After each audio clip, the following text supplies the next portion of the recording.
Well, good morning. Welcome to the Benton County Commissioners Goal Setting meeting for June 13th. I'll call the meeting to order, and I think introductions would be appropriate. I guess I'll get it started. Pat Malone, Commissioner. Zan Oshiro, Commissioner. Suzanne Hoffman, Interim County Administrator. Nancy Wise, Commissioner. Mitch Gorman, County Council. Laura Kwiatkowski, Meeting Reporter. Sam Imperati, BCTT Facilitator. Catherine Bisco, BCT Work Group Member and Commissions. John Newell, Recycling Manager at Oregon State and citizen. Liz Irish, BCTT member, Planning Commission member, Budget Committee member. Ed Patera, BCTT member and county resident. Derek Nichols, Community Development Director.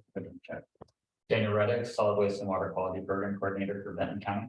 Sean Lauren, Benton County as well.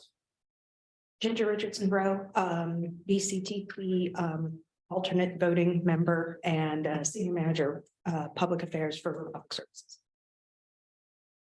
All right, and online, why don't you start us off, Sheriff? Jeff Van Arsdale, Benton County Sheriff.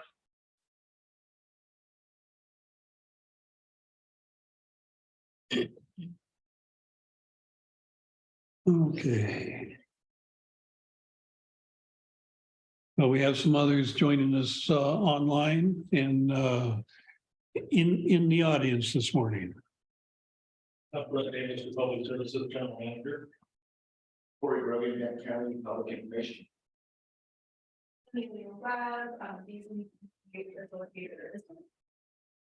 And Robert Bisco, Welcome. Are there any announcements this morning? All right, we'll move on. Review and approve our agenda. Are there any? I think there haven't been any topic changes, but there have been several people added to the Benton County Talks Trash final report group here. And then on matter 5.2, Vance Crooney will be handling authorizing our bond measure. So any other additions or corrections? I will assume the agenda is approved. One thing, we have 3 hours scheduled for this topic, and we have a hard stop at noon. And probably take a break, maybe 10:30-ish, so that it's not so much of a marathon. And I think that's it. So item number 3, meeting minutes approval of our May 9th 2023 goal setting. Move to approve minutes. Second. All in favor, say aye. Aye. Aye. That's approved. Discussion topics 4.1. Presentation and discussion of the Benton County Talks Trash Work Group final report. Are you leading us off, Sam? Yes, sir. Good morning, everyone. Again, Sam Imperati, the BCT facilitator until noon today. And thank you for the opportunity to present this work. We have a PowerPoint presentation that's now showing on the screen, which we will generally follow. The next slide is our land acknowledgement. And this piece is part of the history section of the BCT report, where there is a good amount of background information and detail acknowledging the land and people. As far as the agenda goes, I will ask for one more round of introductions so that each of the members present can also share what subcommittee they are on and participated in. The general format is I will do a brief overview of the process and then each of the 5 subcommittee reports. I have given the option to the members to have them present the prepared slides or to have me prepare read those slides, and then in either event, they will provide comments after each of the subcommittee reports. And then at the end of that, they'll each have time to give you overarching closing thoughts, recommendations, observations going forward. So that first part will take roughly an hour and a half.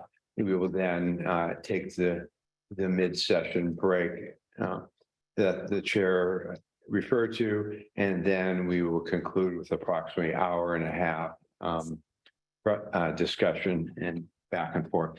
So by way of, again, members who are present who have devoted literally hundreds and hundreds of hours of time and reviewing thousands of documents.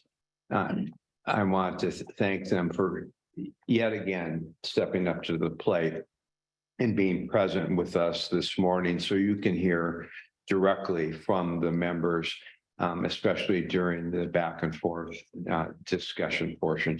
So I'll look to my immediate right and ask Catherine to tell us again, introduce her subcommittees.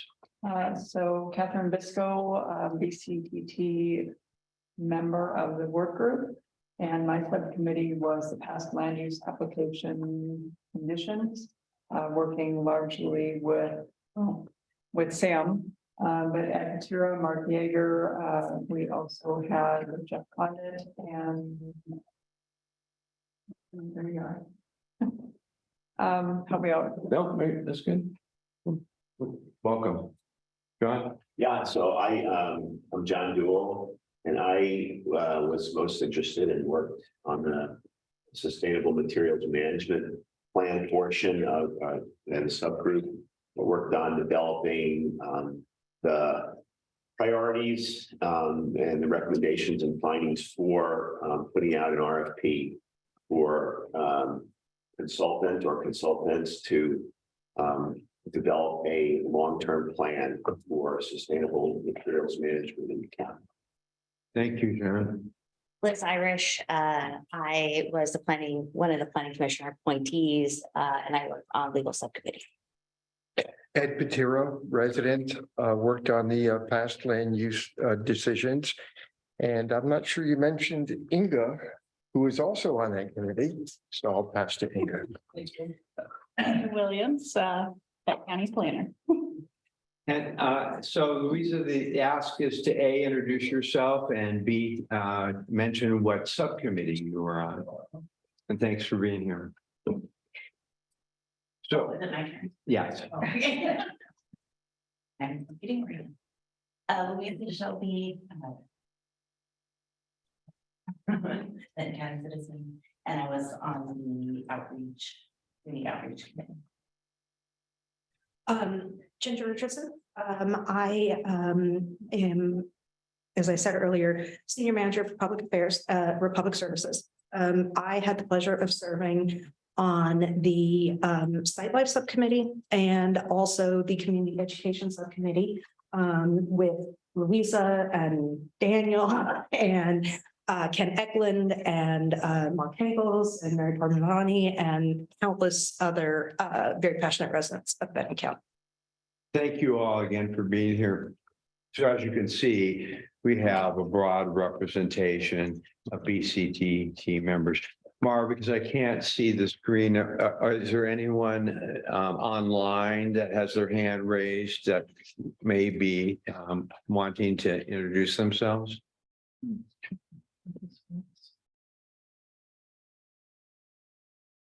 If there's anyone online, and I apologize for not being able to see, but feel free to introduce yourself.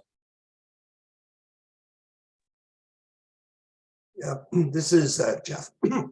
Jeff Condit. I'm an attorney at Miller Nash. I'm local counsel for Republic Services and served on the legal and conditional use permit enforcement history committees. Thank you, Jeff. All right, and when you have some time to go back to the PowerPoint, and thanks so much. Oops. Okay.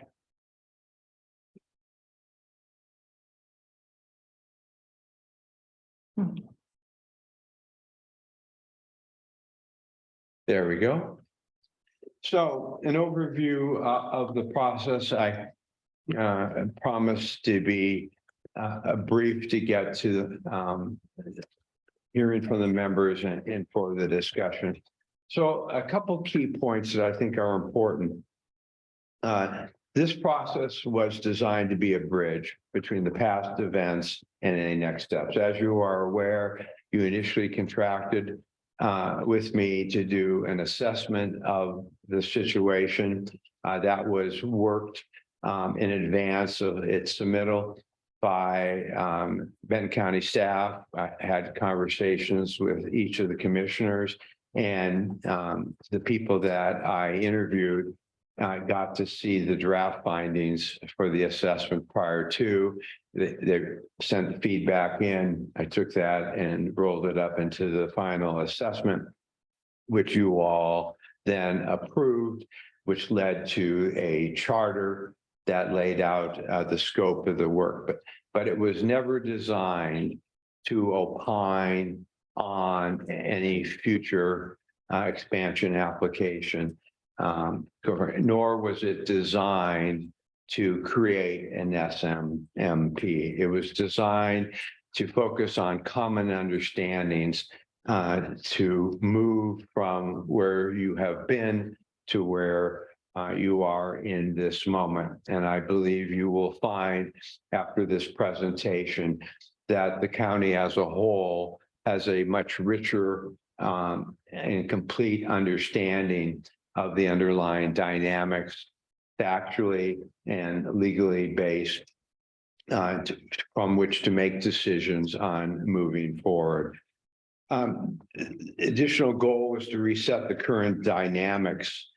Through that, we are all aware of the issues that came up, some of which became quite personal during the processing of the last CUP.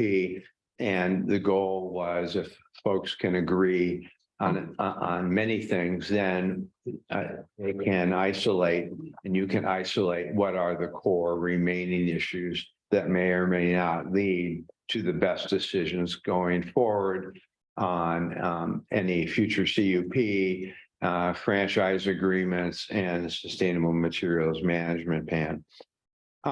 Another important factor is to note that BCTT was not a decision-making body. You chartered it to make recommendations. They did so in the form of recommended findings and then recommendations for next step.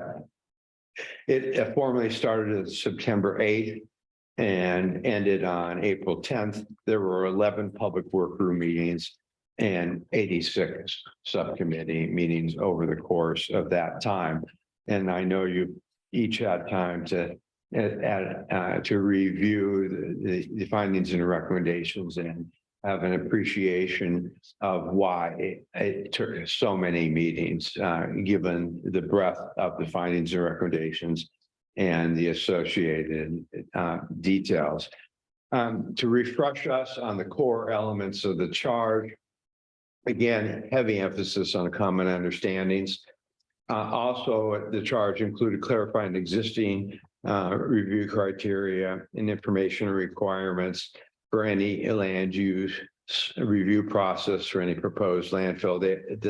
Those review and existing criteria apply, of course, beyond just any land fill expansion CUP. They apply to any similarly situated CUP application. The clear message we got during the assessment and during the process was that the county was in desperate need of actually having a traditional a long-term sustainable materials management plan. But the word traditional there is really meant to just to distinguish between informal, which you have had in various pieces, but never traditional in the sense of integrated. And the focus is on, as you will hear, the sustainable long-term materials management plan, which is a circle of life kinds of approaches to reduce trash and get them out of the stream.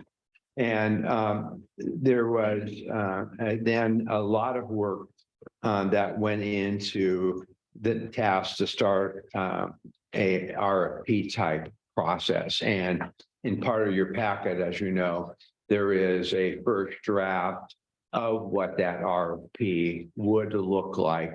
It includes qualifications that you would be looking for and an initial scope of what is going to be included in it. You will hear that there is a proposal to have members of the work group continue in the refinement of that SMMP scope of work and participation and moving forward. And the final piece was considering public-facing documents for the community education campaign. And we had a subcommittee that put together several recommendations on how best to involve the community, not only because it's a good governance, but in part to reset the dynamics from last time.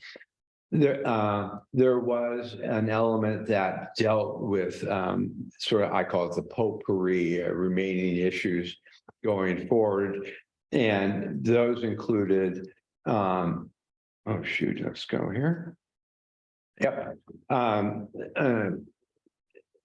Scoping the necessary tasks to start planning the reopening of the existing hauling agreement. That's going to come up in next summer. And that has two generalized statements.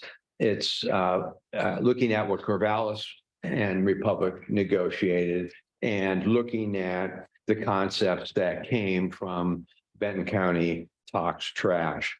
The second potpourri element was clarifying the differences with your feedback, which would come from this point forward from the board between the roles and responsibilities and protocols for SWAC and DSAC on these related issues.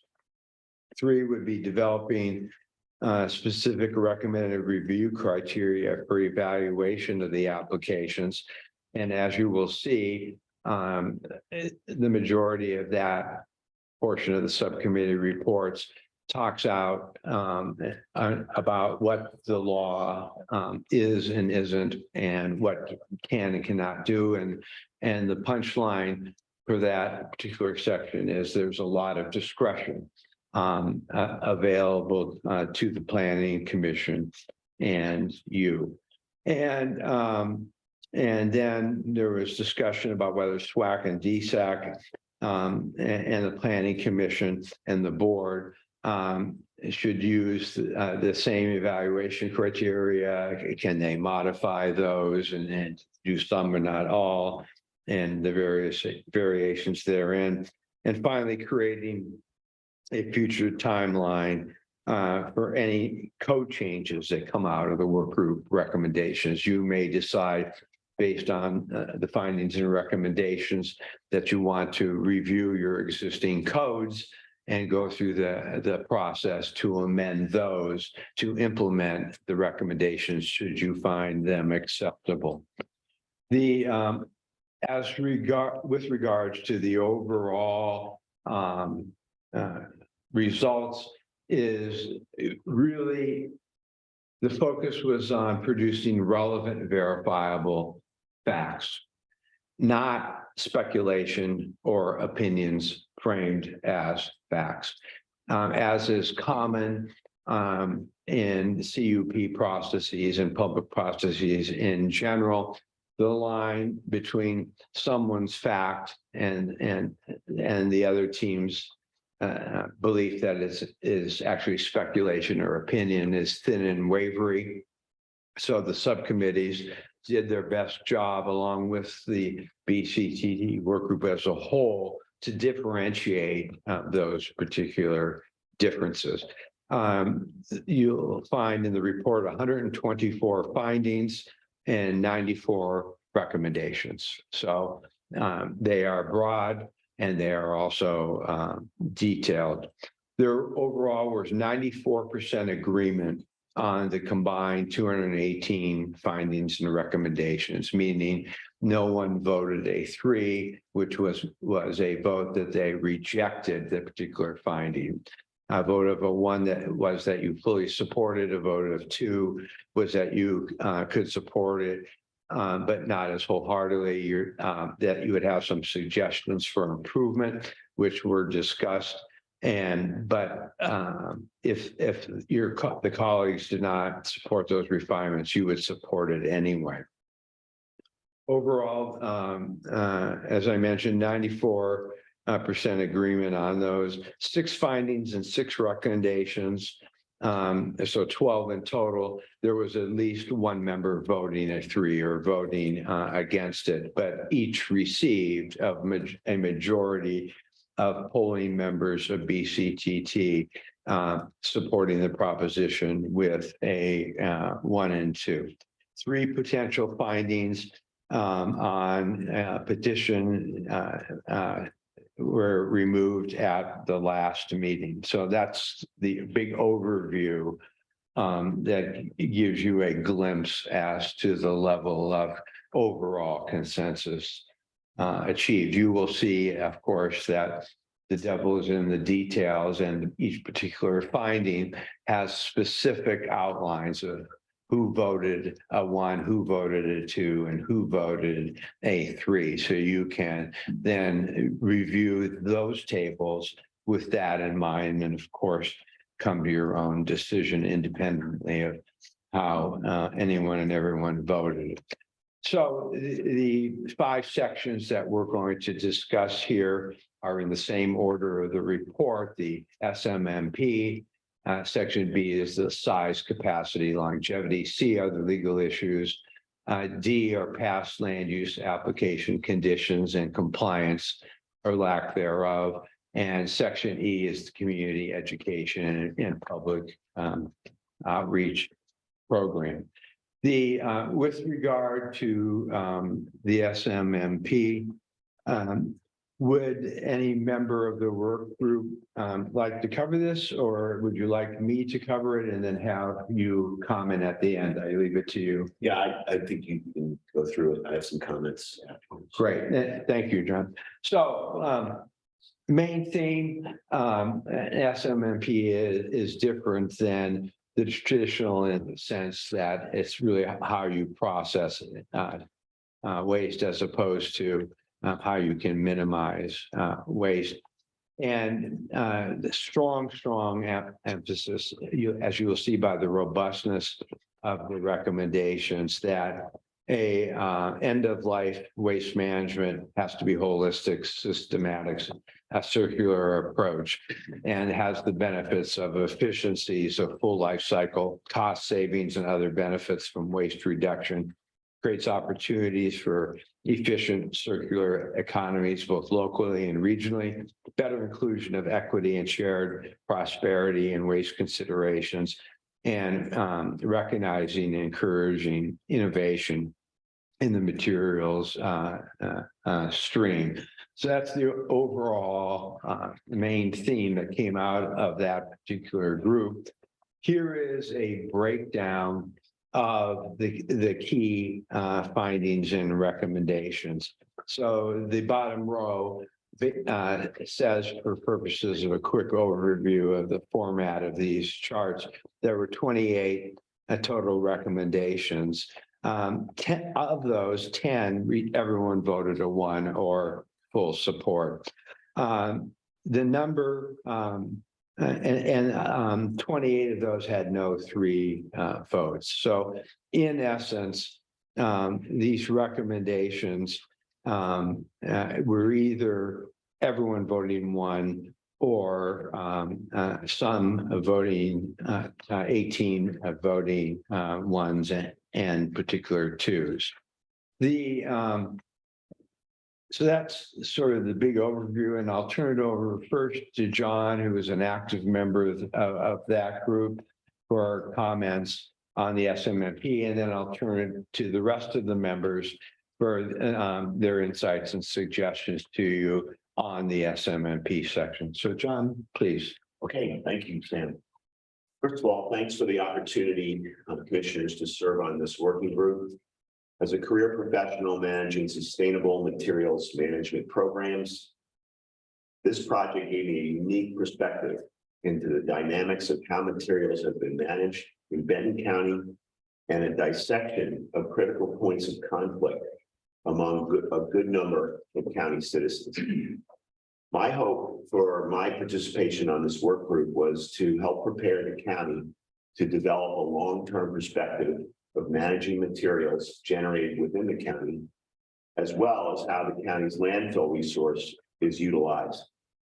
The 7-month process, while not perfect, I believe accomplished that. There is still much more to be done. There are many good recommendations in this report. I believe to develop a most effective and actionable plan to further build trust among stakeholders and to ensure real results, I would particularly emphasize the following strategies or recommendations. The Benton County SMMP plan should nest or be linked with the State of Oregon Materials Management in Oregon 2020 Framework for Action. This plan has led to the 2021 Plastic Pollution and Recycling Modernization Act, which will launch in 2025, and much work is underway towards that change. Inter-county collaboration will be critical to address the regional sources of materials entering Benton County. And the third, engaging broad representation in the next phase of this process.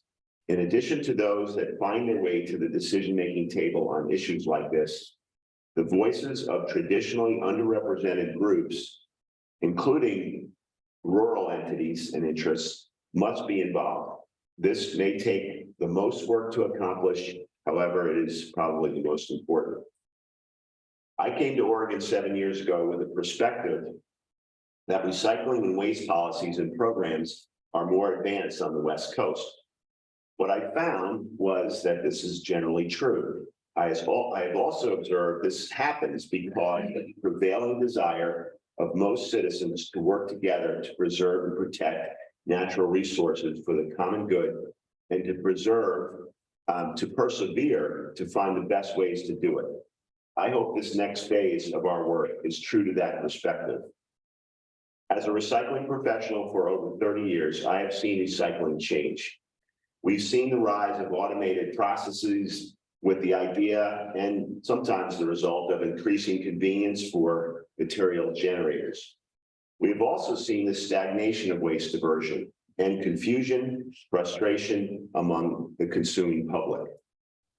There are new approaches emerging and new industries emerging, as well as paradigms about how we view materials.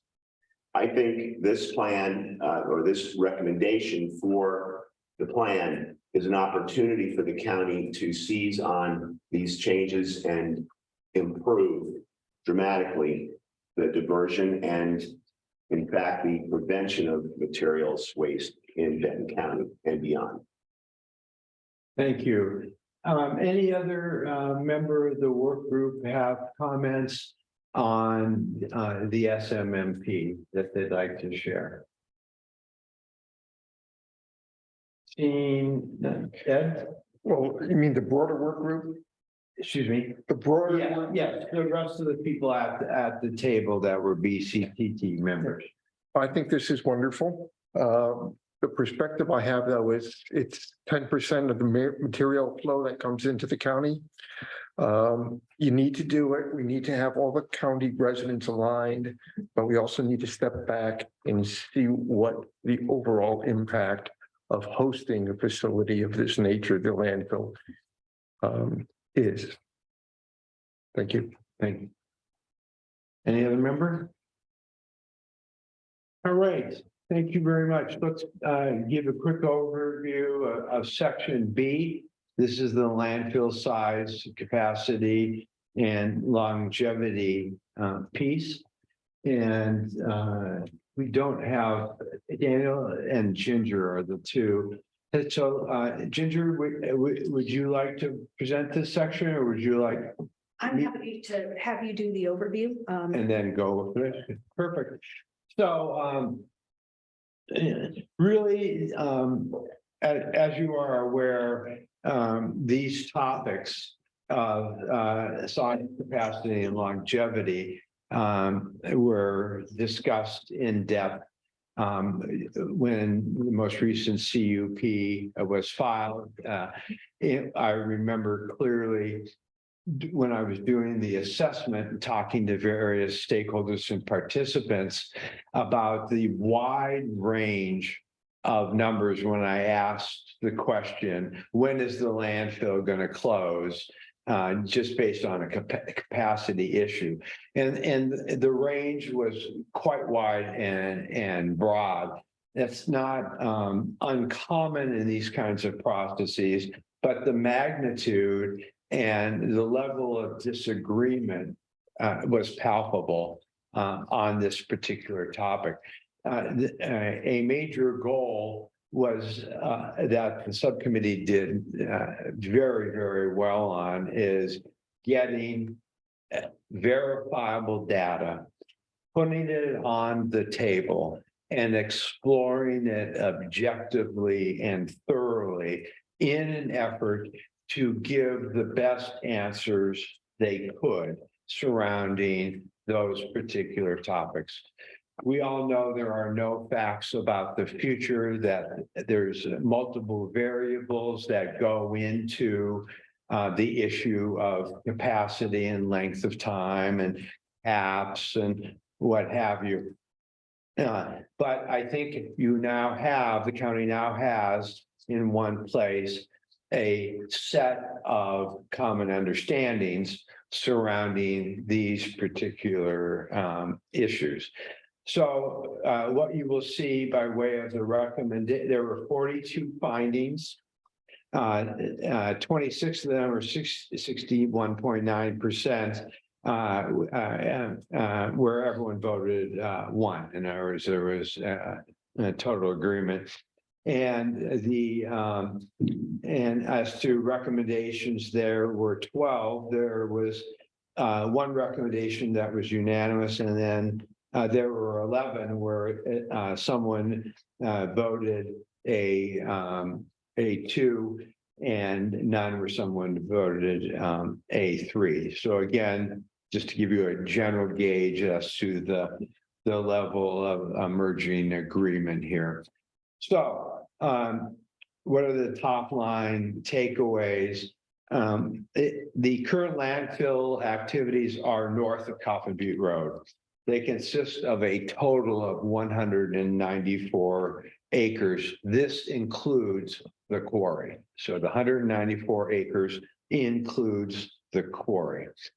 Historically, over the course of time, there variable nuance factors went into play. And in 2003, the end of life was projected to be approximately in the year 2074, with a landfill life estimate of 71 years.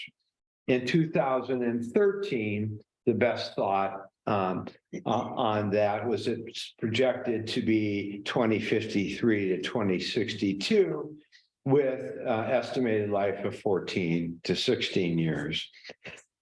40. I'm sorry, 40 to 49 years, right? Thanks, John. And most recently, in 2023, the end of life was projected years to be 2037 to 2039, with a landfill life estimate of 14 to 16 years.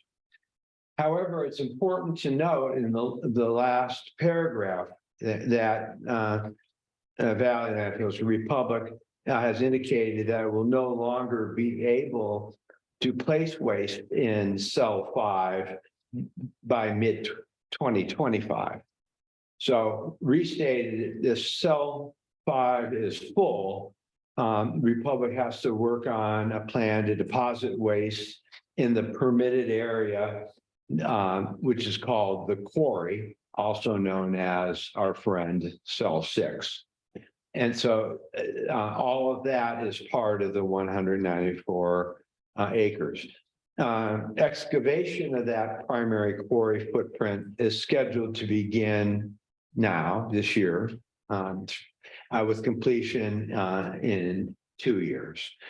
So I think it's important to understand and have the temporal nature and opportunities that exists for you moving forward vis-a-vis timing.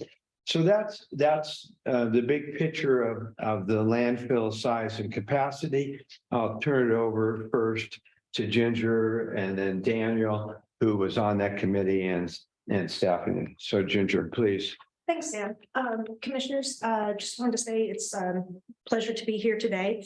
I know that there were some other representatives from our company who wish to be here, but given the short nature of the notice, we're already committed to being in meetings in other parts of the country.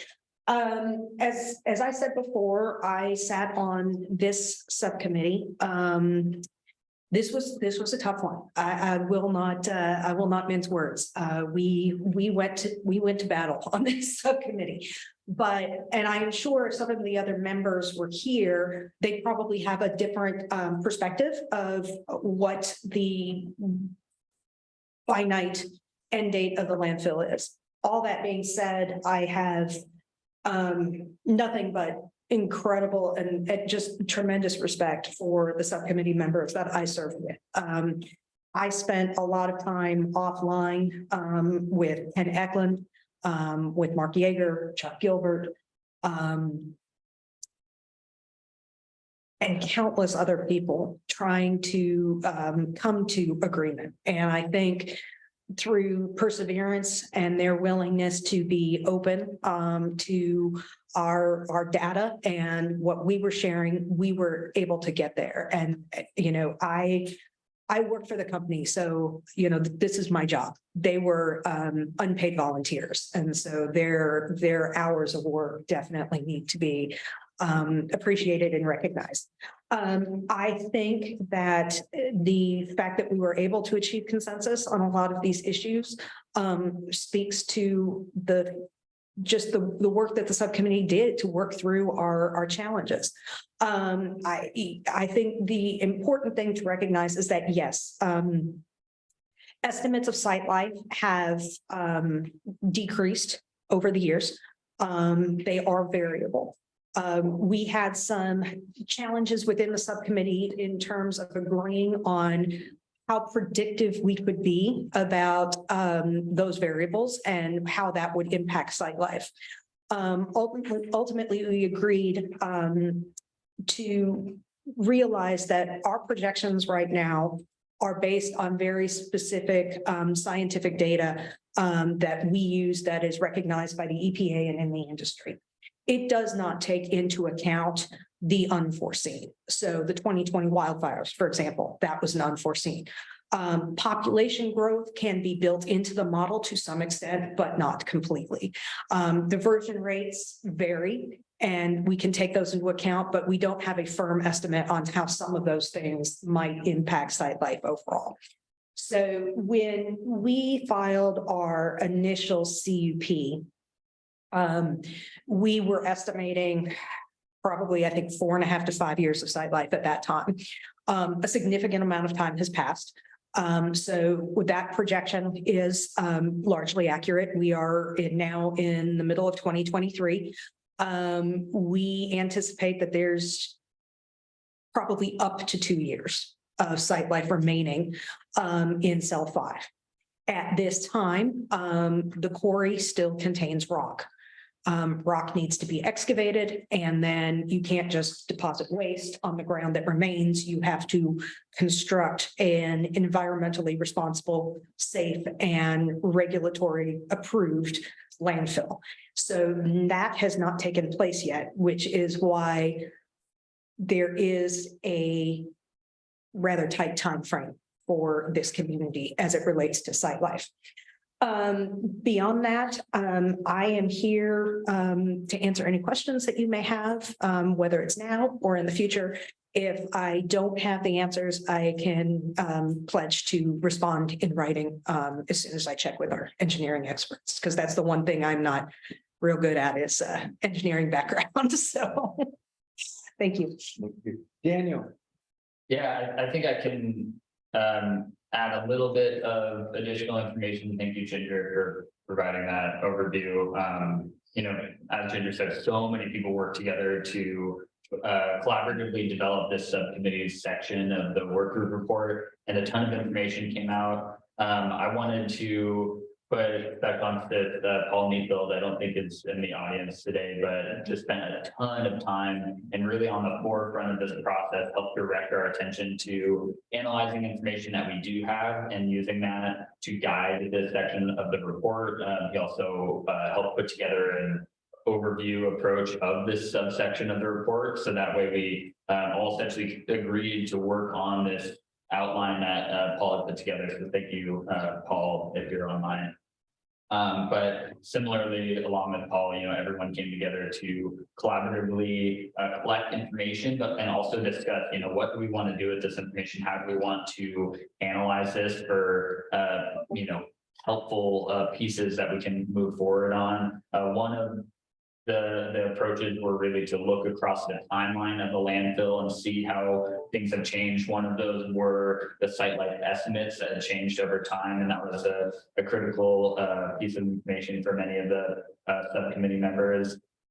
But we also spent an extensive amount of time talking about, you know, what does the future look like for the landfill, and how does that impact site life overall? And really how complex, to Ginger's point earlier, how complex can site life estimates be in terms of incorporating some of that information, and really providing a little bit of a group understanding of what certain elements that the future might hold could do to site life, whether that would, you know, increase site life with disaster materials coming into landfill, for example, or decrease site life if, you know, everyone reduced the amount of waste that they were generating across the landfill's customer base. And to that point, we also discussed landfill business operations as part of this kind of piece of the puzzle. So anyways, that's a pretty brief overview of some of the topics that we discussed, but I really wanted to give a shout out to all the work group members and diverse perspectives that were at the table. It was really an enlightening experience. Thank you, Daniel. I'll now open it up to any of you sitting around the table to provide any context or comments to the board on this topic. Excuse me for talking too much, but I think this section was extremely well done. It broke the problem down into little pieces that you could all agree on, which is the consensus process building. So it validated that approach, and it allows you to build things. You can take a piece from here and take a piece from there and see how they're connected, and you can get to the perspectives that are listed at the bottom there. So it's extremely sound, supportable, and understandable. So I think that group did really well. Any other members? Thank you all for that discussion on capacity and longevity. let's please move to section C. These are the legal issues and land use review. And I'll ask the same question of Catherine and Liz. Would you like to present the section, or would you like me to? If you would please present. You would like me? Okay. Section C, legal issues and land use review. So the charge was really to create a summary of the county's current rights and obligations to Republic Services and Republic Service through the county. And this came under the topics of the hauling franchise, the landfill, CUP, and what legally can and cannot be conditions of any land use approval. The genesis for this particular charge was the understanding I received from various participants in the last CUP process that there were not only disagreements on the facts, there was also disagreement on what the review criteria it could include and could not include. And the goal of this particular section was to provide as much clarity as possible surrounding those issues. Again, with the hope that in any future CUP, it can be focused on the policy and factual issues and the disagreements about what the review criteria say or don't say, what is the scope and breadth or lack thereof of discretion when interpreting those terms could be agreed upon such that they would not distract from reviewing these issues on the merits.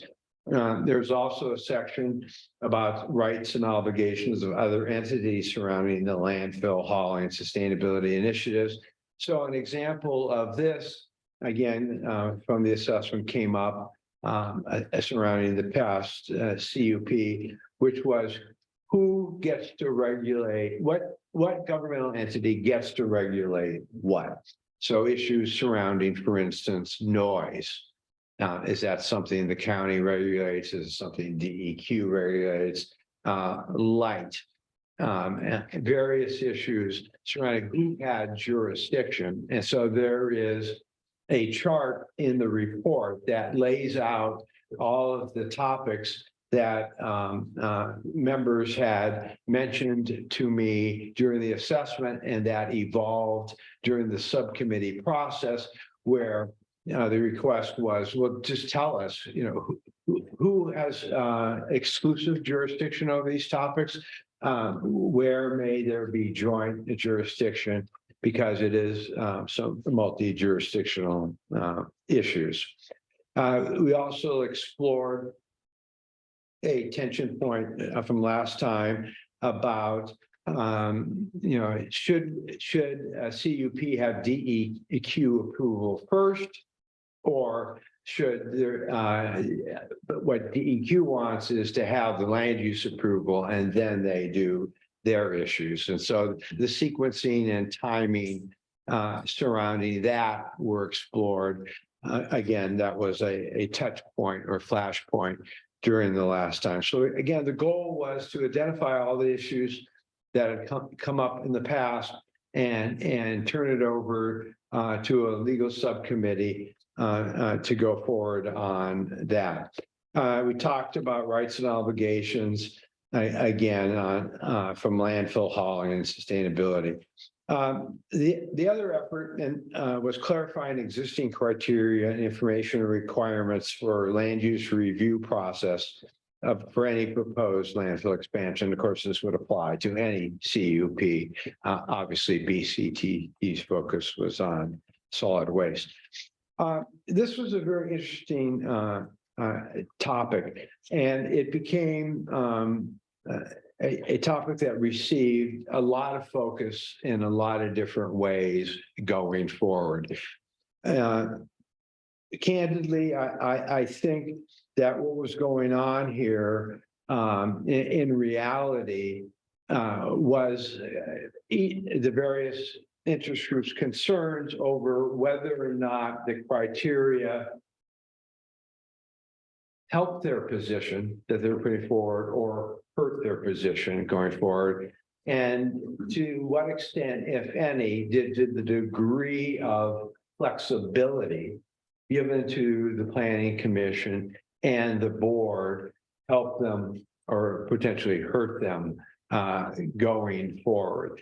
And the interesting aspect of this from a conflict dynamic perspective is that I think there was a concern that BCTT would say that the planning commission, the board really has very, very limited discretion.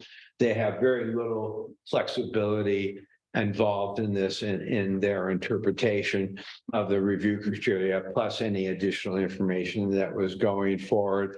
And that there was the BCTT process was designed to favor one team over the other with recommendations and findings that would do that. I think you will see when you have time to study the report and as these processes evolve, is that's not what the subcommittee did. It underscores quite clearly the breadth of discretion that the planning commission has and the board has. And of course, are there limitations?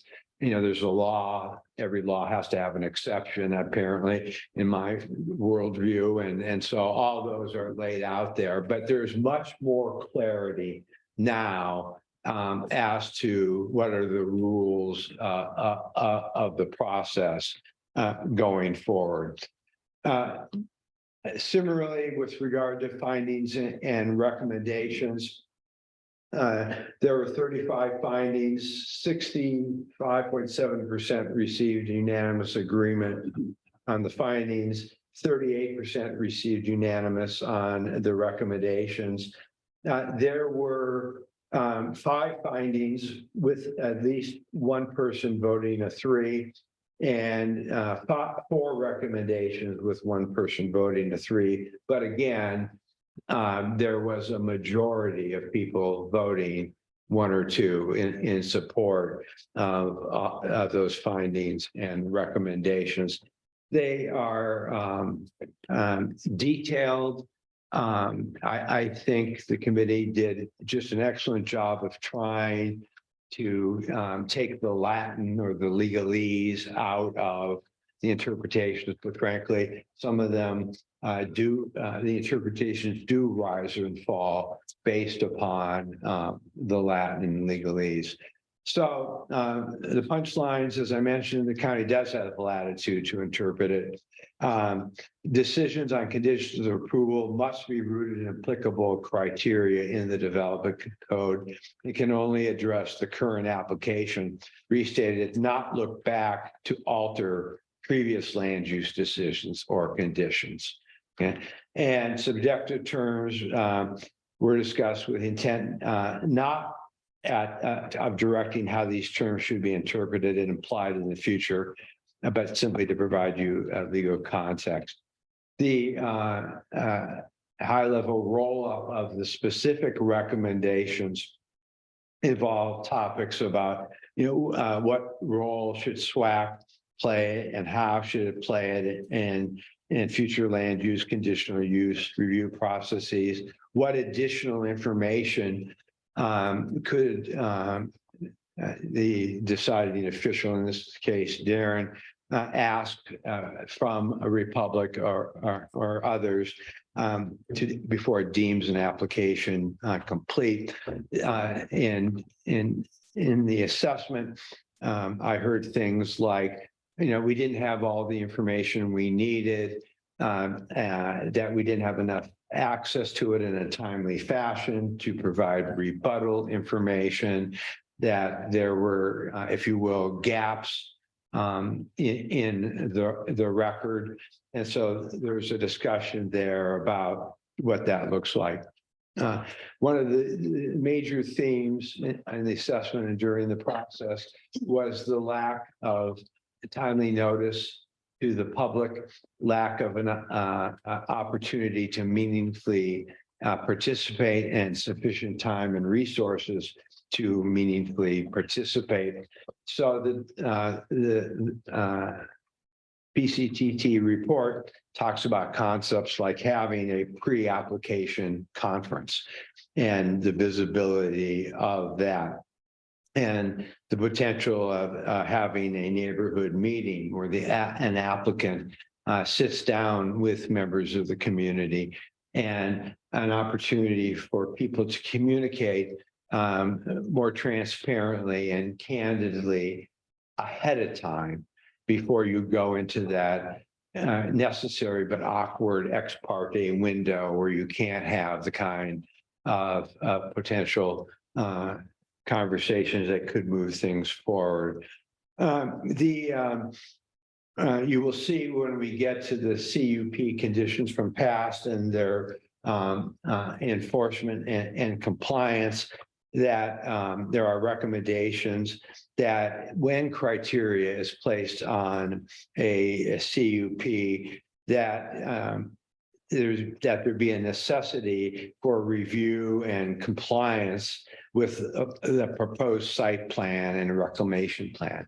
You know, hindsight's always 20/20. When you look back at documents over the past, you can always look back and say, gee, I should have said this or should have said that, or wouldn't it have been great? Or there's simply things that are perfectly clear to all the participants at the time. And then with the passage of time and changed circumstances seem out of context in the moment. And therefore you wonder what was the intent. So there's a recognition and desire that putting more time and effort and really being as specific as possible and laying out that any CUP should require compliance with the proposed site plan and then reclamation plan or closing plan at the end. Clarification surrounding the interface between DEQ permits and clarifying your own code provisions on that. Big issues and recommendations when we get to the public acknowledgement and information stage about when to notify people, how to notify people, and what opportunities to participate. Talks about the processing public input when we reopen the collection franchise. Several suggested improvements for the compliance monitoring enforcement system and clarity of recommendations and so on. So that is sort of the overview. The members of the legal subcommittee that I know are here are Liz Irish. We have Jeff Condit on the Zoom and me and Vance. My orientation was this way. Sorry, Vance. And Vance are here. So I'll start by asking Liz to share her thoughts and concerns and recommendations. I wrote something because I get talking and I didn't want to forget to make some points. No problem. I'm incredibly grateful for the time spent on this massive task because it was a massive task. This was an honorable and a very good first step in understanding where the county sits on the topic of past and present regarding conditional use permits. There's been a lot of misinformation about our group and our efforts, so I wanted to take the time to applaud everyone that took personal time to see it through to the end. It was excellent to see so many people coming together to collaborate on a tough issue. I've made friends and gained even more respect for the county staff that stood beside us without complaint the entire time. Staff was amazing, kind and considerate, even in the face of negative public comments. They came to work every day and did their job admirably. And I think it's super important for that to be publicly said. As for me, I'm a better and more knowledgeable planning commissioner because of BCTT. Working with the main group gave me insight on how confusing it can be for everyone to navigate policy and procedure from past and present. It also made me acutely aware of the folklore and fiction many of us have been working with, especially in regards to something as complicated as a CUP, zoning, planning, and code. Thanks to the legal subcommittee, I was able to sit with county counsel, Republic Service Counsel, and an independent land use attorney who were patient and easy to work with. They answered every question as we worked together to simplify language And we did our best to simplify that language. It was not easy at times.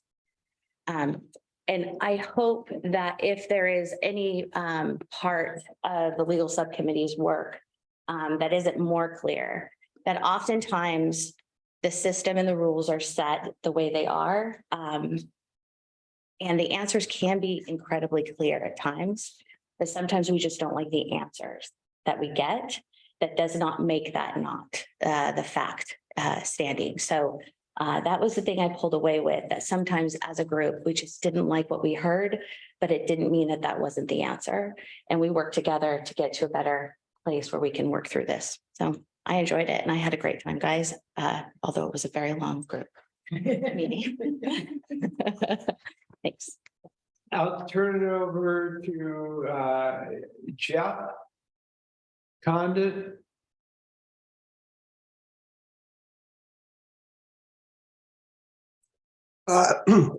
Yes, good morning, everyone. I just want to echo Liz's comments about how we thoughtfully and productively worked through the issues and how enjoyable it was working with everyone on the group. The only thing that I would, I think, add to what Liz and our fearless leader had to say is that, of course, we've got a statutory framework, and I think we developed it very clearly, but it's going to have to be judged in the context of the facts of any new CUP application that is filed. And although the board does have quite a bit of discretion in interpreting the county regulations, that discretion is not. It does have some guardrails which are explained in the report. Again, those interpretations will have to be done in the context of any new application. So with that, I can't say I enjoyed the process, but it was a very interesting process, and I certainly enjoyed all the people that I met and worked with as part of that process. Thank you very much. Thank you. Vance. I also will echo what Liz said. The group was really outstanding. We all worked together very well. I think that there were a lot of tough issues that everybody was very professional, very collegial. One thing I do want to emphasize is that there are a number of elements within the findings and recommendations that are drawing criticism in the public comments about being too technical, too legalese. We worked very hard to ground those findings and those recommendations in either the code language, statutory language, or case law. We did not want to interject our own words or our own interpretation into those recommendations or findings so as to create bias. We worked hard to make sure that those recommendations and those findings accurately reflected the statutes, the code, and the case law. So, and that made it easier because it took our own personal ideas out and allowed us to focus on them. Thank you. I'll turn it over to any other member of BCT at the table. Any things to share about the legal issue subcommittee findings and recommendations? Oh, Ed. Again, I'm just a resident, so I look at things from just a very peripheral. No, just a resident is not appropriate. Okay, I'm a resident with 3 grandchildren in this county, okay, that are growing up and want to live here. The perspective, I'm all into the way the subcommittee functioned. Again, that's hard work. It's difficult. Getting it so it's factual is important. But then coming back as a resident, you look at how does this come together? How do I perceive it? And I'll give you 2 examples and stop at that, I promise you, Sam. The first one is odors. Everybody's experienced odors driving down 99. There's been articles to the editorials in the paper saying this is going to stop. If you look at, and the concern is the charts that you have this rigid structure, who has responsibility for what, who has jurisdiction, you could almost say nobody has jurisdiction. But if you go back to the history of Coffin Butte and you look at the records, you find out in the early 80s, they had an odor problem. And how did they work that? There's a SWAC meeting. There was a landfill rep, and they realized, oh gee, we can fix this problem by covering more of the landfill at night, which is a DEQ jurisdiction. And oh, we can restrict hours of operation, which is a county jurisdiction.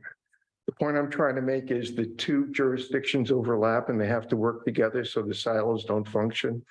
They shouldn't be silos.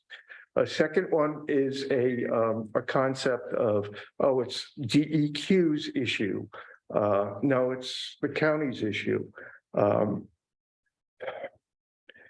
And the point to make there is there's a perception, I believe there's a perception that DEQ is just restricted within a narrow band. And my perception is they establish, and I believe it's the legal perception too, they establish a regulatory minimum of what has to be done. That doesn't mean you can't go beyond that with the goodwill of the county and the obvious goodwill of the hauler and operator, Valley Landfills. The example would be, what is this place going to look like 15 years from now? Do you want it to be a bald cap? That might be the minimum.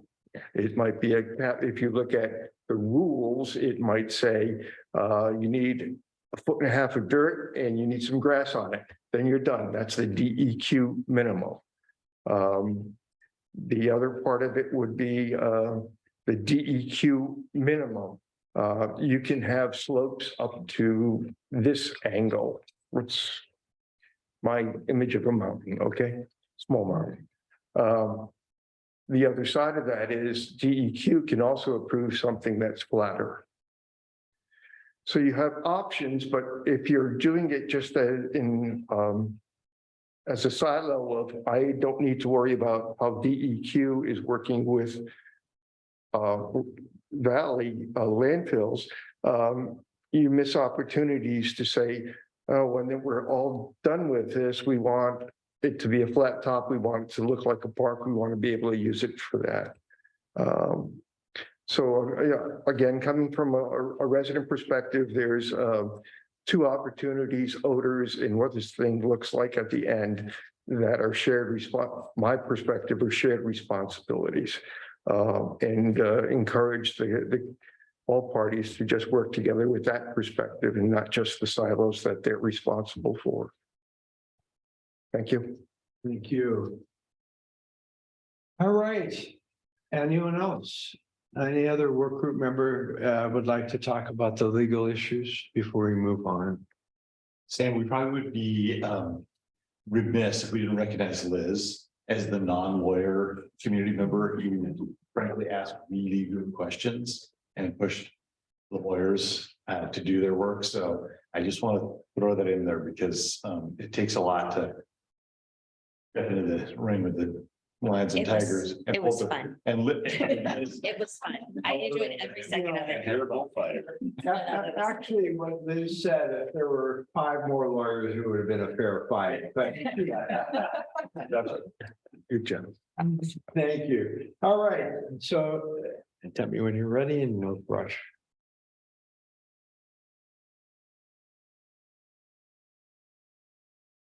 And I'll advance, whoops, something is amiss.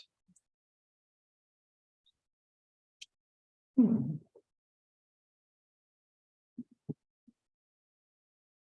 right, section D is past land use application conditions. And here we have Catherine Bisco, we have Ed Matera, we have Inga Williams. Who am I missing?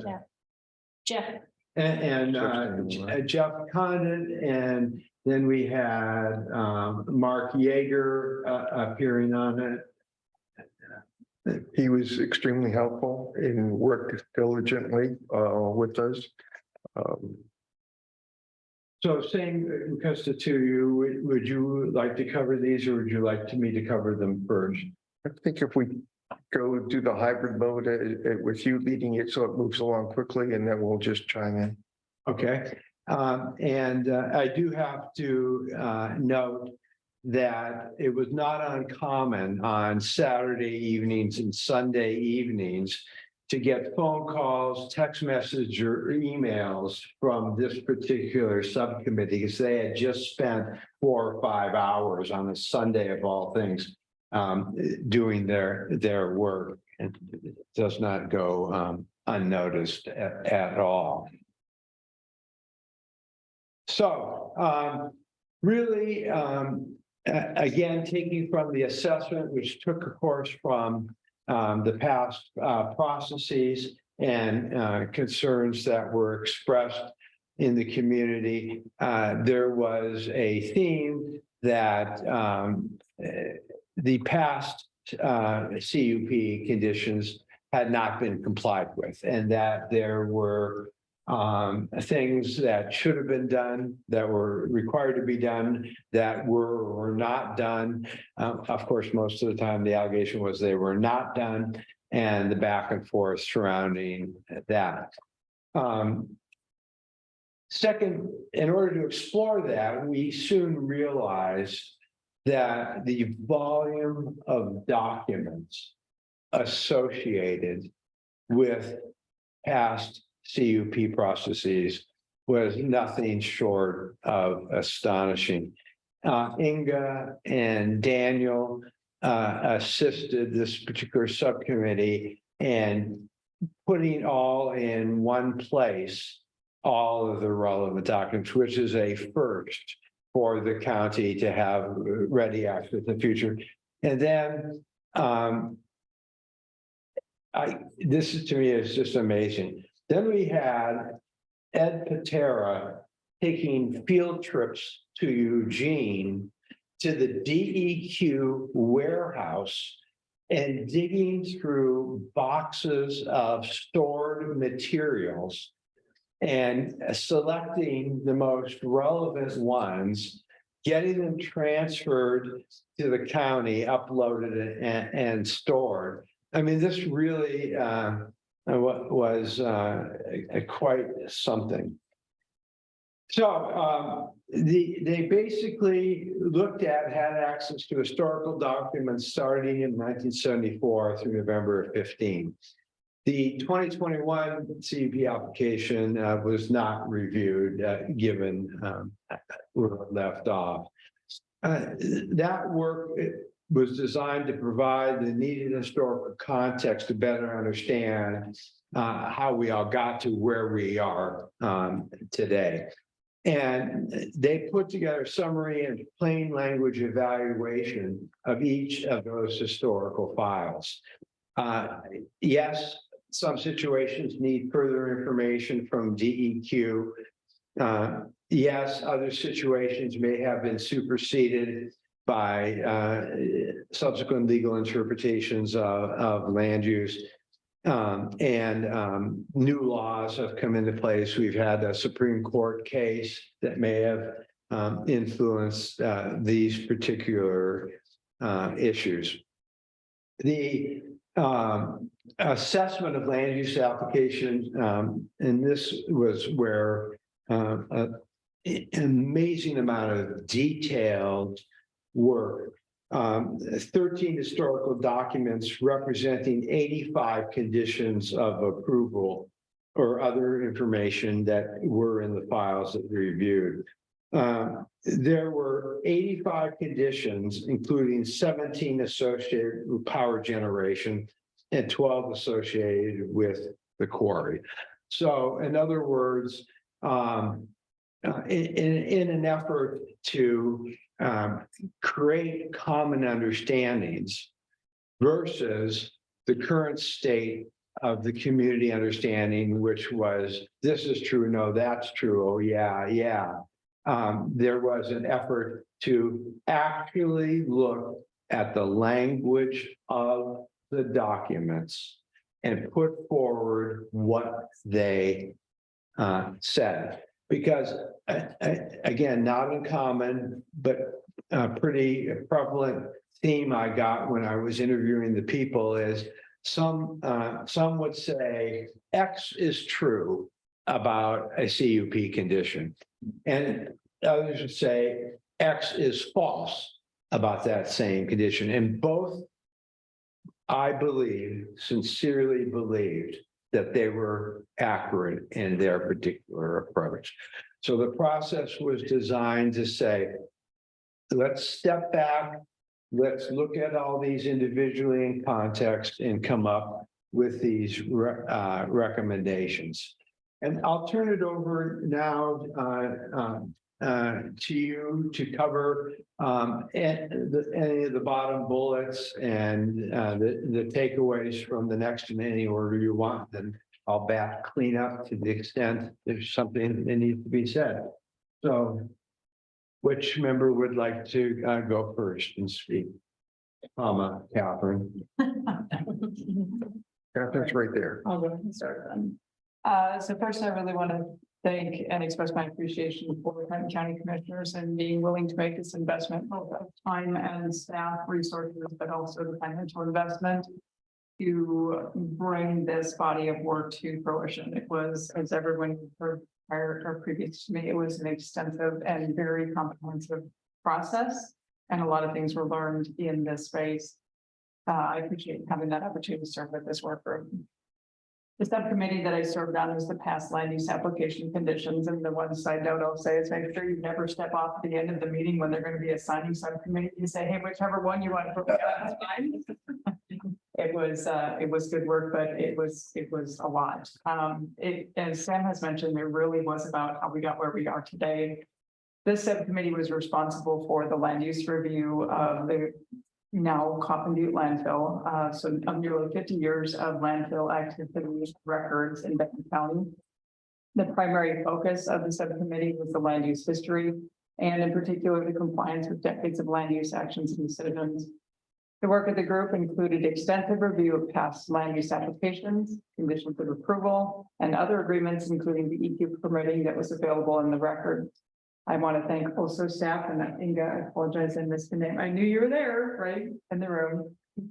Staff was very, very helpful in getting this information to us. And I know I envision and heard stories about flashlights and boxes in dark, nasty rooms where lots of paper documents are stored in order to come up with documents that go back 50 years.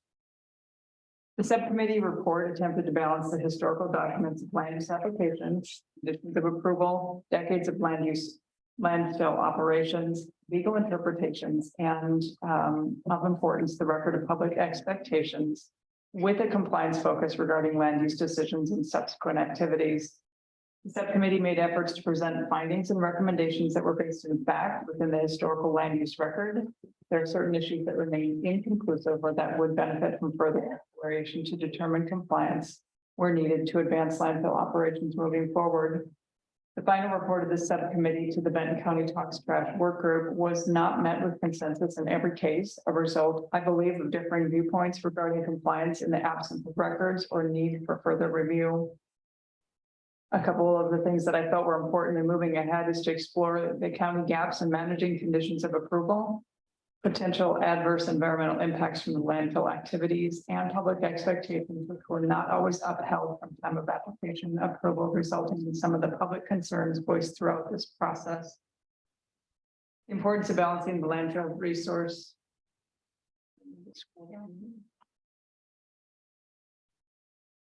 The importance of balancing the landfill as a needed resource for Benton County residents as an economic consideration and as an environmentally relevant operation that bears influence on public health, safety, and well-being in Benton County. I want to stress as we move forward in this process.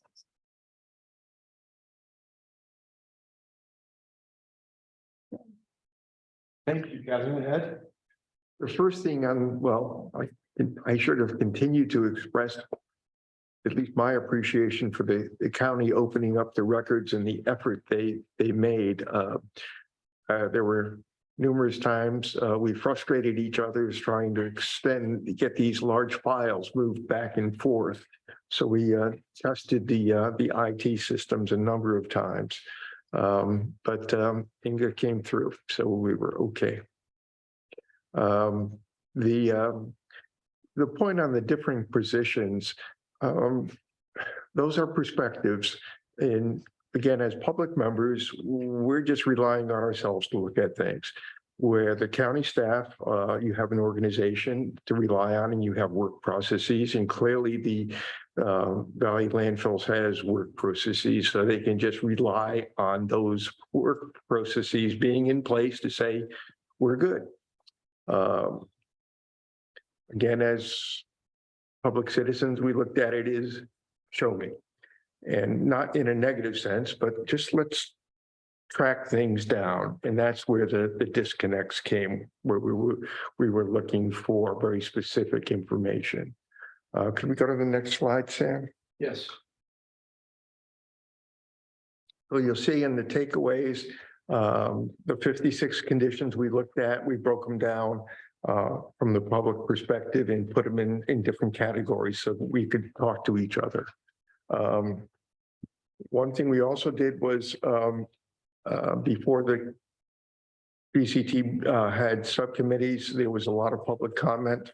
We kept all of those records and perceptions in the document, so everyone's opinions could be expressed. So if somebody said last September, I complained about this, or I thought positively about this, it's in the county record. So it could be put in some perspective, some positive perspective. There was a lot of interaction with the legal committee for some time. It was best to just put everything in the legal committee so you see the opinions there, but we still had opinions that we could disagree with. A key one is let's go to 1983. We'll try to keep this short. Yeah. Laughing. Here we go again. That was the document that laid out. You could see the public perceptions of this is going to be returned to nature. It'll be a farming community style looking landfill when it's done. It's going to have trees. You'll just have this bump in the ground. And that was found to establish a lot of expectations in the community. And there's just problems with it. Problems with the way it was written, because it's written with just problems with the way it's written. That'll be too long. But it's a core from the core for building the expectations in the community. Where that's going to come back is it's not been resolved how to interpret those conditions. Now let me try it a different way here. The core is you've got a document from the 80s that says you will do this, and it'll look like farmland with a bum. And then you've got perceptions, legal perceptions now that because of the way it was written, those conditions are not enforceable because they weren't written as conditions, they were written as findings. And Pat, I'm sorry to throw your head that way, but this is the kind of stuff we went around with on the committee and took too much time.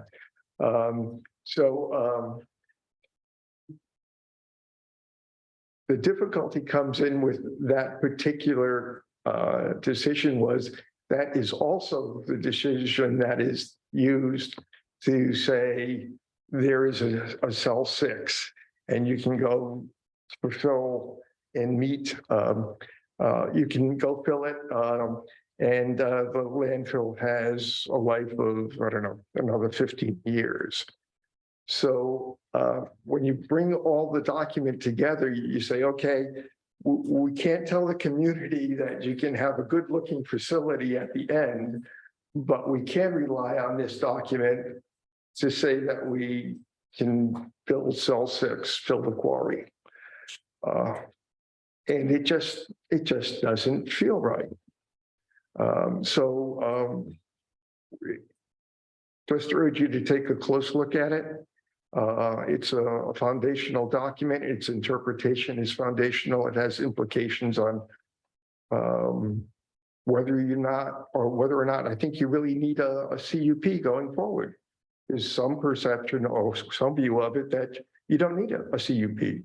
And my concern there is the regular citizen gets cut out of the process of deciding on what the future land use looks like. Did I make myself clear? I think, okay. All right, I'll stop. Thank you, Ed. Inga, anything you would like to add? Yeah, my appreciation to my fellow subcommittee members for their great amount of hard work that they did, many hours they spent. In addition to just the subcommittees meetings, was fabulous. And in my professional advancement, just going back and rereading this history and looking at these conditions and how they're worded and the memorandums and how they're worded. And just appreciating again, how important it is, the wording and the intent of these conditions, you have to be very careful in how you word these. That it says what you intended to say and that it's clear to anyone else who's reading it, not just professionals and the attorneys. And that having attorney opinions is very helpful because we had a lot of overlap with the legal subcommittee and how these things are interpreted and what is the actual opinion and what is fact. Yeah, it's just, there's a lot of things that I see can be improved upon in how we write our staff reports and how we present the information to. That was very helpful. Thank you. Any other member, Jeff Condit, anything to add, or any other member of BCT sitting around the table? Yeah, I would like, although I disagree with Ed on some interpretations as they're explained in the report. I do want to say for the record that he was the most indefatigable member of the committee and sorted through mounds and mounds and mounds of documents. And it was a useful exercise. I agree with Inga. I think particularly those older decisions are frustrating because they're not clear and documents are missing and we don't know why certain decisions were changed because it's not explained. And just the sophistication of the land use process and the staff reports over the years since 1983 have been increased. And I think it is a lesson, as Inga mentioned, about the importance of crafting conditions to get the outcome that you want out of any land use approval. So thank you very much. It was fun serving on this committee too, even though we butted heads a lot. Thank you. Any other member of the work group care to talk about this? All right, thank you very much. We'll move. I'll wait till you when you have a chance there. And your ability to manage the keyboards here is pretty impressive. No easy task. So let's go to section E, the community education and public outreach. We have Louisa at the table, who is one of the many members of this particular subcommittee, and she had previously indicated she would prefer me to give a quick overview, and then she'll add additional information going forward. So again, really in a nutshell, this was to step back, look at what is the interface between the county and the community surrounding timing. There are statutory and code provisions that, as Ed referred to, describe a minimum. You have to have at least X number of days. And I think you will see from looking at these particular findings and recommendations, they are saying, okay, yes, we understand the minimum, but are they really sufficient from a good government, transparent government perspective to say on something of this magnitude? And again, please forgive me, I'm making this up. You now have 7 days to respond to something that, is colossal. And so they go into great detail surrounding that and really put together some best practices, recommendations for communication and outreach that apply not just to any landfill CUP, but others similarly situated situations. Oops, that was not doing its thing again. Thank you, Mark.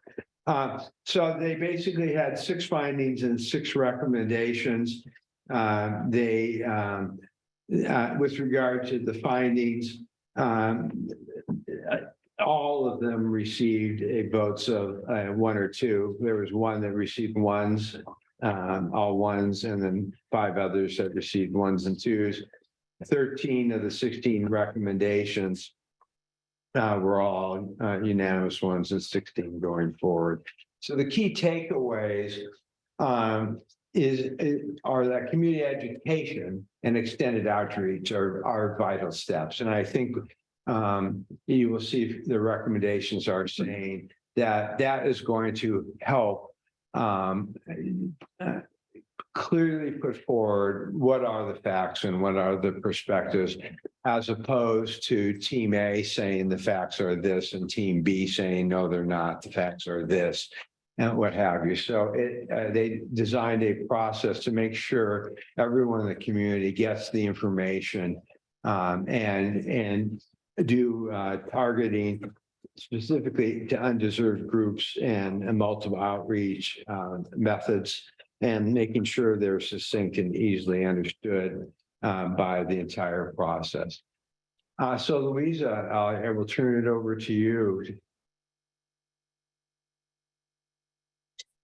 No problem.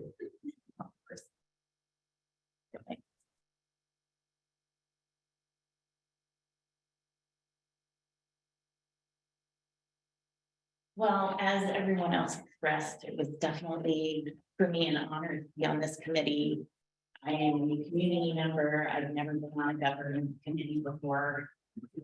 I've been on a lot of nursing committees, so it's a little different. And I learned a lot, and it was a long,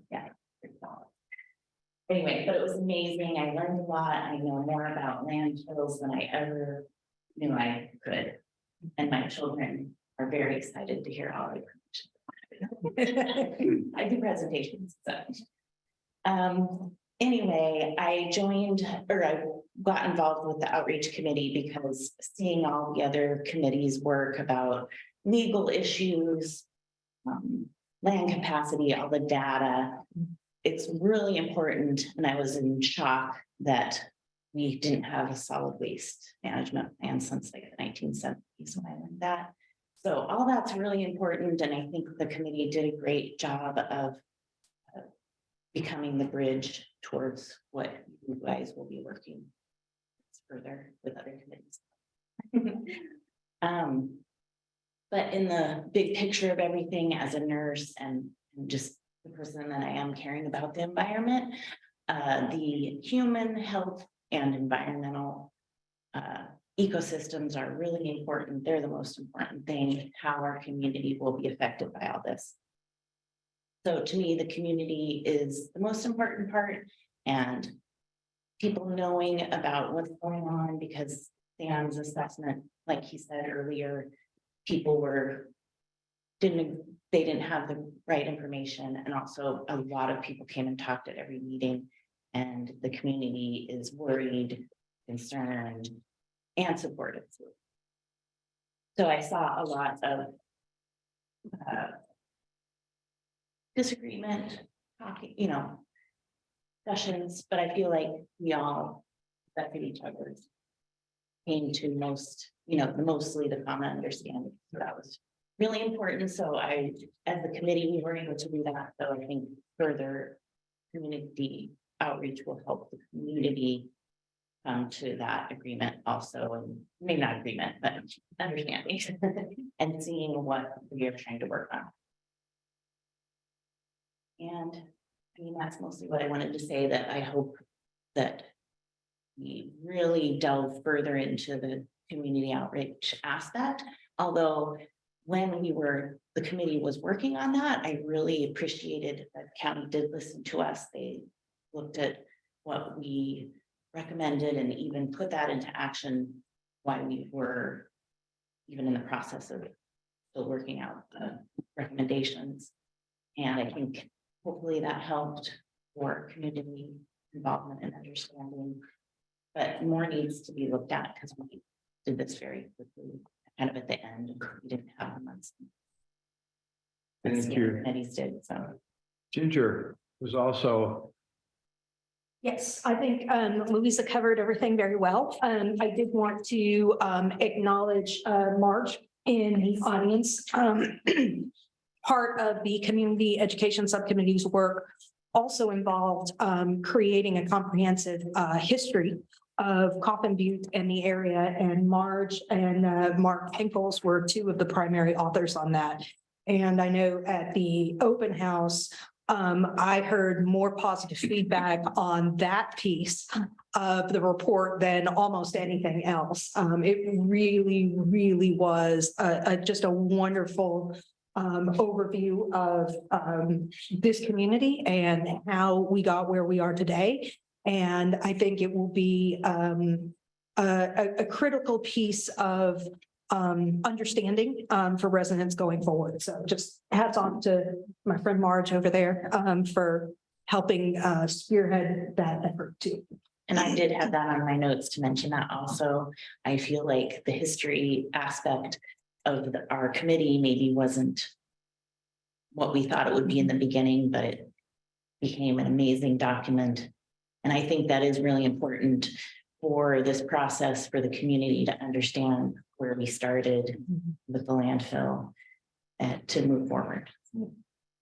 And the final thing I will add on that is a subcommittee where we had a high school participant, and having her voice in that generation and knowledge of things like TikTok and this program and that program and that, adding into how we can access that particular community, I think was of great value. And she somehow fit that in between school and soccer and all her other incredible activities that she has to do.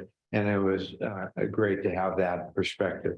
So given the time, I'm going to quickly ask if any members of the work group who are present would like to make a closing comment, and then I suggest we take our break at the discretion of the board as to length, and then we come back and finish up. So yes, John.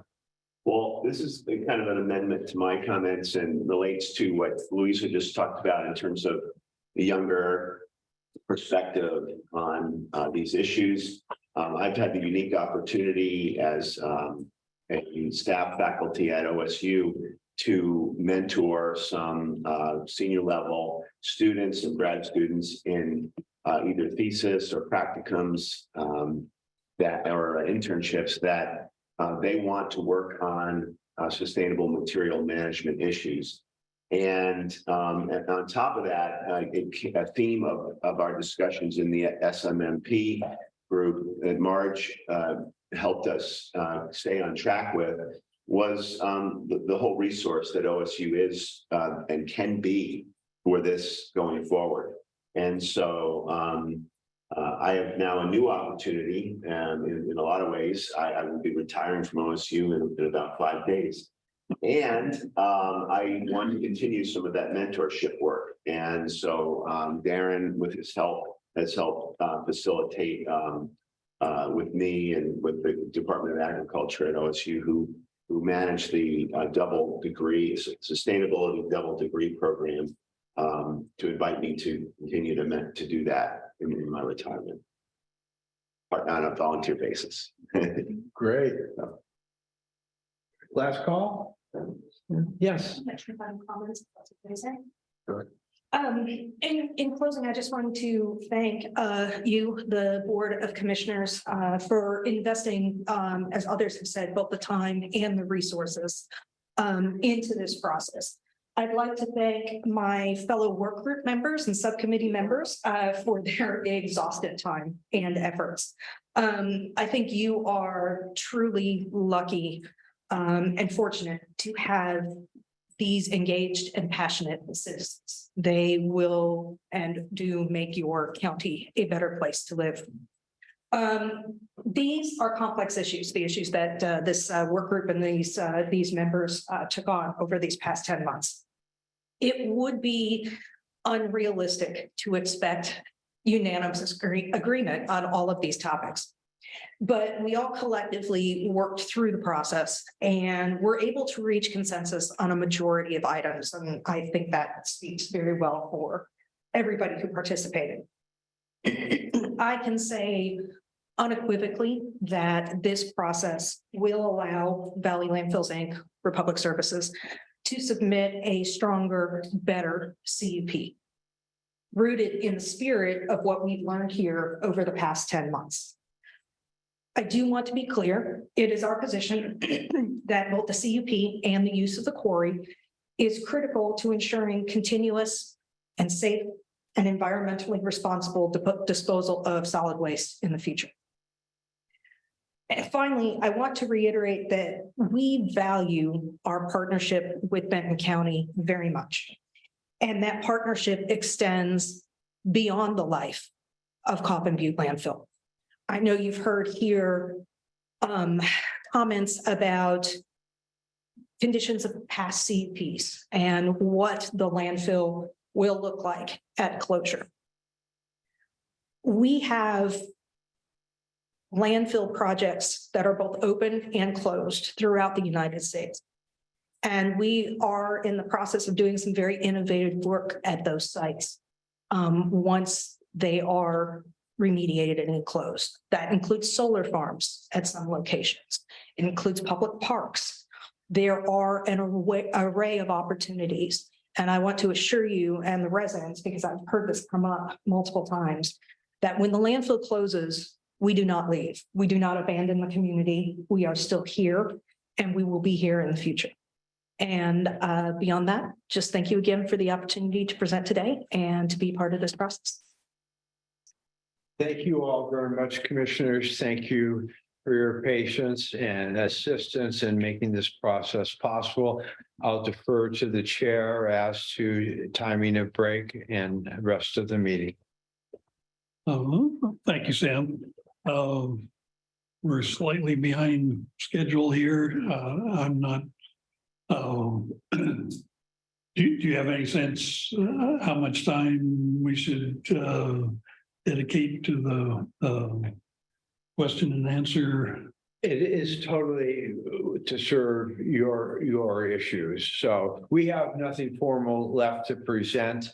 And so I leave it to the three of you to have as much time as you want through noon. Yeah, I think my preference would be to keep final remarks and questions and answers short. There's a lot to digest. And I'm looking forward to getting into the second half of our discussion. And continue to push on that time. Okay. Well, let's try for a 5-minute break.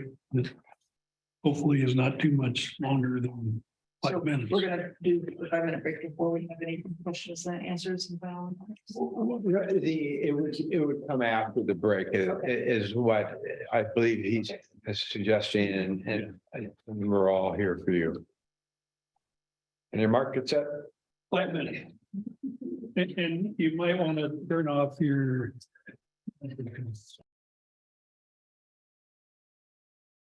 Be John, a study at OSU. How long does a 5-minute break take? That'll be our first, here. We've Not five. We've been debating that, and we haven't come up with an answer yet. So Sam, do you want to tee us up for this round? We've had the presentations. I would suggest that this would be the opportunity for any board member to ask questions to whoever is most appropriate. And how you want to manage that, of course, is up to you. Okay, great. Well, Sam, you look ready. I have to say that until now, I have not had an opportunity to dive deeply into this report. Every time I've opened up on my computer, I've gotten away from something else. So this is the most I've actually consumed of it at one time. And I'm really looking forward to going through and reading the document thoroughly and getting a better sense for the recommendations and findings. I want to say one more time, just how much I appreciate all of the community effort and staff effort and both Benton County and Sam's team went into this document. It's immense, and I appreciate it very, very much. I think one of the things that's been hardest for me with respect to the landfill and solid waste management here in the county is just how ahistorical our work has been. And how much information is lost from one board of commissioners to the next with that constant change in leadership and at the staff level as well. I think the only person that's been around with any kind of longevity and he's shooting daggers at me is Vance Crony. And the last franchise agreement was been over shortly after he first started here. So it's these things, these decisions don't come up very often. It inherently makes them extremely challenging in this kind of a government setting. And when community members change and just the context changes, the economy changes. The kinds of products that we are sold by big manufacturers changes. There's so much more plastic. So I thank you. And I don't have specific questions at this time. I'm looking forward to the discussion about next steps and how we move forward. This document will inform all of that.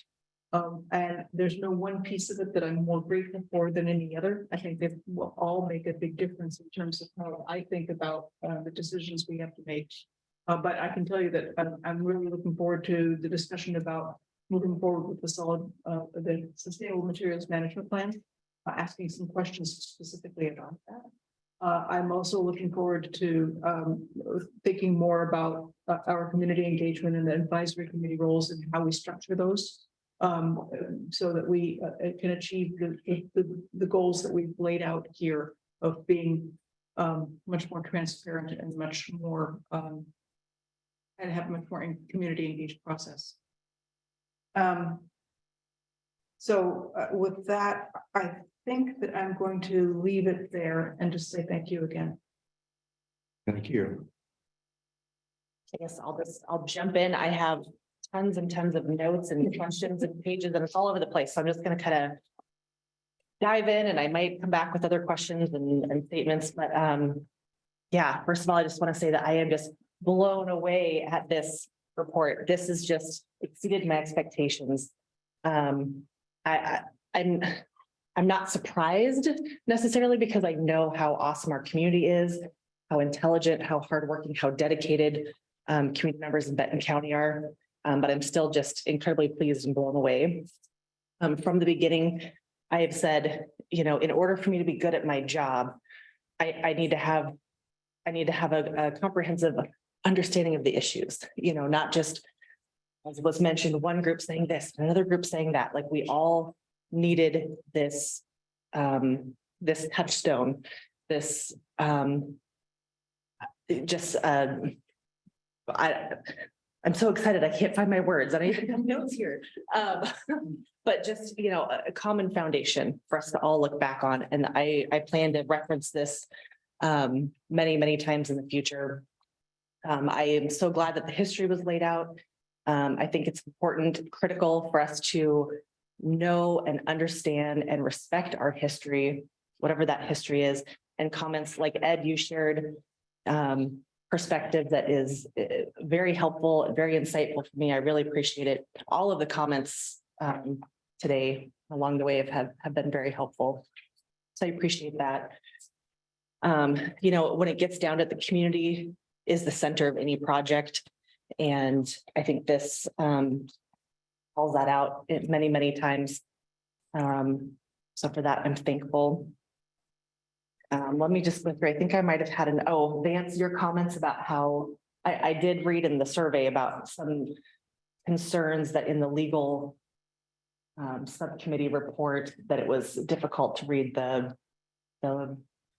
high level words, so it was helpful that you explained that. And I actually appreciate the fact that you all did that versus trying to put it in your own words, as you said, which could potentially influence or be considered an interpretation in the future. Thank you. Yeah, so I learned a lot. I'm still learning a lot. I know I have more questions, but I will go back for this and let Pat maybe do some talking. Well, we still have an hour for grilling these folks, so I can see us going back and forth, and I think I have more random notes than you have that I'm trying to make Competition, huh? sense out of. One question came up probably in the longevity section, and I guess just a question I don't necessarily expect an answer, but what incentives are there to reduce amount of materials coming in? We have better control over Benton County's portion, but what about our partners? I was talking to Ed during the break, and there's one landfill. That's kind of obvious, but whether it's DEQ's authority or Benton County's, or I really appreciate the word partners has come up repeatedly during the presentations, and I'm thrilled that we had OSU at the table, have OSU at the table.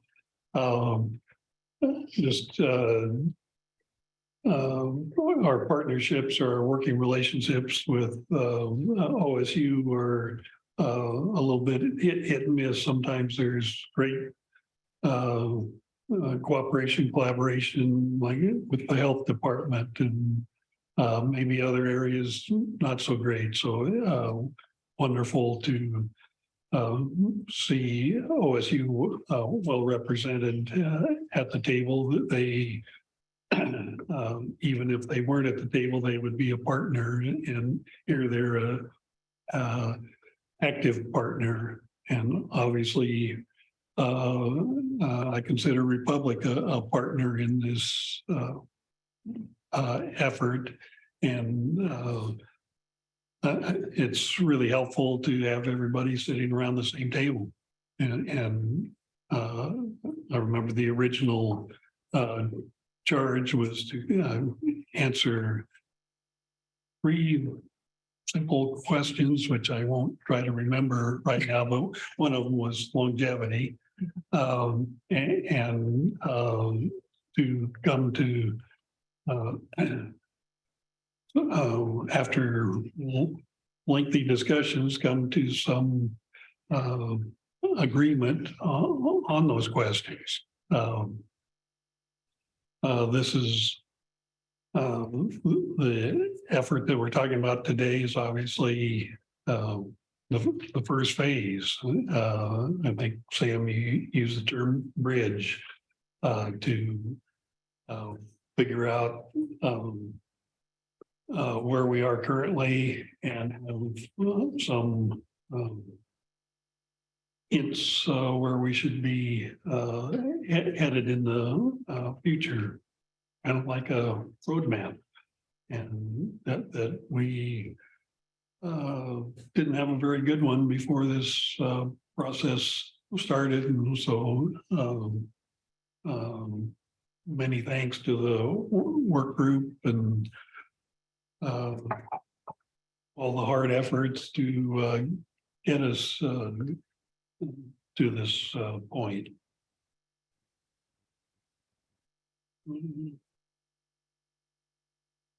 I guess. Just it was touched on, but at the beginning of the process, I believe Republic offered to pay a share of the costs of this project, and Benton County turned them down. We wanted this to be very clear that this was a Benton County sponsored project, and we wanted to own it, and we wanted to be able to appoint a third party to guide this effort. So I don't think that was mentioned, but as a recovering history major, I like to keep track of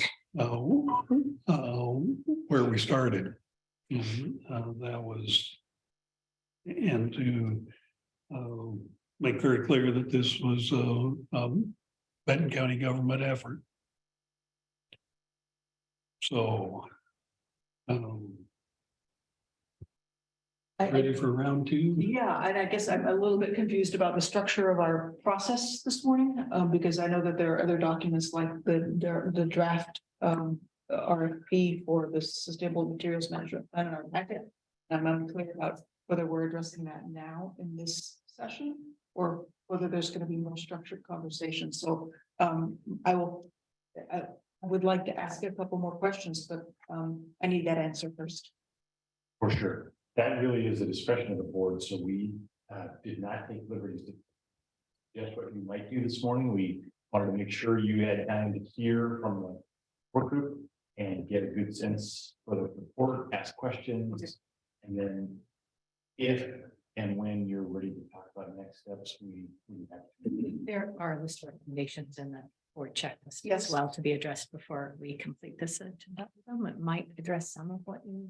Yes, and thank you. I'm sorry that I was so unclear about structure, but I do have a question, and it follows up on one of the things that Ed Patera said in his early comments this morning. And that is with respect to the Sustainable Materials Management Plan. I completely agree that we need to be looking at ways to minimize the waste stream and to incentivize all of the contributors of waste to the Cochran Butte landfill to contribute less, to generate less, a lower volume. We need to do that everywhere, not just here, but I think we have fantastic leverage right now here in Western Oregon to make a big difference, not just for Benton County, but throughout Western Oregon, and to set a model. So I'm looking forward to that. I'm looking forward to structuring the Sustainable Materials Management Plan process in such a way that we have the right players at the table and the right advisory group. I see that lots of mention of a scientific advisory committee, a community advisory committee, technical advisory committee. I don't know how many different committees we need, but we do need to have the right people around the table to do that. But I also want to ask a question about content. as the recommendations were outlined, I am having trouble seeing into this particular element. And I want to know how much of this,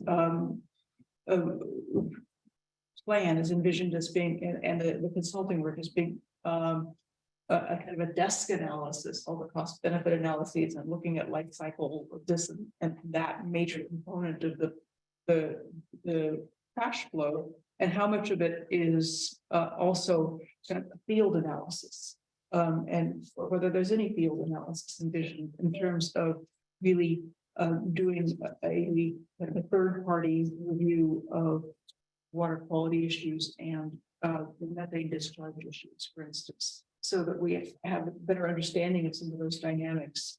I know we have data from Republic, but some of that is constrained by what's mandated by DEQ in terms of data. And I think we probably want to know a little more broadly than the DEQ minimums, what some of these flows of externalities are, to go back to my economics and graduate major. So that's a question for all of you, what in terms of the sustainable materials management plan. Staff work group. So I think largely that is, to be determined what that entails. I know that the SNMP group, and I'm speaking to it just because I was part of that group and helped with some of the discussions there from the staff perspective. But the discussions from that group wanted the plan to include cost benefit analysis of the impacts across the materials lifespan, including disposal, but that doesn't only include disposal, it doesn't only include the landfill, it includes the other life cycle phases as well. But certainly the group was interested in the impacts of the landfill. They had interest in the cost and benefits of hosting a landfill in our county. So I don't know how much of that would entail between desk analysis and field analysis. I think there's probably also a jurisdictional kind of authority perspective of what we can do in terms of like field analyses at the landfill with our kind of authority and role from the county. But that's certainly, up to be determined, I think. Yeah, I think it's a really good question, Commissioner Earl. The content we chose not to prescribe, I think it's actually, it's the next phase of the conversation. It should be driven by community input, professional input. Other counties should have a chance to weigh in so that we have a better sense for not just the desk analysis, actually what is happening and what do our partners across the region see on the ground so that we know how to exercise and where to exercise the leverage that we can. Yeah, I would want a better understanding of material recovery facilities, MRFs, where they're located, what they're focusing on, how we can better put together a network to minimize that waste stream. I know that, some of this gets into the business model of Republic too, in terms of where you make money. But from our standpoint, I think we need to be really good stewards of the landfill as an entity, and also of the lands and the community and the air quality and water quality, around that location. So I'm looking forward to really getting into those details of what that RFP would look like, and the kind of information that we need to have in order to be the best stewards we can. The other point that came up to me a couple of times and what all of you did in these working groups was that we really need to think about what the vision is in the long term for this site in the landfill.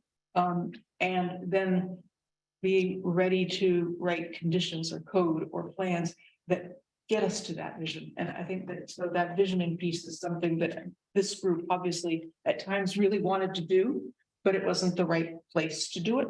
It wasn't set up for that. So I think that that has to be an essential part of whatever we do moving forward in the community engagement part of the sustainable materials management plan, because if we don't have a common vision, we'll have roadmaps that have lots of little dog legs and we won't really get there. So, yeah. Can I just piggyback off that and say being intentional about seeing where we've missed where the county has missed the mark in the past. And maybe I'm just restating some of the stuff you've already said, because it's floating around in my head. And making sure that we are careful not to make the same mistakes. Like you said, specifically with the conditions of approval, Republic Services says they can, they have good examples of what reclamation will look like in the future. And so now we know we need that in the conditions of approval. I have other things I could say or. So, I mean, I just want to highlight how there's so many conversations here that are all going to be ongoing in the future. But I think we all know that this is important. It's not going to sit on a shelf. It's going to be, like I said, ongoing discussions. I'm still going to welcome community input when it comes to prioritizing the recommendations. Obviously, we know we're doing a solid materials management plan, but beyond that, there's so many recommendations in this document. And so we really need to dive in and figure out like which ones are the priorities, what's feasible, what can be flexible, who's going to do the work, what department is going to take the lead, who's the partner, what activities need to occur, what code changes, do we need new documents, how do we work with other jurisdictions? So as many questions as this answered, it brought up like a million new ones. So I did want to mention that some of the one theme that I pulled out from many pieces of this was the theme of broken trust based on the history, how things have changed over time. And like Commissioner Ogerow mentioned, different Board of Commissioners, different documents, being lost or forgotten about, community believing that they were told one thing and then something else happening. Major concern seems to be that the conditions of approval are not enforced by the county. And the county, like many other jurisdictions, is reactionary. They're not proactive when it comes to enforcement. And so I think that's going to need to be, I don't know how to do it, but we're going to need to address that in the future. So I don't know if that needs to be a sweeping county-wide thing, or just if there's ways that we can do it specifically with the landfill moving forward. I know the Planning Commission asked to have a joint meeting with us, which I think is great. I also was thinking that it might be good to have a joint Board of Commissioners, Planning Commission, and SWAC meeting to discuss whatever you want to discuss. Okay, yeah, I'd like to talk a little bit about my environmental concerns that were discussed this morning. Commissioner Ogerow mentioned the MRF materials recovery facility that I know there were discussions several years ago with the Republic about a construction debris facility like Coffin Butte or transfer station or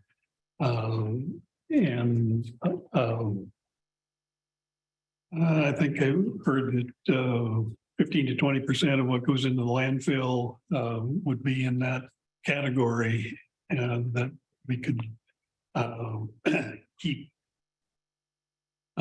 that out of the landfill and reuse, recycle. And to me, that just makes sense with all the booming construction and remodel, and let alone the very significant projects that are going on at OSU on an ongoing basis. To me, that I would call that low-hanging fruit, and we ought to pick it. Complete the metaphor. Methane capture was mentioned. I had an interesting discussion yesterday with somebody from Lane County, and he admitted they were behind their landfill is behind Benton counties as far as methane capture, but they're proposing a significant $110 million project to and capture methane may not be the right terminology, but to make a significant investment, having figured out that the landfill, their landfill, any landfill is a methane emitter, and that's another resource that we should put to better use. I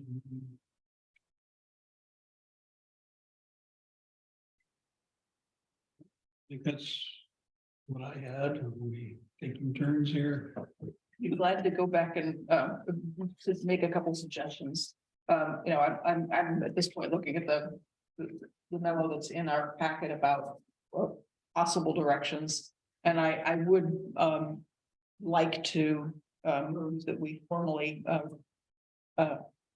receive the work group's final BCTT report. Second. All in favor of the motion, say aye. Aye.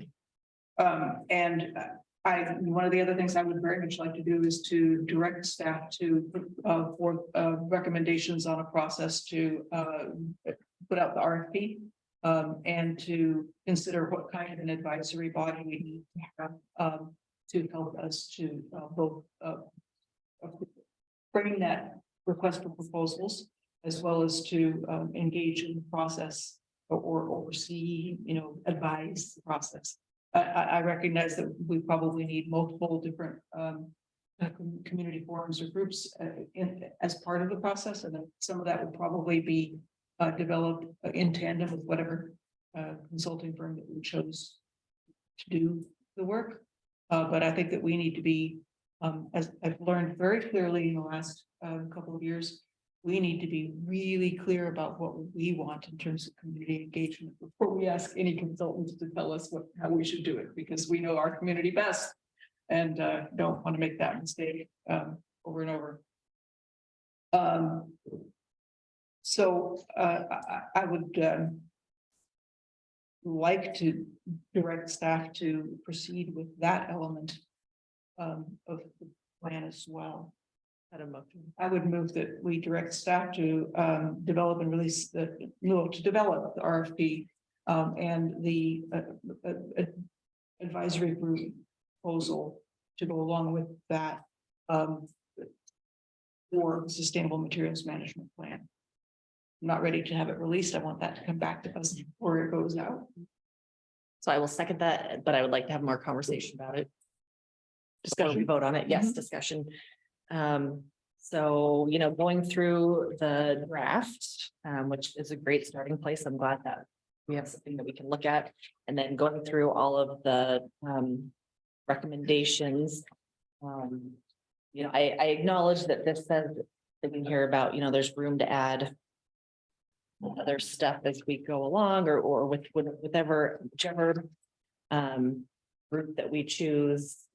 We can hash out all the details, but I just wanted to think, is there anything that's missing that we do want to put in here? And I made a list, so I'm not saying we have to put all these in here, but just for consideration. The SMMPR 1 and 2 both talk about our 2040 Thriving Communities initiative and how important that is to be a lens that we view this plan and the work that comes out of this plan. So is that something that we want to specifically call out more? I don't know. Maybe calling out how we are going to strategize with other counties. I don't know if that needs to be in this or not, but in the recommendations, it says that any counties that Public Services takes waste from should also have a sustainable materials management plan. I'm just unsure how, if we can't regulate other counties to do that, can Republic Services, I'm just getting into the weeds here now, but can Republic Services ask for that, or how do we how do we go about that? Should that be acknowledged, or is it good enough to just say, you know, to tell who's ever applying to read these and be familiar with them? It did it mention stakeholders at the table? I don't know, page 590 to 591 has an extensive list of stakeholders. We're just making sure that we acknowledge that.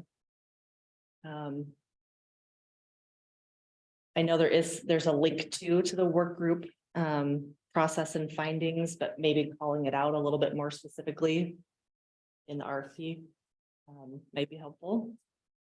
One of the recommendations was for a webinar for prospective consultants and also a pre-proposal Q&A period. Are we gonna do that? Is that recommended? I mean, I know it's recommended by this, but is that feasible? We don't need to nail that down today, but throwing it out there.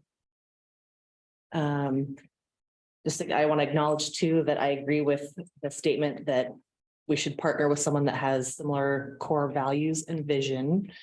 And then I think there's also another opportunity here to really more clearly state the importance and the necessity of public input and participation.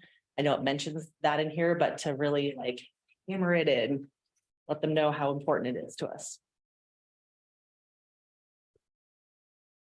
I'll stop there for now. So we have a motion. And it's the RFP is a draft. And so we can approve the motion and incorporate, have staff incorporate recommended changes that are appropriate. And I would just want to echo some of what Commissioner Wise has said in terms of things to think about as we approach a second draft. That pre-conference or webinar Q&A for an RFP, and the Q&A session is really typical of large construction projects. And also when we did the Justice System Improvement Program, both phases of that work, we did the same thing. It's very helpful to get information from consulting firms and get their ideas too. It ends up shaping what you do in the end. Those are all great ideas. I think with respect to the community engagement component, I don't, as I said, want to leave that to any consulting firm. I want to make sure that they know that this has to be a heavy community engaged process, but we need to take the leadership on that, and we need to. So that's a strong feeling of mine, just knowing our community. Yes, I'm looking forward to having staff bring back a revised RFP, and I would like to address that question of what kind of field analysis are we talking about, if any, the question I brought up earlier. And I do want to mention that I think DEQ is a vital partner as well in this process. And obviously, Oregon State University and John Duell can be a partner. Republic has to be at the table, other jurisdictions, and then community members. So, and I'm sure there are others that are missing, but those at a minimum are the ones I think that we need to include. And it's not just counties, but cities, because cities are probably the major waste generators, not counties as jurisdictions per se.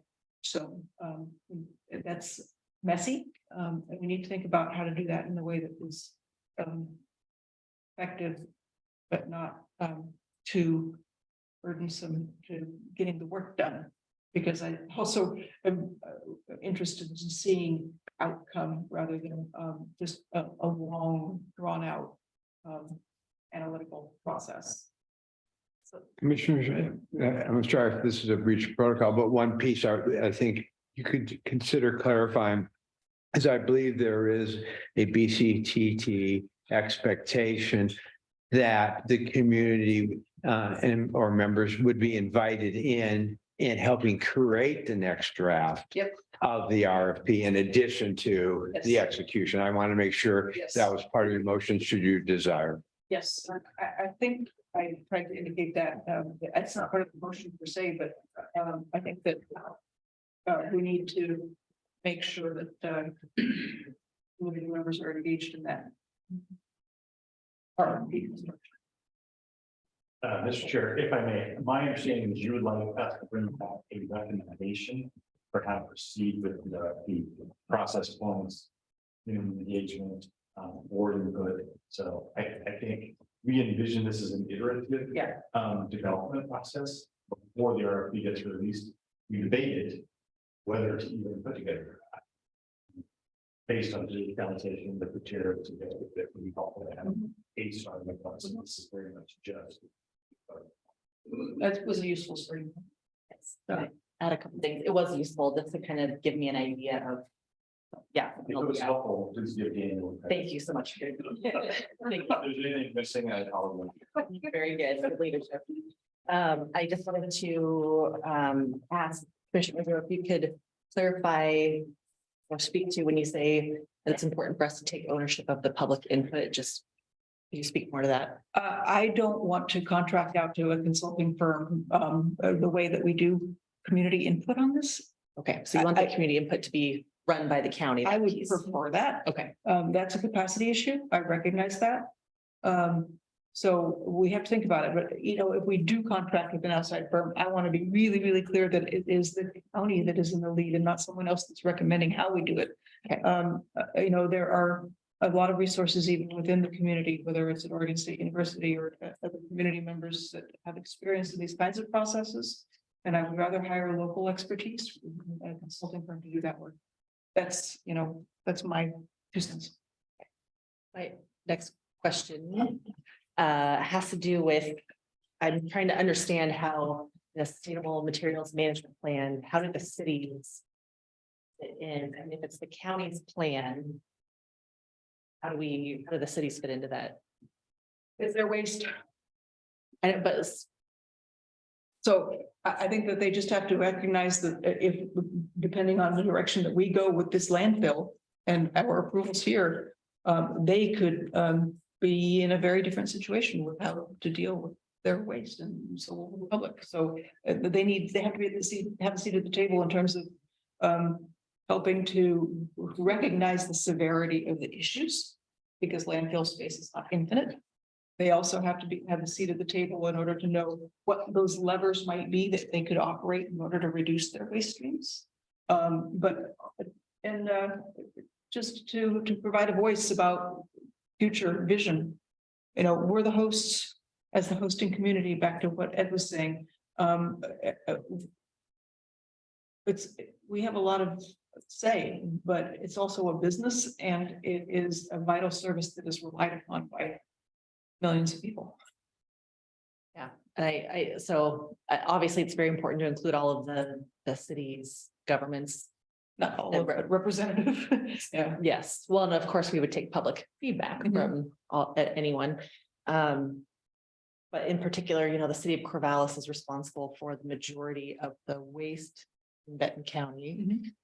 So making sure that they are heavily involved and having input is just going to be crucial. All right, a while back, we had a motion. Ready. Or do you want to refresh our memories? Commissioner Ogerow made a motion to direct staff to prepare a second draft of the RFP, along with the recommendation of the type of advisory body that would assist with framing the RFP and advising on the process, and to bring all of that back to the commissioners for further consideration. Capture. Yes. Okay. I seconded it. We had a second. All in favor of the motion, say aye. Aye. Aye. Motion carries.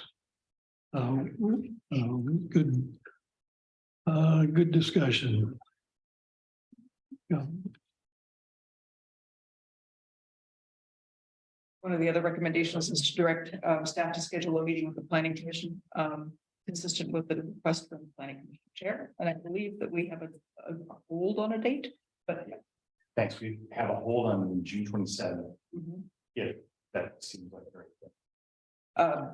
If you want it in the form of a motion, I would move that you make a joint meeting with the planning commission happen. Second, All in favor, say aye. I, aye. Aye. Motion carries. so. In terms of solid waste advisory committee and the disposal site advisory, committee, those are bigger discussions. And I would like to think about their role a little bit more.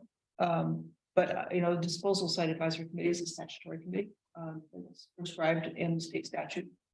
So and they are the hosting committee, you know, the hosting county committee.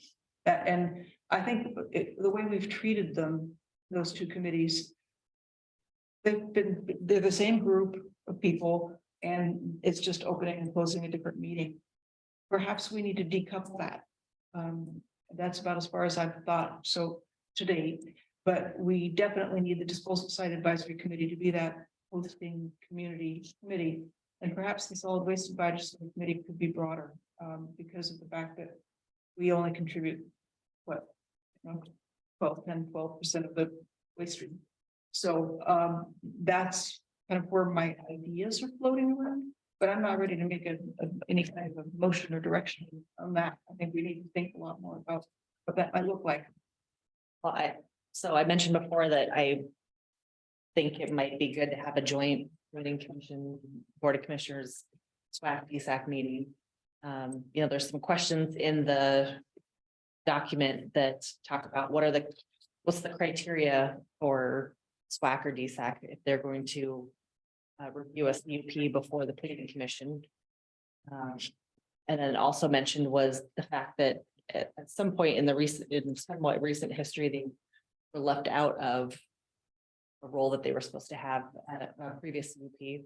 So just finding out more about that and just having a bigger conversation about what we think those things look like.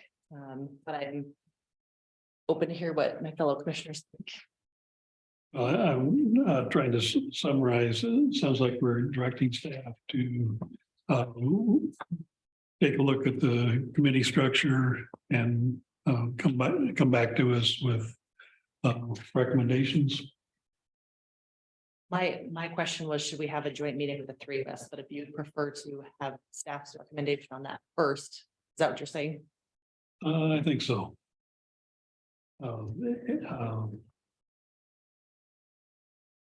Yeah, look at the committee structure that currently exists, and is that our how we want to structure things going forward. Commissioner Ogerow mentioned SWAC having a wider membership. So it seems like there's some questions that I think would make sense to answer before we re-engage. And I also want to raise another issue that I've brought up in many contexts, not just Benton County Talks Cash matters, but advisory committees really have to have a clear mandate and a clear responsibility in order to be functional and in order to feel useful and feel valued. And community members that are just around the table for a perfunctory meeting, it doesn't cut it. And that's a waste of time. So I think that maybe what we also need to be thinking about is DSAC is a standing committee, again, it's statutory.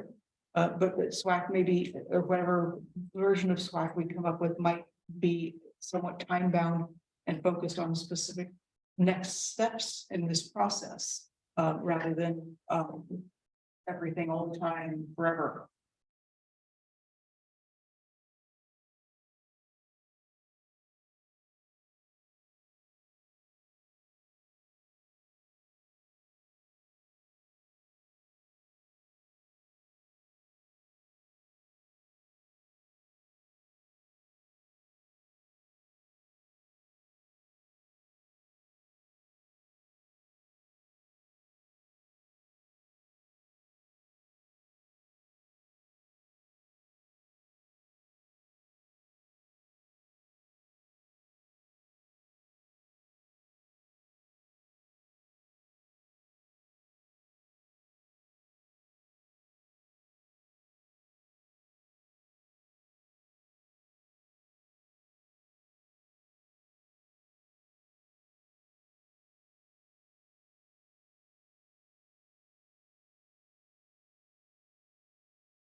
Here, did that lose power?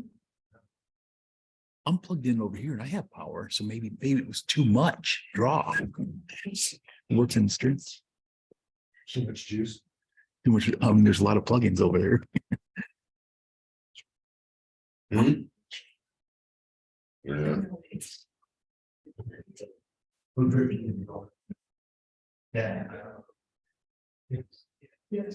Hey.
I have my volume.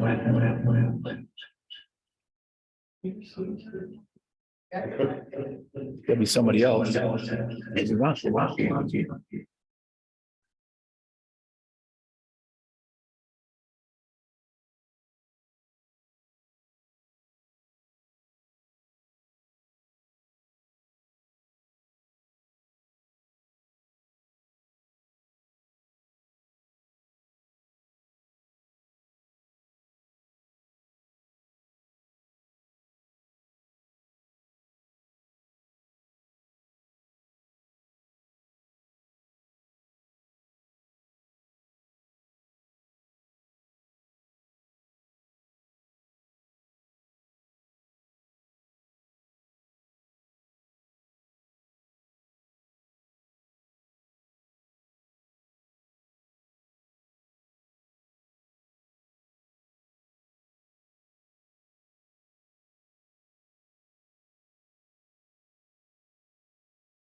what they need to continue. I think so. Let me just make sure I heard kind of the last part of the conversation, because it's really, it was important. I think what you're asking from us is to come back with a recommendation of the governance structure around solid waste, including roles specifically for DSAP, SWAC, Planning Commission. I would then that we add whatever kind of advisory group you want to appoint to the SMMP process. That also be part of that. Yeah, I think that's it. There was a question about roles and question about structure. That's what I heard. Okay. Great. That's that one is as complete as we can get at this time. Let's see. I just want to say once again for the record that I think we should have a debrief with three bodies, but we can talk about that after we hear back. Just wanted to say that. Okay. Let's see. Well, it's been mentioned many times how many changes have been have occurred in the last 2.5 years since the landfill franchise agreement was developed. I guess a question probably for Vance and maybe Darren. Is it possible to reopen the 2020 landfill and franchise agreement? It's always possible to open up a contract. No, it depends on what the two parties agree. We're a two-party agreement, so that's something that you have to have a conversation about with the other part of the contract. With public services. Okay, And if it's open, then is it limited open or just open and they can say whatever they can. Well, again, the parties could agree to anything or nothing. So it's really, that's kind of a mini agreement between the parties to the contract. did you have anything to add on that, Darren? Well, I just want to underscore a couple of things. First of all, a lot has changed even since the 2020 agreement was signed. The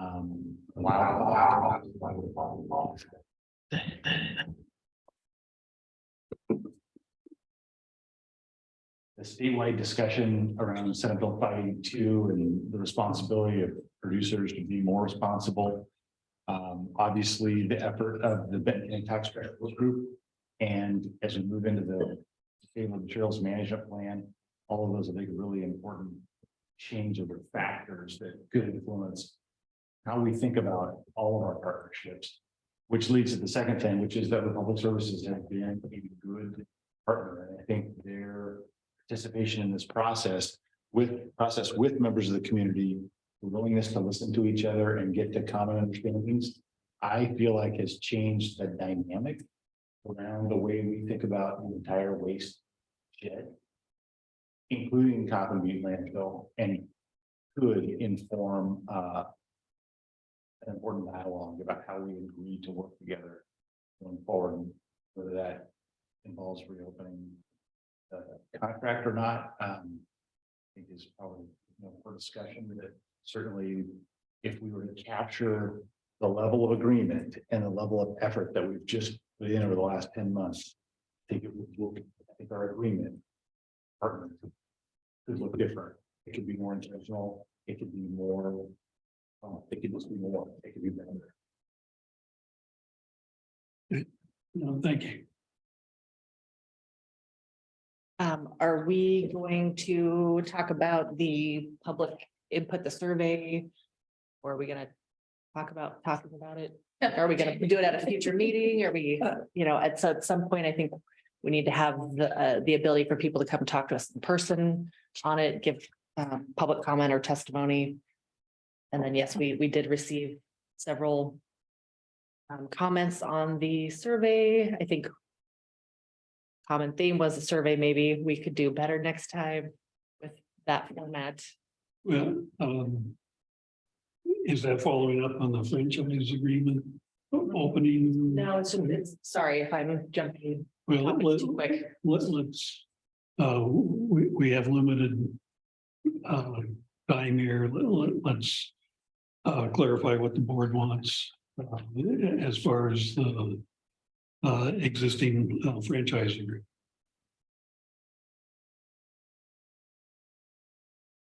I think it's worth a discussion of reopening the franchise agreement. Clearly, the current agreement incentivizes expansion of landfill. Or removing cap once any expansion occurs. I don't think that if we had had all of the Benton County Talks trash information during that franchise agreement discussion during first COVID year, it might have looked different. But I think that I need more conversation on that topic. I need to know and think about strategically what would we want to change, what we want to do differently before I'm ready to just say let's reopen the franchise. So I don't feel like I can get there in the next 5 minutes. So, but it is a topic worthy of discussion and agree. Yes, I would be willing to discuss it, the pros and the cons, the ins and the outs, what we would maybe want to change. Definitely not saying right now that we do want to open it. I'm just saying, I think we can discuss it and learn more about it, fully understand it. And just, I want to recognize that, I mean, if we open it, Republic then can, it's not just we reopen it and we get whatever we want. Just want to make that clear, and Republic can ask for things that maybe we don't want to give, so. Just saying, yes, I'd love to have that conversation with that caveat.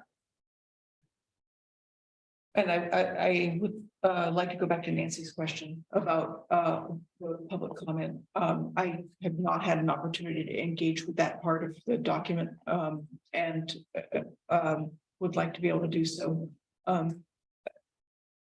What I saw was a lot of extensive kind of individual commentary. I don't know if there's summary component. I made one, but Okay, because my bias. yeah, it's a lot to assimilate. And with respect to having another opportunity for public comment, I feel like we should really channel our energy moving forward rather than come back. And so I would love to have, if we have a public comment session, I think my preference would be that it be maybe more targeted around the sustainable materials management plan and what we are doing moving forward. Rather than looking back, because I don't want to hear the same things we've been hearing. There's a like process that it's already gone done. I think I agree with you in that sense. I think we might still get some of that, and okay, here's one last chance to share that. But I think that we could still hear some good feedback, having people come in public. I think it's important that we at least give people the opportunity and that we actively listen. Doesn't mean that anything is going to be groundbreaking, but I still think it's important to give people the chance, the opportunity. Yeah, and I think that we're not that far apart, but I think what I'm saying is that I'd like to frame any kind of a session on what we would need to do moving forward rather than on what has been. And if people want to address the past, that's fine, but I'd like to frame it as moving us forward, because otherwise we're just slowing everything down. And so I also want to acknowledge that we've, had some of our other, SWAC and DSAC, we've told them not to meet, standing commission not to meet, talk on this stuff. So I want to be cognizant that there are community members that are not happy with the fact that we did that. And so maybe having this other open period can be another opportunity for them to give input that they would have given to those groups, or maybe they're members of those groups that would like to come talk to us. Well, it sounds like we need to develop what we want as far as feedback. So have that topic on a future agenda. And I really like what you're saying. That is what's helpful to me. I just also, I don't ever want to tell someone that you can't come talk to us. I don't want to. That's not the right message. People should be able to come and tell us things we don't even want to hear. And I know you're not saying that either. No. I just. yeah, and make I that clear. And I also want to say that there's, I don't know what kind of promotion this meeting got, but I'm assuming that it went out to the BCTT list. And so this is also an opportunity for people to come today. And so I want to thank everyone that attended today. And I just want to, yeah, I think I've said my piece. Okay, and the other thing that's hanging is on the franchise agreement. So Vance, would you at a future meeting, in the near future board meeting, come with some recommendations, what taking what we've learned in the last 2.5 years, what topics that Benton County would want to have on the table if we did reopen the 2020 franchising. I wonder if That's really up to you guys. that's That's entirely up to the three. you two had gone through the first iteration of those negotiations. Nancy may have a very different perspective on what she would like to see, so. I would be reluctant to do that simply because it's not my decision, it's what the three of you, so perhaps we ought to schedule a time to chat at one of our next meetings. About what you guys might wish to see.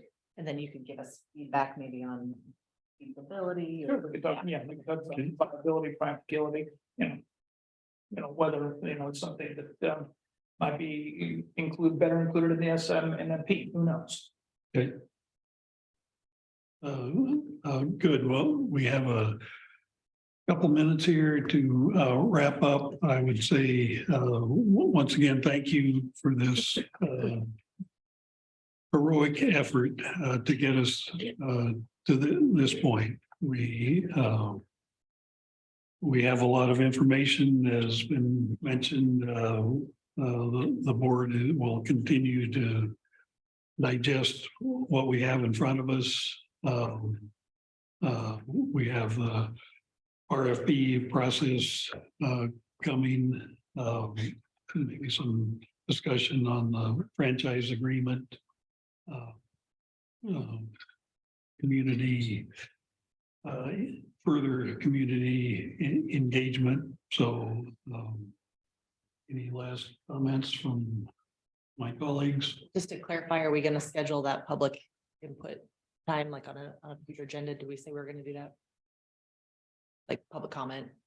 I didn't hear that, sorry, to interrupt. I didn't hear that. If it's appropriate, we can weave that into the approach, the recommended approach. How we get the community engagement into the SMLP, we'll just have that as part of the discussion. Okay, I guess I want to make sure that we're not going too long, like the report's out, we're doing this meeting. I just want to have a timely opportunity for people to give any final comments, or not, I shouldn't say final, but any pertinent comments on the final report before we get too far into everything else. So I know they can come to board meetings, but I just don't know if we want to specifically encourage that, or we receive considerable number of emails on the topic. I mean, it's not like we're not accessible in between official comment periods. sure. Well, my understanding was, for example, today we didn't have community comments, which I understand the reason why, just. Because we didn't have time. So can we please make time for community comments at an upcoming future meeting? Sure. Perfect. Mr. Chair, there's one other item that you could consider responding to. It's the letter, the offer letter from the OSU College of Ag Sciences, Department of Applied Economics, LDB program. There's that one of us that would be like to respond in some way. It's a very generous offer. Yes, that's, as one commissioner, I would agree. Okay. Yeah, I was assuming it didn't. Yes. Okay. I think we'll prepare a draft letter response back from the board, thanking college and recognizing them. Oh, it's, I was excited to see that and assumed that was going to go forward, but be glad to, we are glad to clarify. Yes. Thank you. Okay. Any last thoughts or comments? If not, thank you. I hate to meet and run, but we are scheduled to start a serious discussion on another topic in 1 minute. So a couple minutes. For staff. Yeah.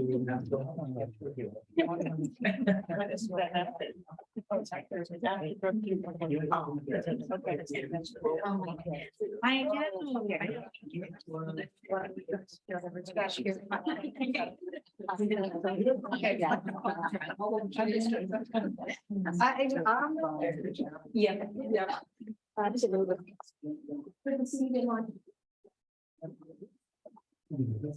Thank you.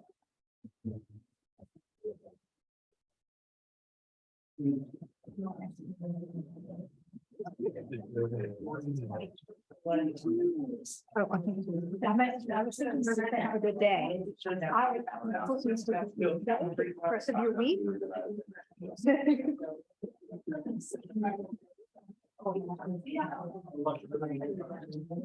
Yeah, right.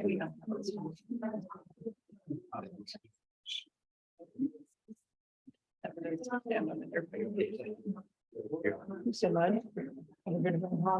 Next time you come back to Benton County, it has to be to just play. Yes, that would be fantastic.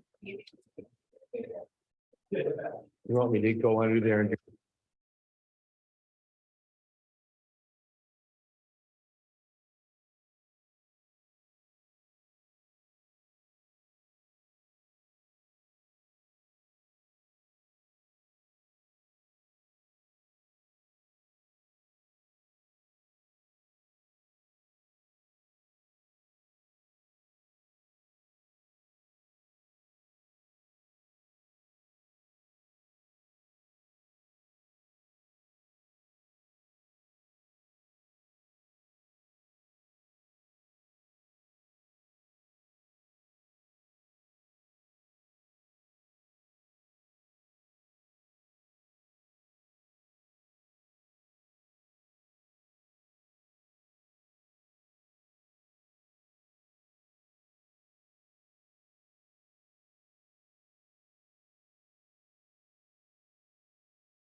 I appreciate that.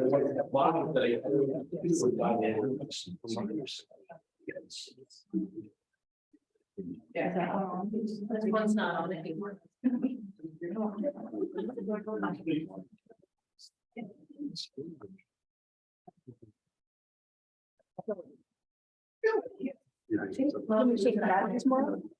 No, they're actually fine. It's just not really.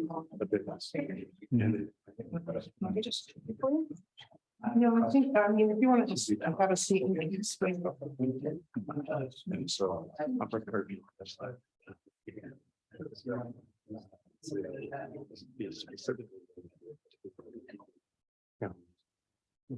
Why don't we do those? I'm only going to slide.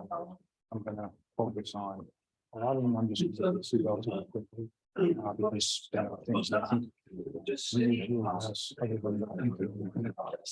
I was going to just address the therapeutic.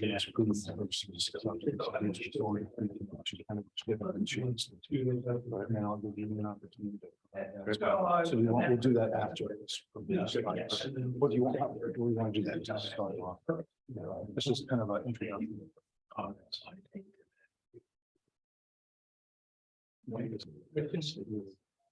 Well.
There we go, the bottom.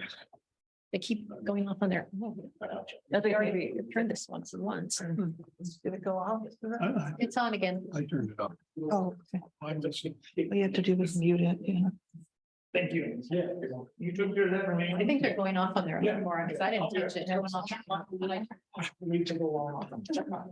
I check my emails every day.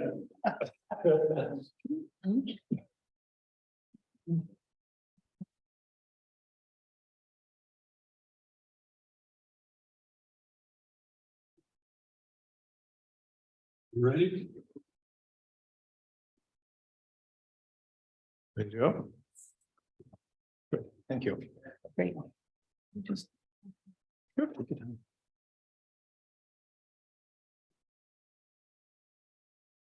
all right. There you go. All right. So I'm green, but it also has the red light. I think it's fine. That's what it's supposed to do. Okay. All right, well, welcome back. Item 4.2, adult drug treatment court presentation and next steps. For treatment court, Judge Matthew Donahue. Welcome. Good afternoon, thank you. And District Attorney John Harrelson. And others. Okay. Well, Suzanne Hoffman and Damian Sands. Well, thank you. Again, thank you, commissioners, for taking the time. I apologize up front. We have a slide presentation. We originally designed this for an hour presentation. It's been sized down a little bit, so I'm going to focus on a couple of the slides. I think you already have them in the packet. So I'm just going to set them an open invitation to take a look at some of the things we go over relatively quickly. If you have any questions or any further discussion on any of those, you have my contact information and I think DA Harrelson's contact information at the end. Feel free to reach out to our staff and I'll be more than happy to answer any questions either informally or with all the commissioners at another work session soon. But now we do have the slide presentation. I am again the Benton County Drug Treatment Court. DA Harrelson here is going to start things off a little bit by giving us an introduction, and then I'll move into the slides and again address some of the more salient issues in the slides. And then I want to spend a little time at the end just kind of discussing those next steps. I think that's really the meat of where we need to focus. So, DA Harrelson. Thank you, commissioners. I want to call out first and foremost that to some degree, I'm the old man in the room because I have been working with the drug courts it's been over 20 years here in Benton County. Benton County is now in its 23rd year of having a drug court and has had the real honor of serving as a mentor court across the country. That really is a result of aligning with best practices at a level where you are recognized by the National Association of Drug Court Professionals to be able to serve as a model across the country. Now, historically speaking, we did go through a period where we went from independent treatment agency to Benton County providing the treatment services. That was not a success. And so we moved back to an independent agency providing those services. And again, that continued to be a success. And the second time that we've gone through this, again, it has not been a success. And when I say it's not been a success, and I think it's well detailed to a degree in the letter to the Board of Commissioners dated May 30th, 2020 from Damian Sands, that there simply isn't the bandwidth to be able to provide these services at a level that aligns with the researched evidence-based best practices. And so one of the fundamental points I really wanted to underscore, which I can't underscore enough, as I was going through this letter, it inspired me to share one of the fundamental components that's different from the broad response to substance use disorders that the health department speaks of versus treatment court. Now, the treatment court recognizes that there are 4 quadrants that are comprised of a risk element and a need element. One quadrant is high risk, high need. One quadrant is low risk, high need. That would be somebody who's not criminally involved at all, but they have a very, very high need for treatment. Another quadrant would be high risk, low need. So imagine someone who's using, but they don't have a substance use disorder and they're heavily involved in criminal activity. And then your fourth quadrant is low risk, low need. And you think about folks that, maybe they've used a little bit, they happen to get caught, and it's the scariest thing in their lives. And oftentimes educational programs can be very effective to be meeting people where they are, okay? What drug treatment court really focuses on, what's researched, is what produces the best outcomes for that high risk, high need group.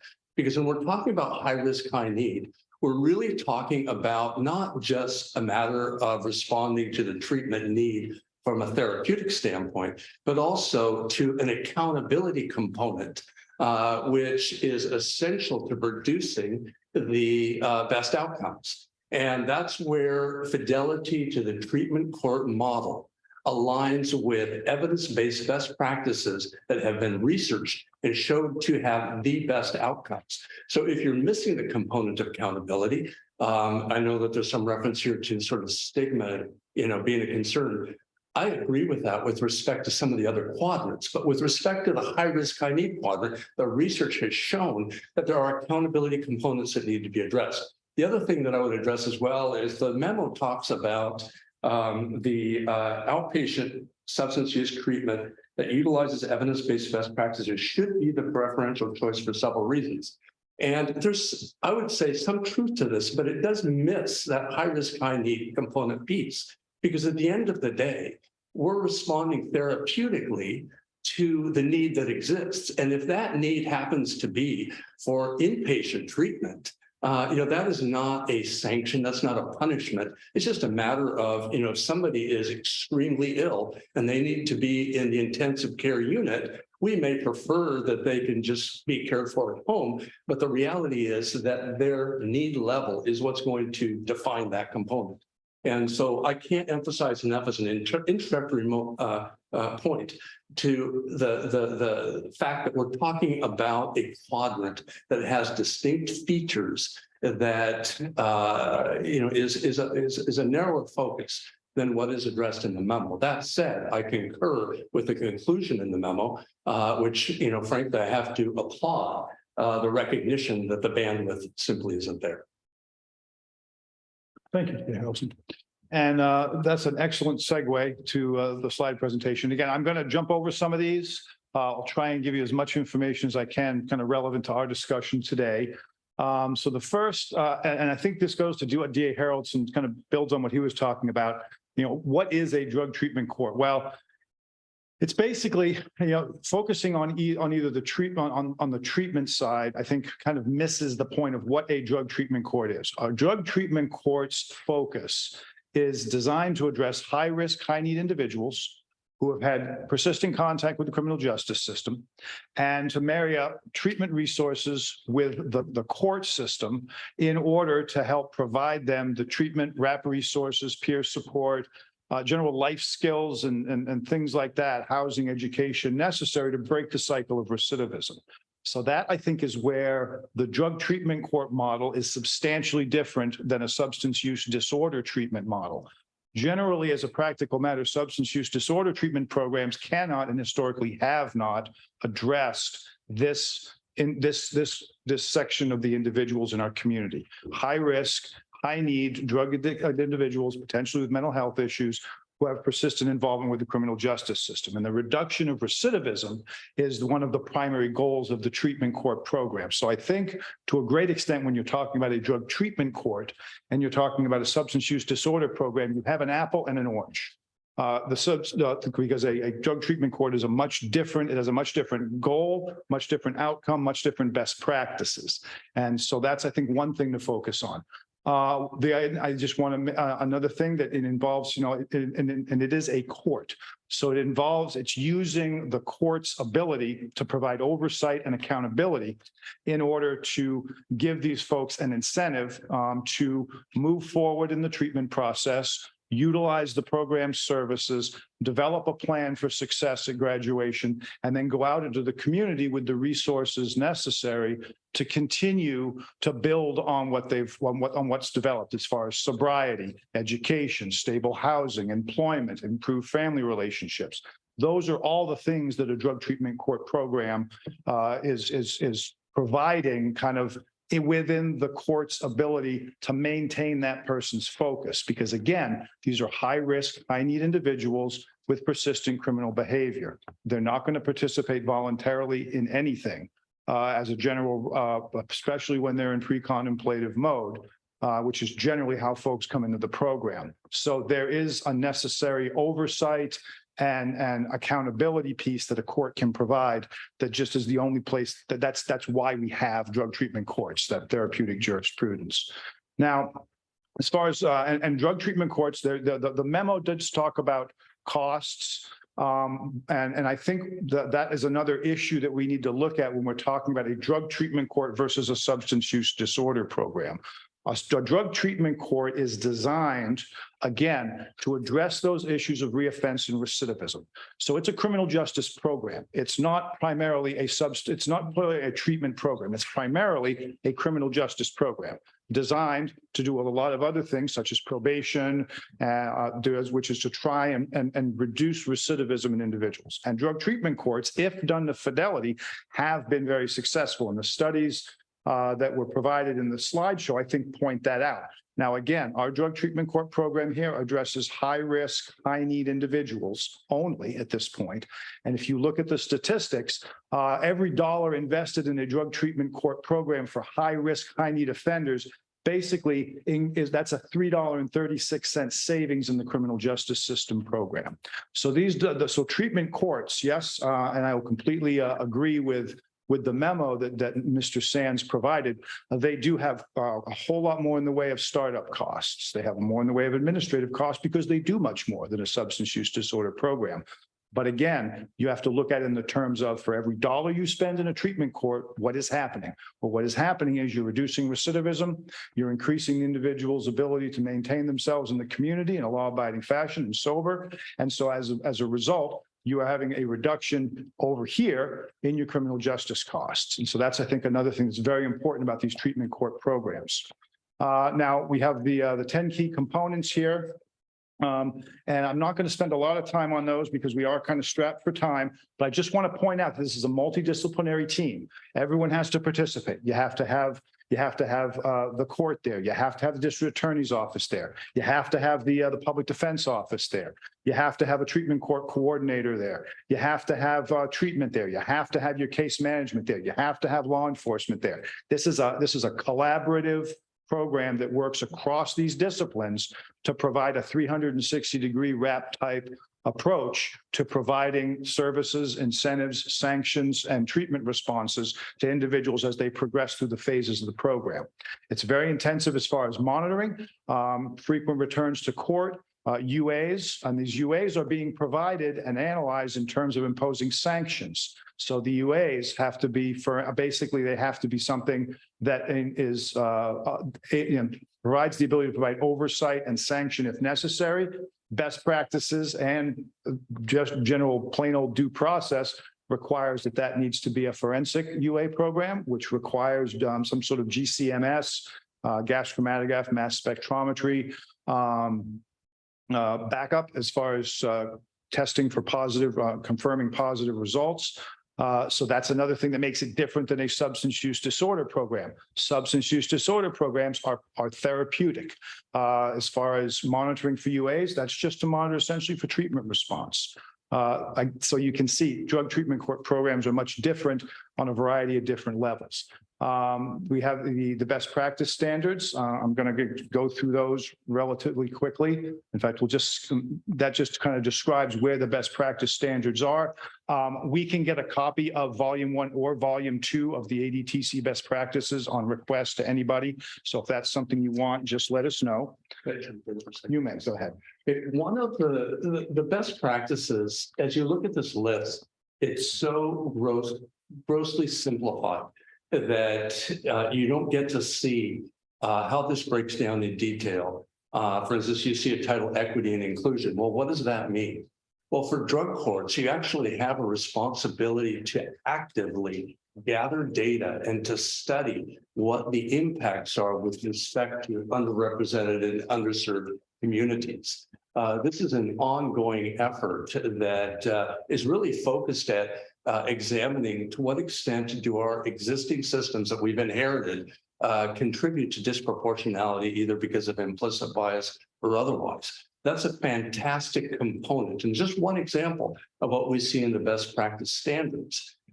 This is not something that we have ever seen with regards to examining what these standards are within a criminal justice system treatment hybrid. And I hate to see us lose that aspect of what we're doing with that, but it's an important part to really appreciate what the detail is as we could dive further into these best practice standards and recognizing that these are all researched to and tied to best outcomes, reducing recidivism, saving costs. And that is a great point. And we keep using the word best practices here. And I think it was used in the memorandum from Mr. Sands, that from the health department. Best practices, it can be a bit of a buzzword. Every discipline has its own best practices. Drug treatment court's no different.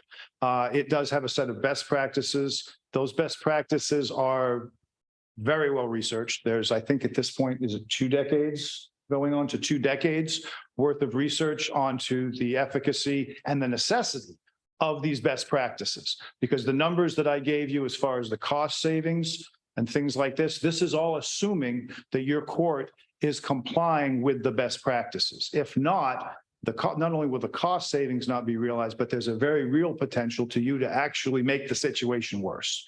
And we can talk a little bit about that. I can jump back in. Sure. I'll just get you back here to the. On the target population, okay, again, what does that mean? Well, you hear us talking about high risk, high need. Well, what does high risk mean? Does that mean that somebody is dangerous? That's what we think about sort of in the layman's term of what risk means. But there's actually a definition for it within the practice. And the definition is that someone is high risk where they're likely to be unsuccessful with their traditional model of supervision and treatment. And so when we think about a therapeutic approach, it falls more within that realm. What we're talking about is folks that are at risk not to be successful. And that's why the outcomes are so good with this particular approach. The other aspect of it is this, is grounded in the therapeutic approach that brings the accountability is meaningful, sustainable behavior modification.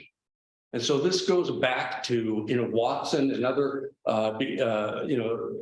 behavior modification, sort of historic figures that have really kind of put into play these practices of imposing incentives and sanctions and ratios of incentives to sanctions that are going to be the most effective in being able to get these best outcomes for high risk, high need individuals. That's an important component to understand because it's not a retribution model. It is not a retribution model. And that's a very, very important point to underscore because the sanction components, even if it's a short jail term, best practice show the jail term should be 5 days or less. Okay. And typically what we'll see is those are considered high intensity sanctions. And when those sanctions are imposed, we're looking at, if it's a 2-day or flash incarceration, it is what is the behavior modification impact of that response to that in a timely fashion to that participant.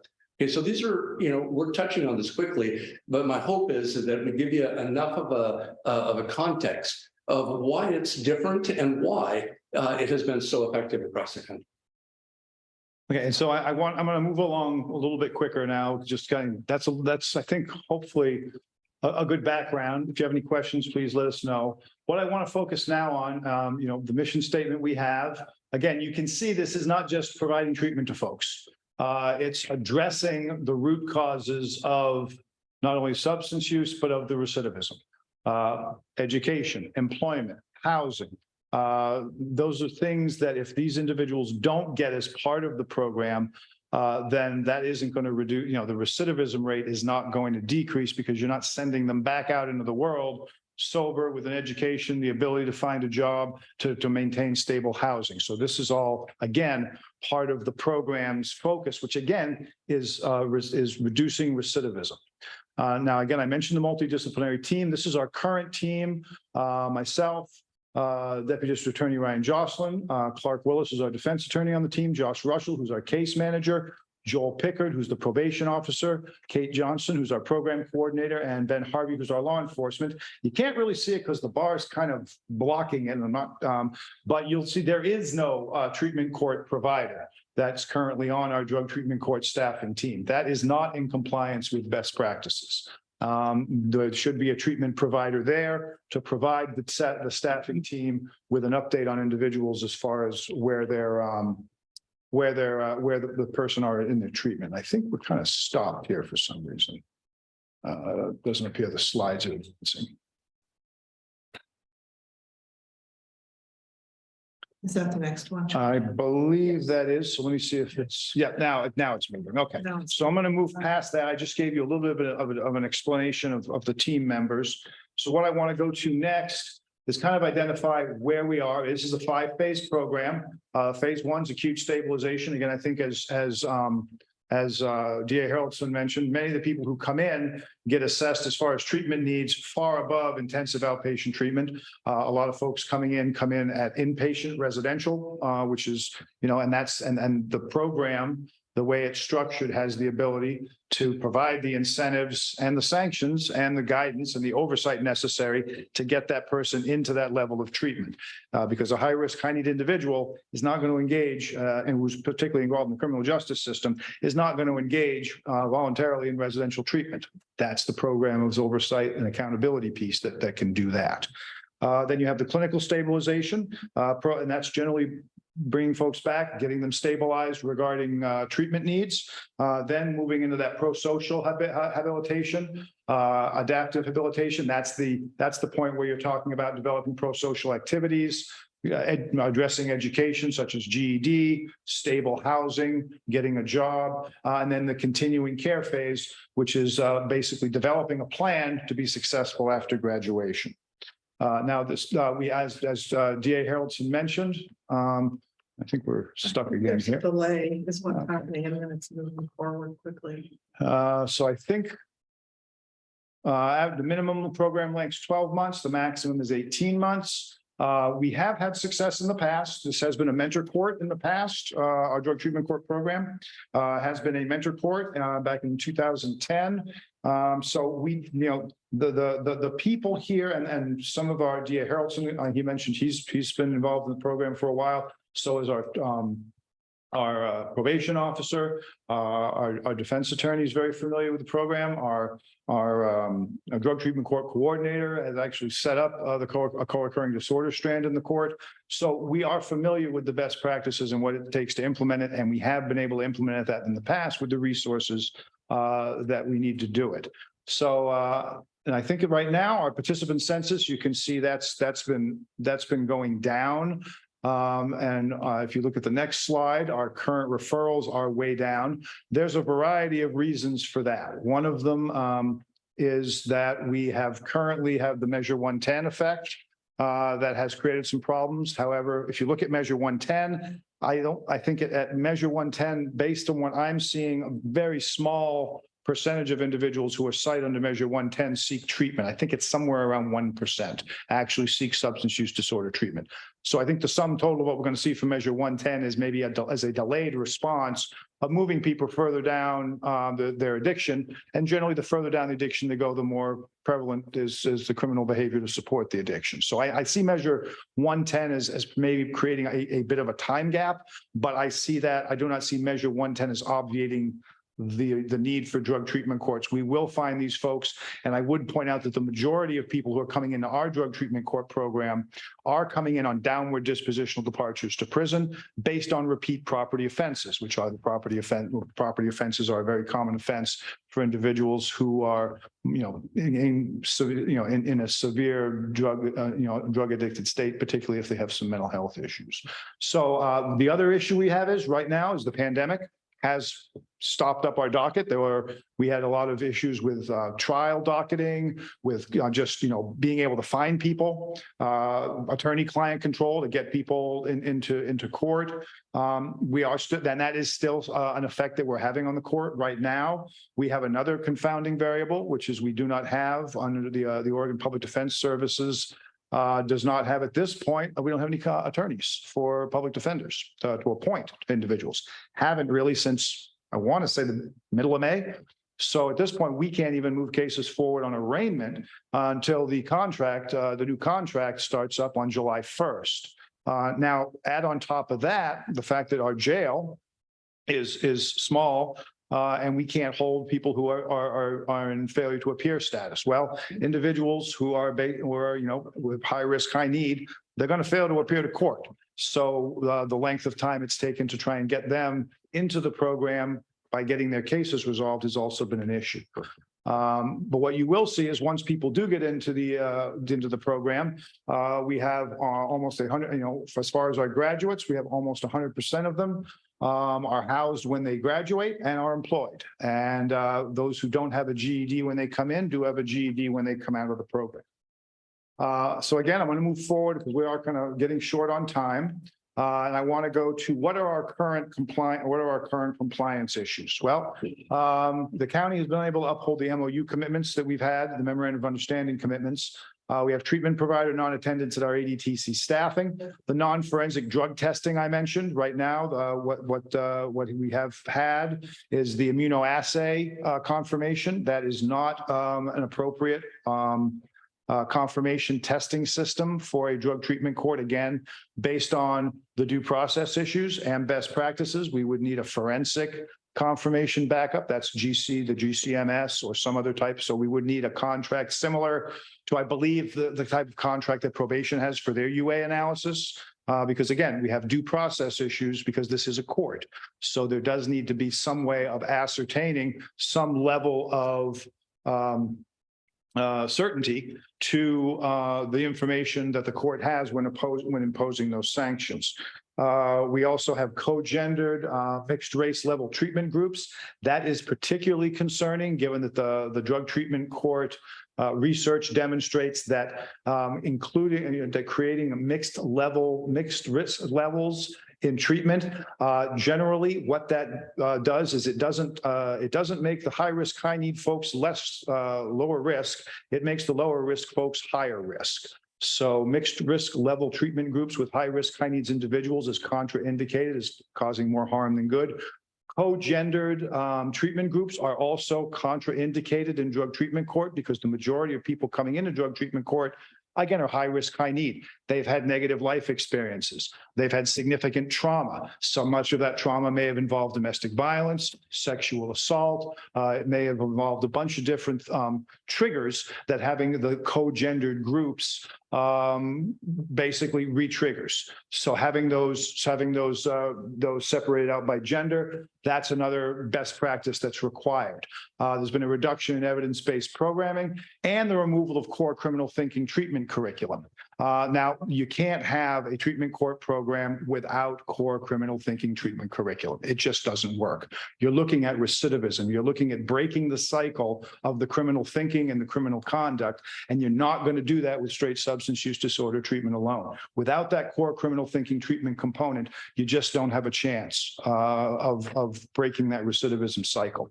There's also been a lack of effective utilization of chance peer support. We do have a chance peer support contract, and this is some of the newer research on drug treatment court, but the utilization of peer support, particularly for folks in that phase 1 and 2, has some pretty amazing results as far as helping them develop that pro-social habilitation, helping them navigate things that you and I would take for granted, opening a bank account, getting an ID at the DMV, getting your Oregon health plan reinstated. I mean, these are folks who are starting from a point in time where they may have lived a chaotic lifestyle for, it could be a decade or more, and getting them back just into the focus of what they need to do to move to the next step forward.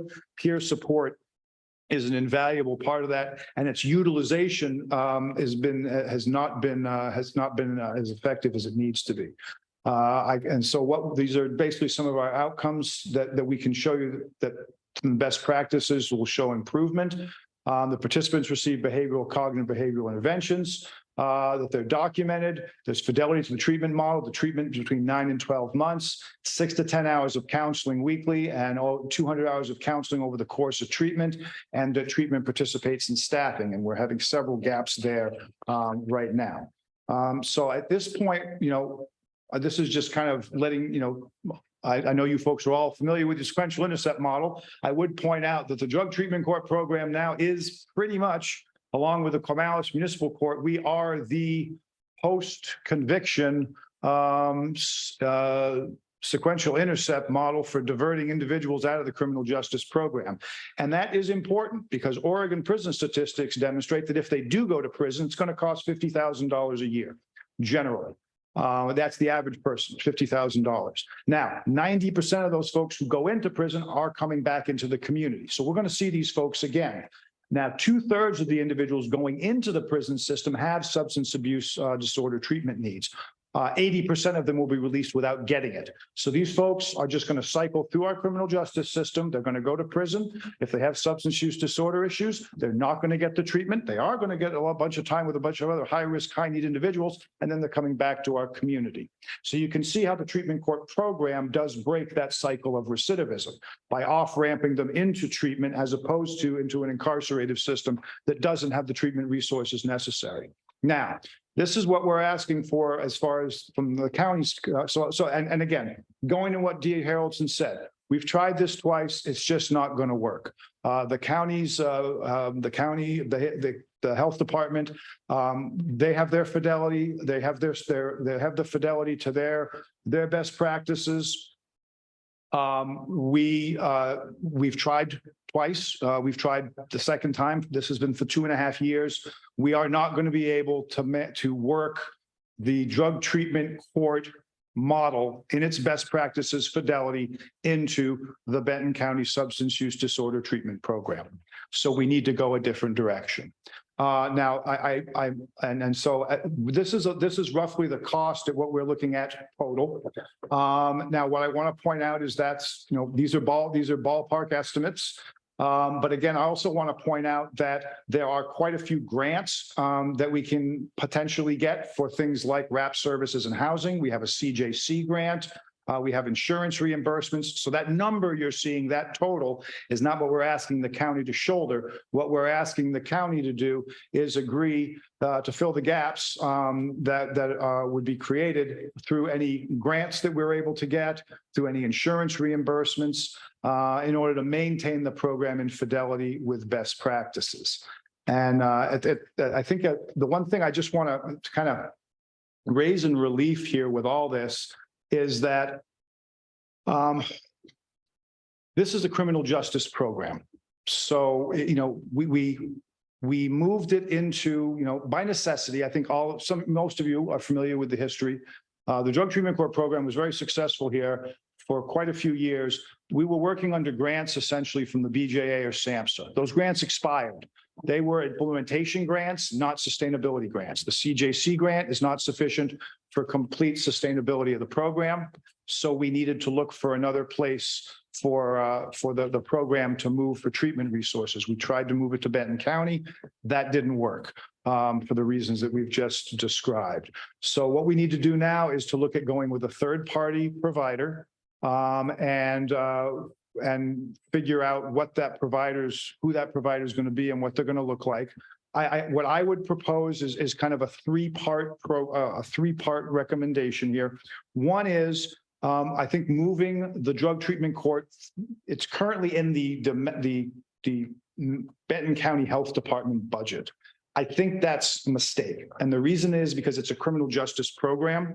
And I think when we're looking at it as this is money we're going to spend in order to save this amount of money in our criminal justice program. I think the input and the output as far as money going in and cost savings realized, I think those need to be in the same place. And I think that's one of the problems we ran into, because if you read the memo from Mr. Sands, one of the issues he was talking about is the drug treatment court is not feasible or cost effective.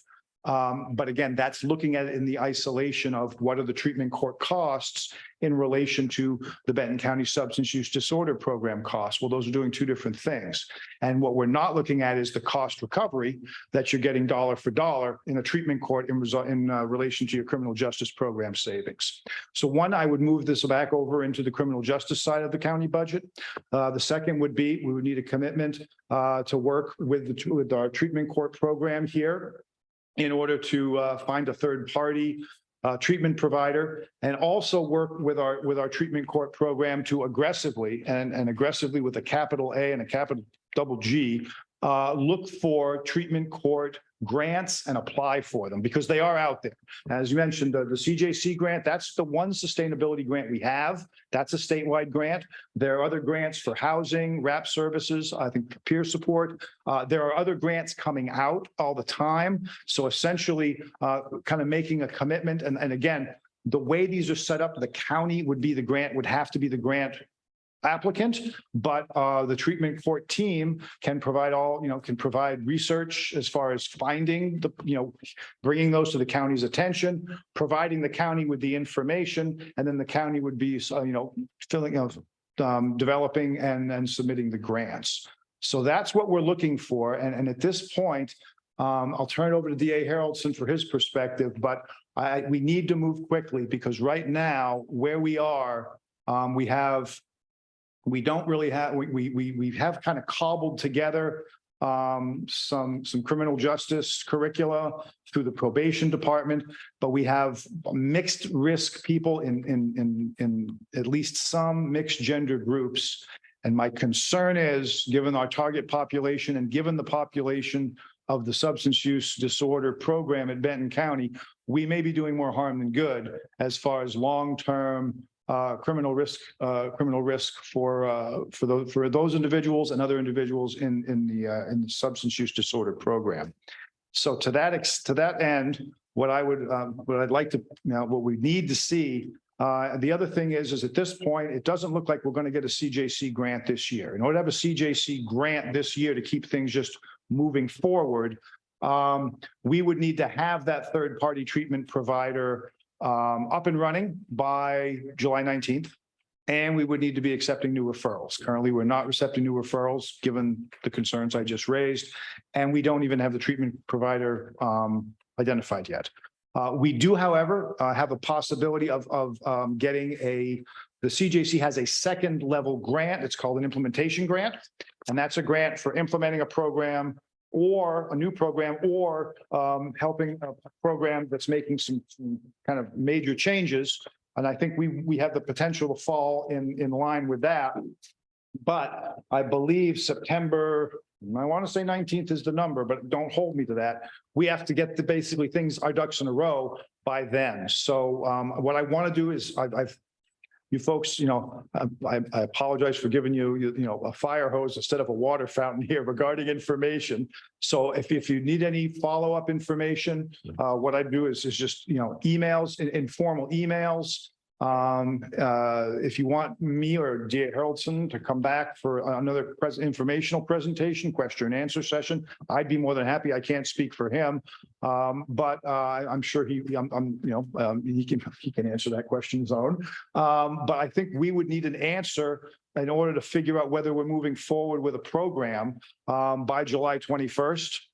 If we can get that, then I think that we, at that point, can probably move forward, work with the CJC, work with our treatment court coordinator, work to identify third-party options, get them put together, and have a plan ready for that September application. If we don't, then I don't think we will be able to. And if we can't, at this point, again, where we are in the program, the deficiencies in the program, the potential that it has to do more harm than good.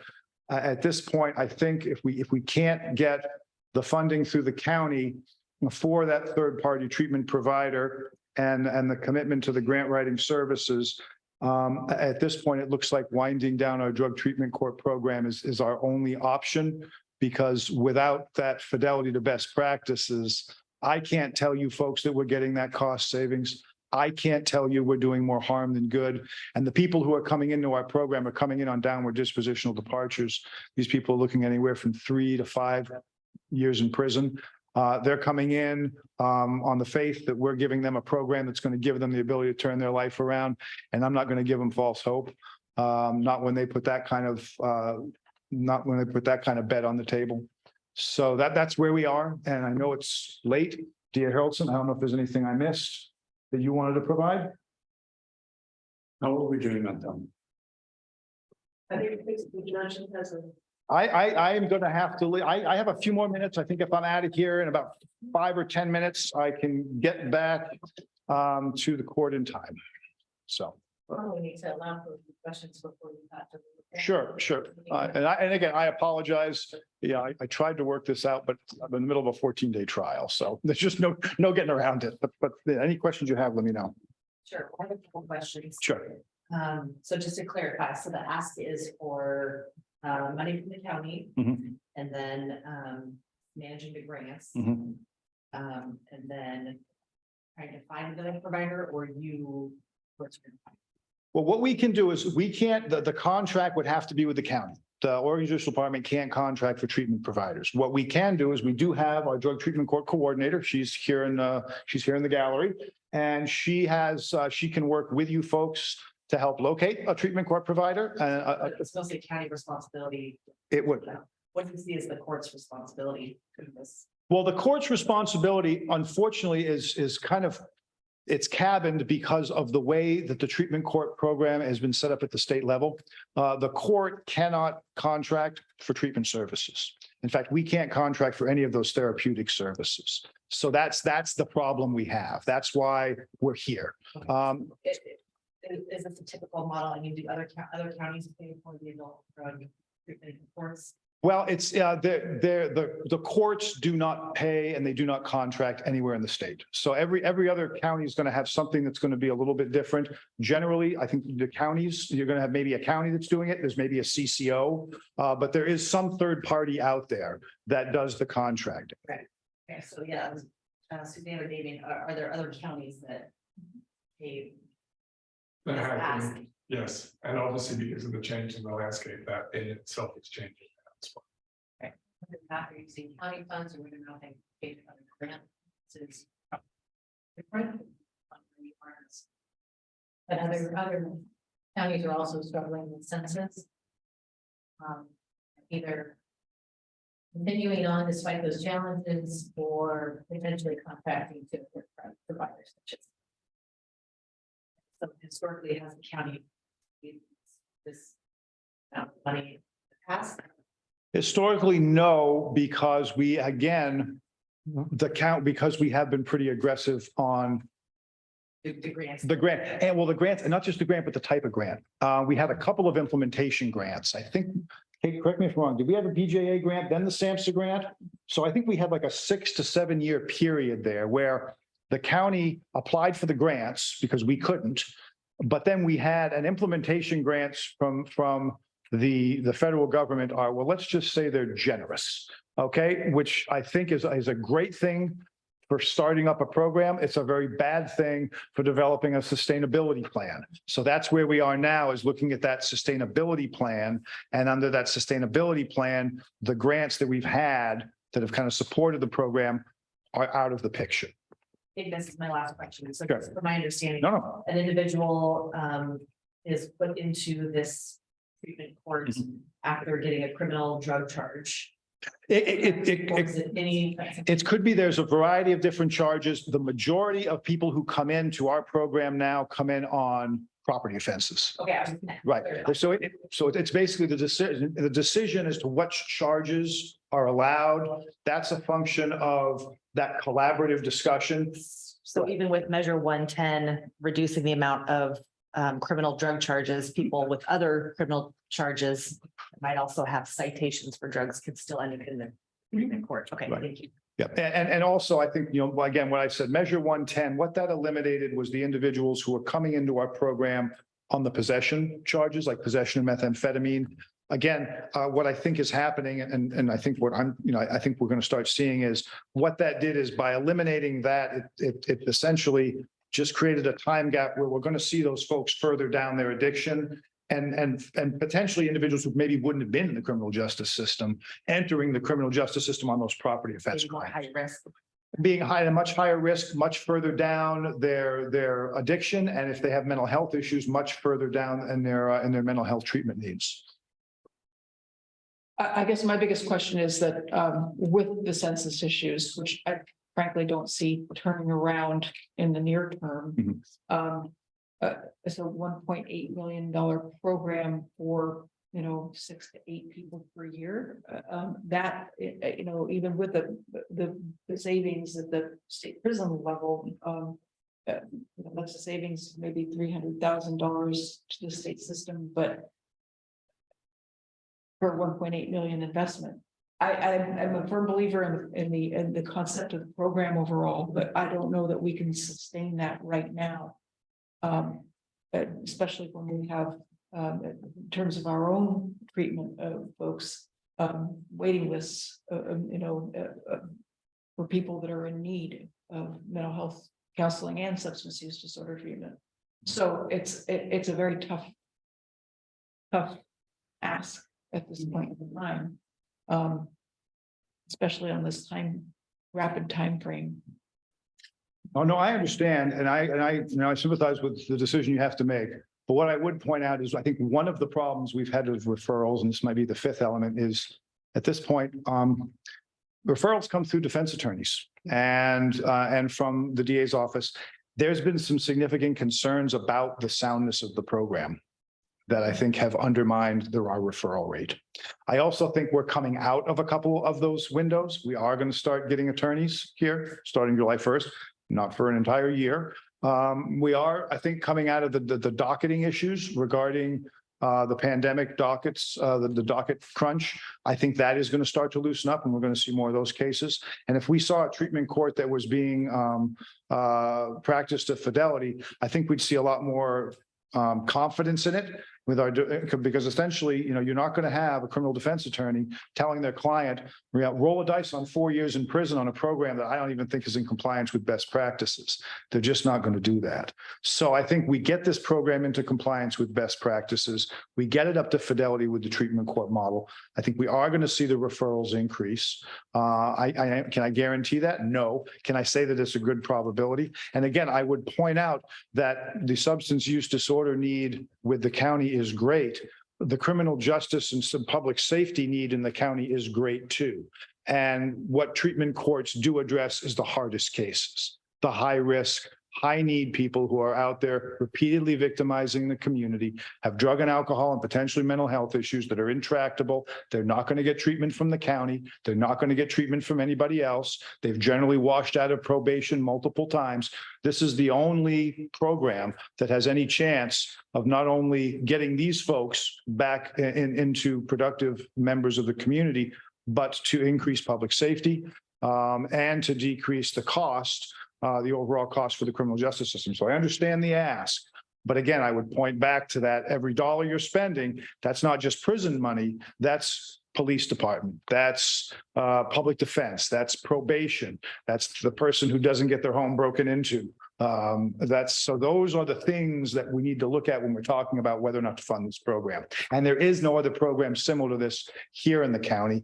And if we lose this, if it just goes away and we shut this down, I can't guarantee you we're ever going to be able to get it started up again.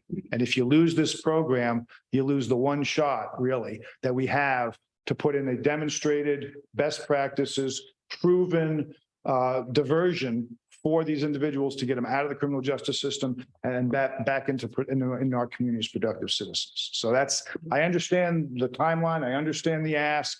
I don't make it lightly. I've been working 2.5 years trying to pound a round peg into a square hole. And I'm just here to tell you that peg ain't going through that hole. And this is where we got to go if we want this program. Any other questions? Unfortunately, I got to run. I got a jury waiting for me. But Dear Harrelson, can you stick around and answer some questions? And again, I apologize. Do you have Commissioner Malone? I had a similar question. Sure. To Commissioner Ojiro and back there. Thank you. But I appreciate your putting a lot of information in a limited amount of time, and I think probably we will continue this discussion with Benton County staff and the Harrelson. So, and if you, and again, I wasn't kidding. My door's open. If you have any questions, Just use the contact information on the slide. I'd be willing, I can speak with you informally over the phone if you have informal questions. If you want me to come back and provide more of a question and answer panel format at a work session, I'm more than happy to do that, although I'm going to be gone for the next 3 weeks, but well, from June 26th, I'll be at the NACP conference because I'm very optimistic we're going to do this. So I'm going to figure, so I'm going, and then I'll be on vacation for 2 weeks, but I'd be more, if I can't get the information, our drug treatment court coordinator, Ken Harrelson, I mean, he's a much better resource than I, particularly on the historical part of the program. But if you have questions, we'll get you the information. Great. Thank you very much. Thank you. Thank you for your. And don't speed on the way. No, that was, judges getting caught speeding, it's a bad option. Thank you. Thanks. All right, well, we will continue. Suzanne I and think Dave Harrelson had some more remarks before. Thank you.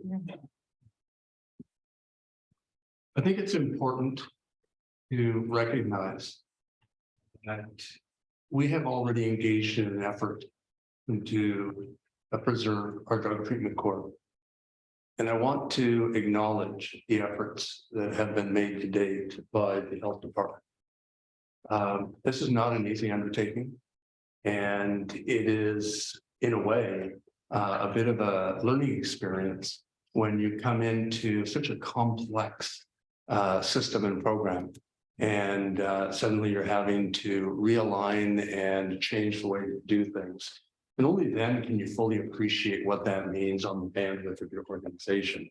And certainly one thing I have observed is the great intentions of all of the stakeholders at the table. And sometimes, no matter how good those intentions are, the resources simply aren't there to be able to do which we could do. And so those are some of the facts that we have to face. The census issue is an interesting one. It's an interesting one because if we look at the snapshot, the argument that the investment, is too expensive. It resonates. But the challenge with that is that this is a very dynamic aspect. And the example I would offer to you of that is we've learned in the criminal justice system, when there's a profound change, it's like a water balloon. You press in one section, it bulges out somewhere else.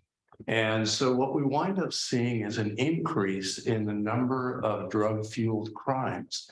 So there may be a reduction in the number of possession of controlled substance crimes, which are no longer crimes, but they may be manifesting. In fact, I believe statistics show that they already are. But it's compounded when those cases can't get before the courts in order to afford an early intervention. I would argue that these are temporary, dynamic changes, and that the census would return by virtue of the fact that it's just a matter of where this is going to manifest itself and whether we'll be in a position where we can respond. And perhaps looking into the future, that's something that we need to be mindful of. I would note that I have long been an advocate for the state of Oregon to fund treatment courts across the state as a part of the criminal justice system. Drug treatment courts are not an island in and to themselves. They are actually an evolution of the criminal justice system, which provides an opportunity for the judge to make the most highly informed decision at each critical decision point. And that's where that multidisciplinary team is key to ensuring that the judge is getting the best information and applying the best practices, both in the treatment science, as well as with respect to understanding all of the various dynamics that come into play. So I think those are really, really important things to keep in mind and to recognize that, the dynamic is there. I expect that we're going to see a return to that. Keep in mind that when Measure 110 passed, we didn't know about P2P meth. We didn't know about fentanyl. We didn't know about tranq. And then the years to come, there's going to be additional ones that we don't know about. I do know that there has been discussion among the legislature to re-examine whether to criminalize some of these very, very dangerous drugs. Because, again, we learn, we make rules and we learn. And so those are matters that I would bring to the commissioner's attention, not so much as a decision point, but rather just, again, following the same principles as our treatment court, and to strive to provide you with as much information as we can so that you're making the most informed decisions when you face these difficult fiscal choices. Yeah, it's clear that the structural situation with OJD staff, the courts not being able to pay for any of the contracts, any of the grant writing themselves is an obstacle. There's no logical single home for it within the county structure. And it's not a perfect fit with our behavioral health mandate. And there is a mandate from the state for behavioral health to provide a whole suite of services. This isn't one of them.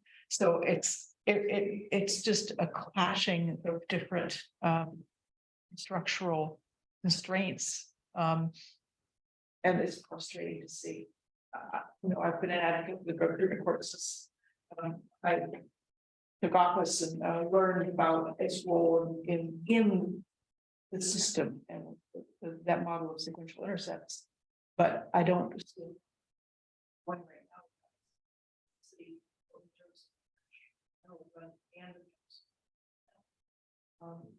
Just to do the grant management.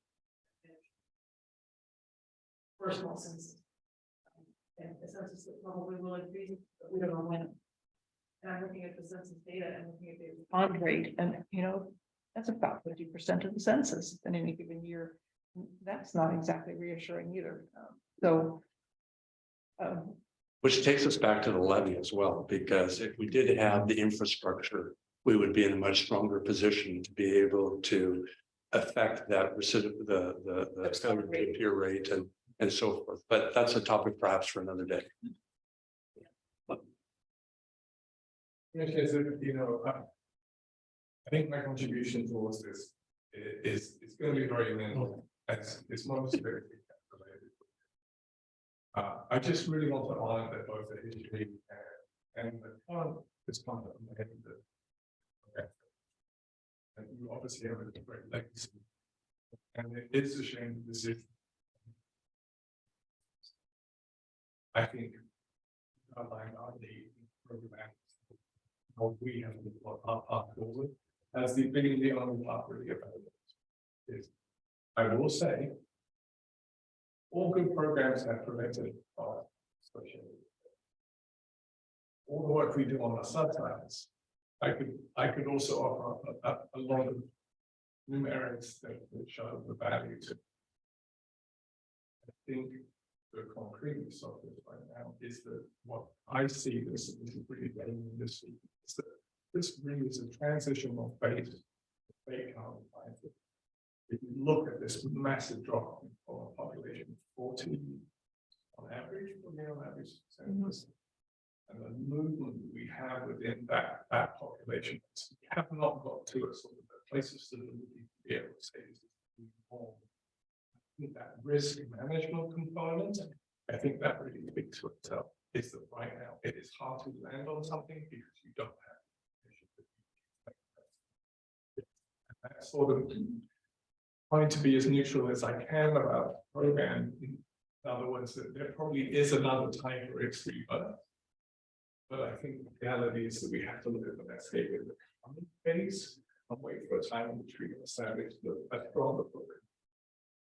It's going to be a fiduciary example. That's me, I think that. So when I say that, I will difference. I just say opportunity. This is a very hard place to. I'm going to come around to the microphone because it's easier getting the microphone near me to stay on. So I'll just share this one with you, John. And I would say I really so appreciate Judge Donahue's time and coming to you all. Lest you think he waited until late in the game, he did not. He's been making this offer, ever since I've been engaged with the program, and I've come alongside it through two behavioral health directors now, and really appreciate the Herculean efforts that not only the judge but trial court administrator and program coordinator who are sitting in the back today, have made to keep this program or get this program in a successful place. We may have differing views on some of the things you heard today, but I think what we can all agree on is that we need more treatment resources of all kinds, both criminal justice involved and preventive and non-criminal justice involved in our community and all across the state. Where we go from here, I think is obviously yet to be determined, but I think that we would agree on a second thing, which is Benton County Behavioral Health is not well suited to continue to participate in this program, not with all of the other community responsibilities we have and some of the other challenges that the judge alluded to. So that is why you have a companion memo and request in your packet. We are not in compliance with the current memorandum of understanding. Out of necessity, Damien has reorganized the substance use disorder program. And although is offering services to the participants of drug treatment court, of course, it is not following that model or following the set of standards that the judge described. And for that reason, we're requesting to formally end our participation in the program. And if you all decide that you grant all or part of the judge's request, we'll stand at the ready to play our part, whatever that needs to be. So there are two elements to our decision making today. One is to formally end the county behavioral health participation in the drug treatment program, and the other is whether or not to contribute funds to keep the existing program alive through the next year or biennium. So I'm happy to make a motion on the first to pull out of the memorandum of understanding with the drug treatment court, because we're not holding up our end of it right now anyway. If we're ready for a motion. Yes. I would move to accept the staff recommendation to formally end the Benton County Behavioral Health participation in the adult drug treatment court program and to focus on meeting the growing demand for services in the community. Second. All in favor of the motion, say aye. Aye. Aye. Motion carries. John? I wonder if we might be able to define when that would take effect, since we still have people in the current program. Yes, and I will turn to Damien for that. Absolutely. It's our full intention to receive therapeutic pathway for that person. As is needed, so there's no hostile someone. This person can be as supportive as possible in this situation, so we see this as the hard stop. So do we perhaps just need some sort of a addendum to the existing agreement to specify that we will see to honor that? We need a separate motion to that effect. I think staff has direction. Okay. All right. And I'm just looking over to Chris and Kate in the back and you know, wanting to acknowledge you and have you participate if you wish to do so. But you do have to come to the table to talk to the microphones if you're going to speak. It's completely up to you.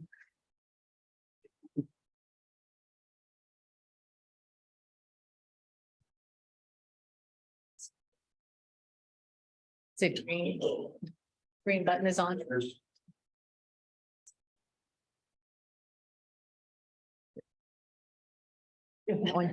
Thank you, commissioners. I appreciate the time and thoughtfulness of your consideration of this request from the court, as well as the consideration given to the notion of withdrawing from the MOU.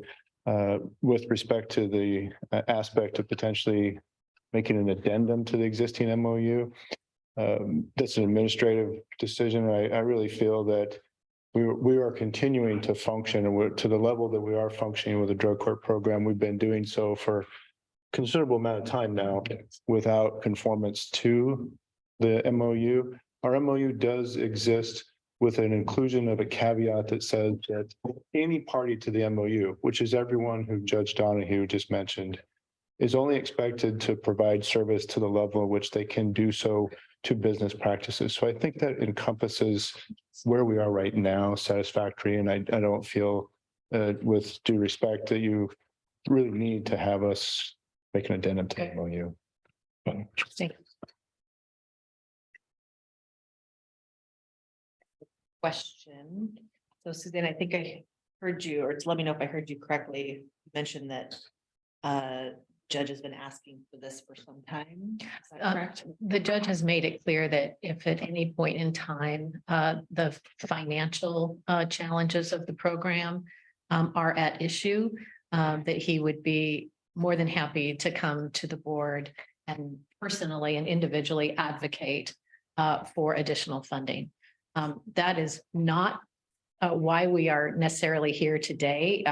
Benton County Behavioral Health is not withdrawing from this program because of strictly financial reasons. It is because we have, as Damian has described and it's described in the memo, a broader responsibility in the community, and we simply can't do both right now.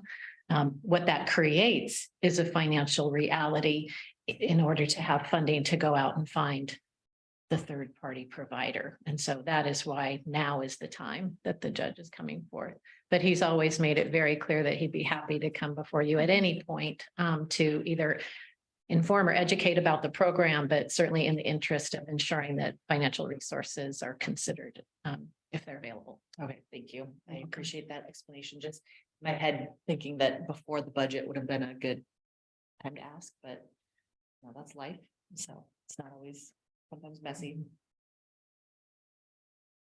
I have some thoughts, but if there's other questions or Go for it. I guess so in weighing this decision, I always ask myself, what's the benefit or the service to the community? What's the cost to the county? Is it worth it? Is it the best use of resources? We do have limited resources. I acknowledge that I believe that the drug treatment court is a good resource for our community. However, seeing that the numbers have diminished quite a bit, we have to balance that with, doing the most good that we can with our resources. But I really am torn because yes, I want to make the most of our resources, but I do acknowledge that the drug treatment court is another tool in the toolbox, another opportunity to engage with people who might not be engaged with in another manner. So it's a tough decision. So I'll stop right there for now and get your. Okay, yeah, I have similar thoughts and remembering that a week ago we were discussing temporary closure of the Alsea clinic and somewhat similar discussion. We support the clinic wholeheartedly, but the numbers didn't justify continuing the program in its current form. And that was a tough decision, and maybe even similar dollar amounts to what we're talking about today. I realize we don't have a firm number of dollars that would be required to continue this program, which is a little bit troubling, and then talking about tasking staff with basically carrying the grant part of the program. So I don't know if we're trying to decide at this point, but I'm inclined to not fund. Certainly. Thank you. If in the event that the commissioners elect to defer this decision. Just an hypothetical on my part. I would invite the commissioners to consider revisiting this topic in 6 months. And in 6 months, I would be prepared to speak to what the client trends look like. I think we can hear from the defense counsel with respect to now that that, you know, they're able to kind of take on full caseloads, whether we're seeing a basis for which to see that sentence change. At least we could inform this body whether or not that dynamic has changed.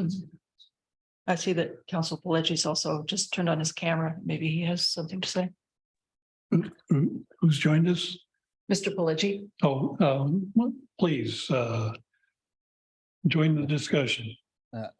Thank you, Commissioner. I've worked on both the prosecution side and now work for the Benton County Legal Defense Consortium. And I would just like, me personally, I don't speak for the consortium as a whole, but I would like to show my support for Mr. Hurlston and Judge Donahue's statements today.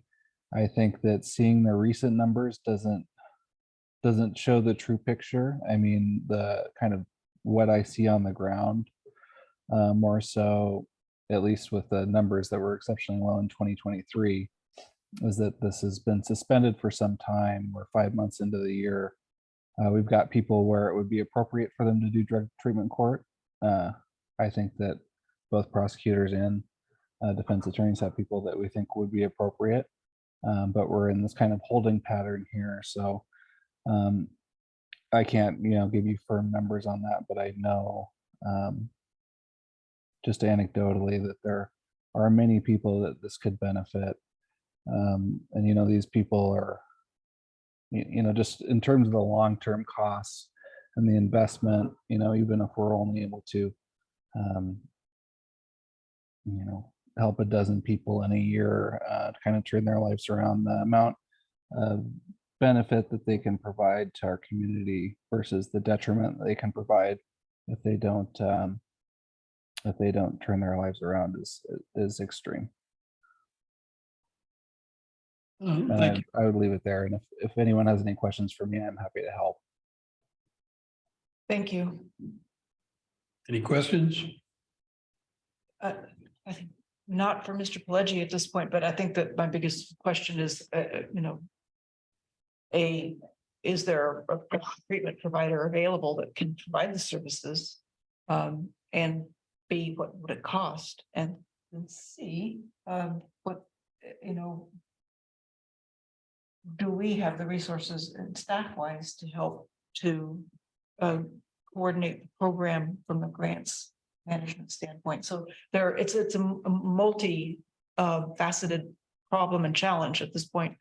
And I don't think any of us are prepared to answer those questions necessarily today, but I think we have to answer them in order to provide either a continuity for the drug treatment program or see it lapse for a period of time. And, as everyone has said, lapsing has a cost. It's hard to start up again. That's my concern as well. It's, losing momentum, even if it's just a little bit of momentum that we have now. We're being, forgotten about. No, I appreciate your suggestion, DA Harrelson. Part of my concerns is we have kind of mushy numbers as far as dollars and some hopeful talk about trends going forward, but we don't have that to actually fit into our decision today. So little quick arithmetic, 6 months gets us close to the first of the year, and maybe revisit this fairly soon in the new year. Yes. If I may, and just to clarify Mr. Helson's recommendation, sorry. I'm not sure if I introduced myself. I don't believe I did. I'm Chris Westfall. I'm the trial court administrator of Benton County Circuit Court. Thank you for this time. I believe I understood, or at least my understanding from Mr. Haroldson was if the Board of Commissioners chose to defer, but I took that to mean to not fund it now, but revisit the conversation in 6 months period of time. The concern I have with what I believe is now being discussed is if the Board of Commissioners is not able to come to a funding either up or down decision in the next few months, we would be still looking at having potentially, most likely, to discontinue the current drug court program, because as Judge Donahue was explaining, we aren't operating to fidelity, and the concern, one of the motivating factors to come to you now is that we're very concerned that we may be doing more harm than good, but we certainly know that we're not providing the treatment that's anticipated and contemplated by following the fidelity to the model. So pushing out to 6 months for a decision would still have the same effect of discontinuing the program. Most likely. Yes. I'd just like to speak, and again, you can just take this with 10 cents that it's worth, but as a former provider who used to run a large nonprofit, if I were to see an RFP appear from a county entity to provide services to this population base for X amount of money, there indeed would have to be a substantial financial support to me to offset those costs. And you've pointed out, Commissioner, completely accurately that the model itself is set up in a way in which all of the financial burden, lift, and onus is placed on an external entity, whether that be a county or a nonprofit. OJD doesn't have the capacity or legal construct or whatever that is to do that for itself, which means when you are reliant upon grants, and I'm sure you all have seen programs come and go based upon the length of that grant. I mean, this is not news. I have seen this 100 times, where a program will sunset based on their inability to fund it. So if I'm a third-party going after a third-party RFP to do this service, it would mean I would want a guaranteed amount from the county to offset my cost. So that is an ongoing. The sustainability plan based on always going out each year, trying to get that new grant, is a very risky pathway. So I would just offer up as a counterpoint that the financial obligations, if you were to step forward, would have to be ones that would be guaranteed for a longer term for an organization to be a third party to come into this. I will take one piece, and I wasn't going to mention it, but the word harm has come up an awful lot in this. I think we will say harm is the term that I would like to reframe that into, is that not meeting the fidelity requirements of one model doesn't necessarily infer that the harm or success isn't being met in another one. So I would say that my SUDS program, my SUDS manager, and the individuals coming through that program are going to be therapeutically healthier at the end of it. So I think when we say harm, I think this is meaning it more from the standpoint of a judicial versus therapeutic side. And I think we'll use that as using different language to kind of mean it. So I'm not taking that we are having individuals under our care receiving harm. I don't think that's what's inferred and or intended, but just for our public audience, I just want to assure them they're all being taken care of very well. Well, I appreciate that remark, but I do think it's one that if we really wanted to get into what we mean by these terms, it's important that we do so, because harm in the context of the therapeutic response in the treatment court is real. And in that sense, it's not a trite term that should be easily dismissed. I don't know that there's really a benefit for us to get into a debate about what these terms mean when the real issue before us is whether or not there is the bandwidth to do this. To some extent, it's really a red herring. But at the end of the day, I think we both have the same objectives, and that is a response that is going to be beneficial to the participant and not harm them. And so the rest of it, gets into a much, much deeper debate that we could exceed the time. Good. Well put. I completely concur. And if I may, I also want to acknowledge I did not intend to cast aspersions on the Benton County Behavioral Health None taken. program. They have provided excellent service where they're capable of. But I do want to follow up, Commissioner Azro, you were raising a question about whether there are any other available third-party treatment providers that are known. Milestones is a treatment provider in our community who previous to Benton County Behavioral Health was providing treatment in general conformance with our drug court model plan until behavioral health became involved. We don't know at this point whether that company or actually a nonprofit or any others would be interested and available because we aren't in a position to solicit for an RFP. Yeah. So we're kind of in a, Yeah, pretty much. catch 22. Yeah.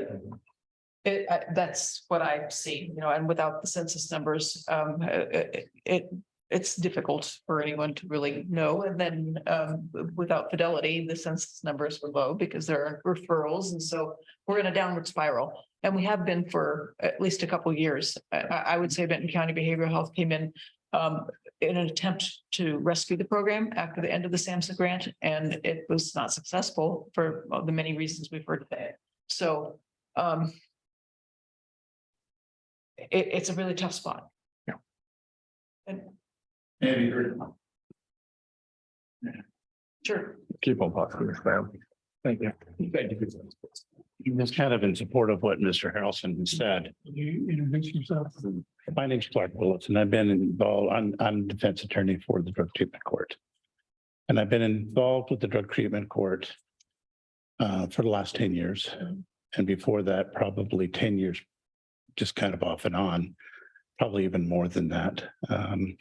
With this, I think we're right at the cusp of getting a lot more information.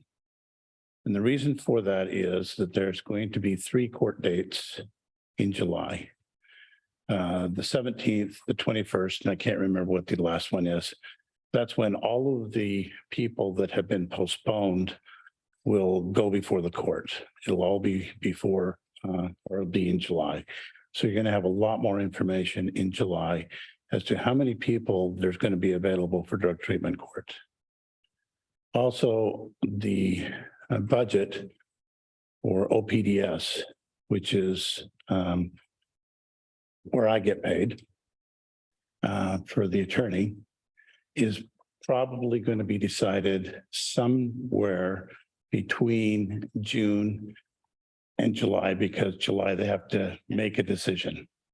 So we're basically a month away from having a lot more information at this time. And I think it would be an opportunity to kind of put it on, as Mr. Harrelson indicated, the decision on hold a little bit longer so we have that information. So if we're going to know how many people are going to be available for drug treatment court at the end of July. Would that be accurate? Yes, and we could flag cases so that we can provide that information as we examine that. Big number of cases. The defense attorneys and also the district attorney's office, we work very hand in hand. I mean, we're in an adversarial situation. However, we work hand in hand when it comes to the decision of drug treatment court. And it's always been that way. So we'll know very shortly really how many are going to be available for drug treatment court. And when you talk about these individuals, I know we've kind of skirted around it, but over the years, I get to see people unlike what most of you get to see. I get to see them after. And it's much more than just the judicial system, because I worked in the juvenile dependency. I worked in the juvenile delinquency system. I've worked in criminal system. That's what I do. That's the area that I do. It encompasses much more than just the criminal system. So I can think of many, many people who, by being successful, gets them out, not just of the criminal system. It gets them out of different way of living. And it gets them in a different, when you see somebody that realizes what criminal thinking is. And that they have been doing that for years. That changes the entire family. So, and you see generation after generation, if you don't break that, then you're going to create criminals unintentionally 20 years down the road. Oh, I'd love to take an opportunity. Thank you for that and for your personal experience in that arena. To kind of reframe, Judge Donahue asked for consideration by around July 21st to be able to put together a proposal for CJC next round of funding in September. And what I hear the courts and defense saying is that we may have better information in mid-July. So I guess my request would be that we put an agenda item on our agenda for that mid to late July period, so that we can have this conversation again. And maybe if we can also have a better sense for treatment provider availability by then, that would be helpful also. But it's very difficult to make this kind of decision without any kind of a firm budget number or some sort of better insight into the census moving forward. So. Suzanne? Yeah, and Commissioner Ojo, you mentioned staff capacity. Yeah. That would give us the opportunity to come back to you with more information about what kind of capacity this would entail. Whether or not we have that, what that cost would be to provide that level of infrastructure and support. And any other sort of internal infrastructure considerations you may need for making that decision. That would be helpful. Yeah. Yes, please. All right. Is that enough direction to figure out when in July we can revisit this issue? Okay. If any last comments, questions? Thank you to you all. Thank you. I'm grateful for the discussion. Thank you. All right now. The agenda says we will take a 20-minute break. And come back.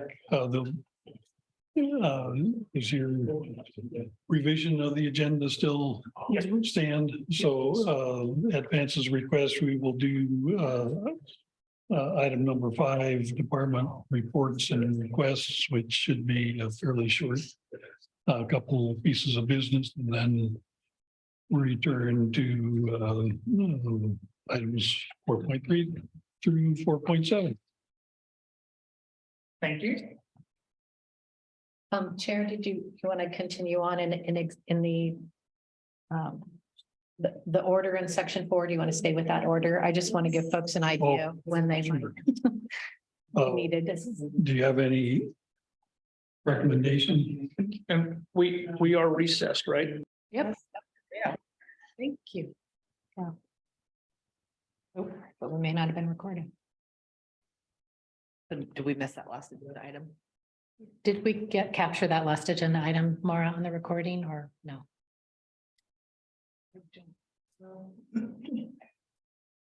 Well, we approved the commissioner's signature affixing thing.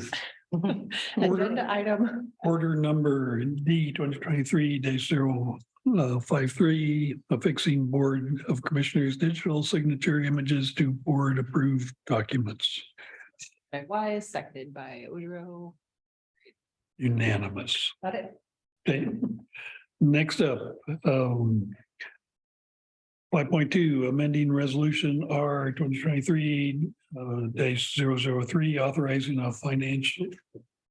authorizing financing of real and personal property in a principal amount not to exceed $36 million and related matters. Vance Crony. So this is a minor change to the resolution that the board considered and approved in March of 2023, which was to authorize issuance of bonds for payment of the courthouse and the DA's offices.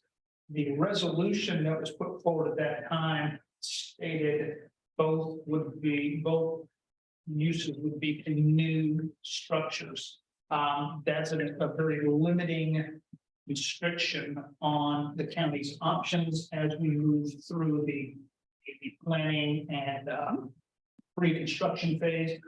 We felt it was prudent to give the county flexibility by expanding what that $36 million would be used for. So the resolution, which is on page 373 of your agenda, shows the strike through and the underline, which basically authorizes the use of the $36 million. And I just read it. For the construction or rehabilitation of one or more facilities for a county courthouse and or district attorney's offices. So as you can see, it just gives us the flexibility to build two structures, build one structure, rehabilitate buildings that we have or may purchase. So it just provides adaptability, flexibility as we move through our planning phase on how best to spend these the bond money. All right. Any questions? Does Gary want to speak to it?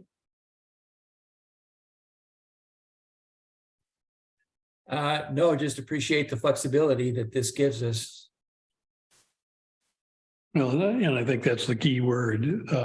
We have something in mind on a certain date, and then a year later, wish we had more flexibility because things change, and we're in a time where, especially in the construction world, things are changing much faster than we would like them to. So I think this makes a lot of sense. Any other discussion? Yes, my question clarifications of the Board of Commissioners previously gave the direction. And I just want to make sure that if this is now providing the opportunity for flexibility, if it turns out that if it looks like we need to implement that flexibility, that it just comes back to the Board of Commissioners. Yeah, absolutely. If there is a definitive pivot, there will be Gary, Rick, then we will come back to the board, present what the request is, and make sure that you guys approve any change. Gary, does that work for you? I know you're working on a timeline and a time crunch. Do you need affirmative decision now to change direction? Commissioners, it would be very helpful to do that if we could. To do what? With the dollar crunch for the courthouse, and not only funding because of a cost escalation of 1.5% per month in construction costs, but the fact that the space presents some challenges for operation flows. At a meeting last week between Judge Williams, presiding judge, the trial court administrator, Gary Stockhoff. So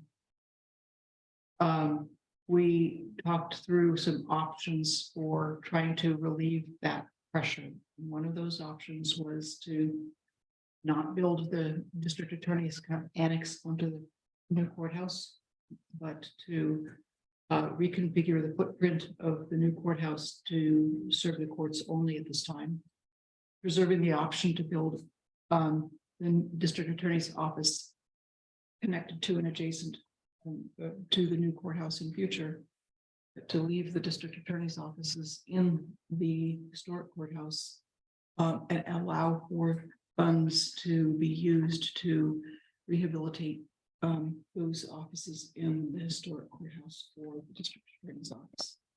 My understanding was not that that's where we're at. We have to do it that way. Okay, so in the past, the Board of Commissioners has directed by motion that we would like to include the district attorney's office with the courthouse.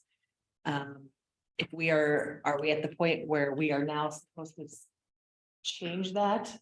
Or is this That's just the the, proposal, in order to address the situation. That's why, Gary, I'd love to have you speak to it. Yeah, commissioners, when we met with the judge and the trial court administrator and then the representative from OJD at the state level, it was said that under the present design for the court and the presiding judge not being supportive, that the state representative would have a difficult time recommending for approval to the Chief Justice the design for the court as presently constituted. And the Chief Justice is the one that has to approve it, that then allows the money that's been set aside by OJD to be spent. We talked a little bit more after that, and I mentioned something to the effect of, well, we would still have the old courthouse that can be used for certain business functions for either the court or the district attorney. And at that point, Commissioner Ogerow made the suggestion that what if the DA just stays at the courthouse? That ends up being a very fortuitous suggestion, because it will allow us a little latitude in the budget that we have, our $36 million. It will also ensure that the court stays within their allotted amount as well. But it does help address this escalation that we're facing. And as we inch closer to the fall time, and we're still going through permitting and getting that done, and land use, a concern that we get too far into the winter, the costs are going to go up. So this allows us to drop back, get with the courts, let them get their design done. It will give the district attorney the space that he was seeking. And I think there was even some other suggestions that with the courtroom, we could also possibly move municipal court or somebody. I mean, so we could repurpose the courthouse. And that was an issue that we had faced if both the DA and the courts moved out. So right now, this helps us maintain the budget, continue to deal with a site that's a little challenging, and get the courthouse project delivered in a fairly timely fashion. And I recognize that it goes against the decision that we made as a board to include the district attorney's office in the courthouse. And I did have a conversation with District Attorney Haroldson last Friday about this topic. And if he wants to speak to it. Well, but this was one way out of a jam, not only in terms of dollars, but in terms of jeopardizing approval of the state match for the courthouse funds. okay, so just to clarify, are we being asked today to not include the district attorney's office with the courthouse? Or are we just being asked to be flexible with the resolution? And I would like an answer from staff. The resolution only increases the flexibility for how the funding is used. Okay, because in the staff report, it dances around this. It does not say anything about we are making this decision today. It says in the event alternative plans are made to locate the district attorney's office, it will be necessary. Again, additional flexibility needed to make prudent fiscal decisions. It's been slightly revised to allow the county to explore options for locating, to explore options for the district attorney's office in the event a new facility is not constructed at this time. And it goes on to say it would still construction of a new DA's office adjacent to the courthouse would still be able to be done if with this, it doesn't preclude that. So how this is being, I understand that where this is going might lead to that decision. I'm just unaware that we are making that decision today based on the staff report and the information that I've been provided with. Understood. I think there's a difference, in terms of presentation, and Gary had reached out to me explicitly to ask if he could go ahead to change scope. Well, you are Design. one commissioner. I know, and what I told him was that I was not going to, I couldn't make that decision. It was up to the board to make that decision, and we had to do it today. If he were going to try and keep his work on schedule. I am not trying to make any decisions on behalf of the board. But I did not know how it was framed for the packet. I apologize for that. And I think this all happened with very short turnaround time. So Friday. certainly nothing intentionally misleading going on here on the part of staff or anyone else. It's all been in very good faith. Commissioner Ojero, I think, remains the commissioner's liaison to this project. In that capacity, she joined Gary for a very challenging conversation and came to some potential resolution, knowing that that potential is there. We quickly drafted the amended resolution in order to give the board that flexibility. But I think what we also understand, because the bond sales happen this week, so that's why the urgency today is first and foremost around the resolution. But what Gary has also conveyed is that the sooner we can make the decisions we need to make with regard to design and planning, the better, because delays don't help us financially, is what I'm understanding Gary to say. So what I heard was you simply posed the question, would it be helpful? Not necessarily insisting that it be made today. But what I'm hearing Gary say is it would be helpful. And perhaps in the interest of the county. So I'm sorry. Stop and let John weigh in.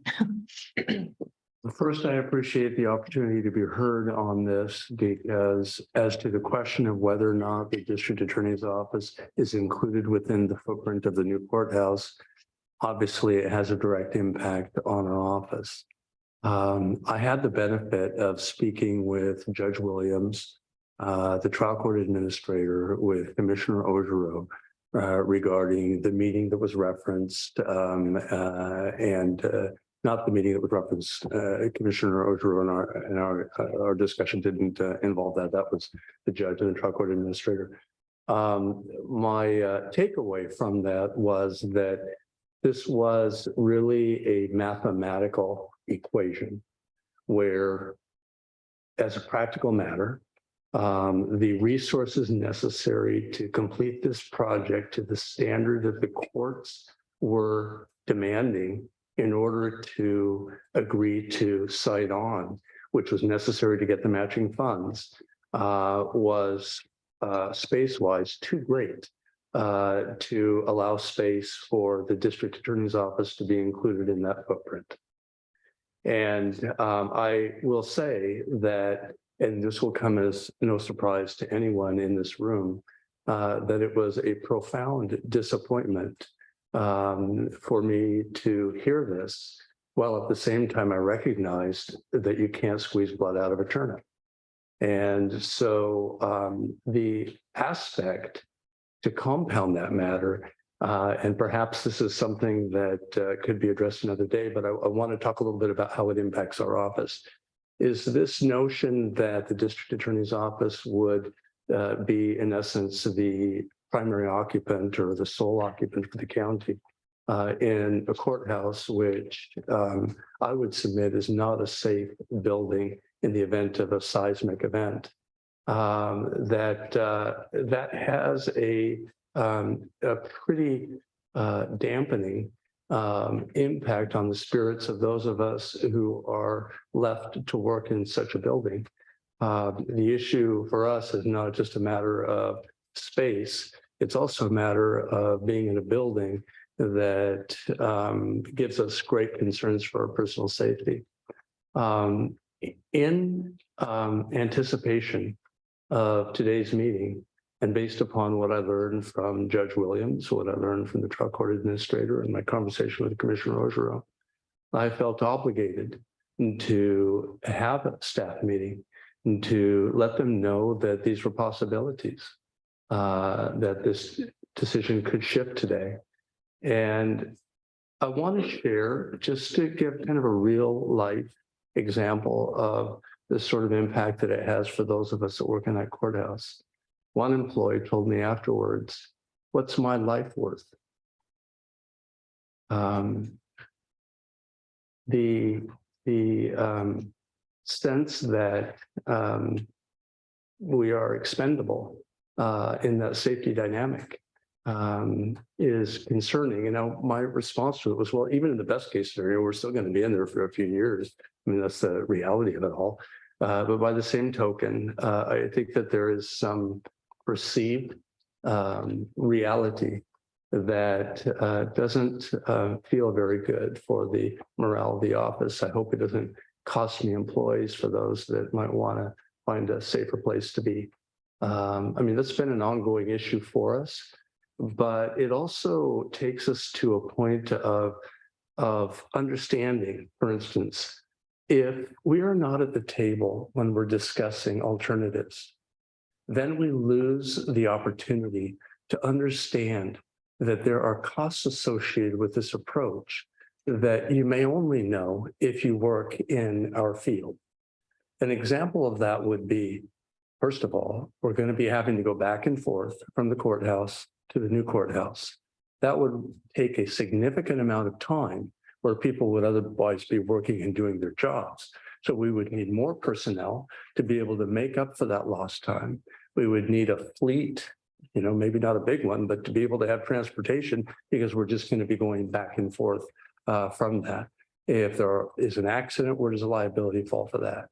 Number two, that the court every 2 months has to do a grand jury orientation. And then the grand jurors would be told to report to the DA's office. So they're driving around across town. Where's the liability there? And so and I go down the list of the various elements to, having security in 2 courthouses, the expenses of 2 courthouses that would allow us to be able to function, as the statute says, efficiently in carrying out our duties. So those are things that I think are important to put into the calculation. It's one thing to say we're going to take the DA's office out of the footprint. It's another thing to say we're going to put them in the courthouse. We're going to leave them in the courthouse.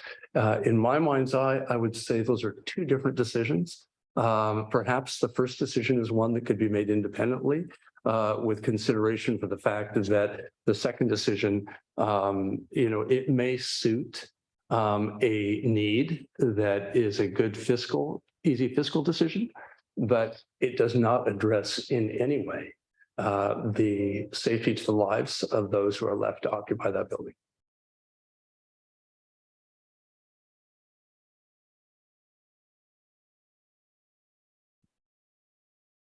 Gary, I think that we need you to weigh in again. Part of what we were considering, at least in our preliminary discussions, was the fact that we would have extra money to do some stabilization, but this is not sufficient to stabilize the entire courthouse based on current numbers that we have.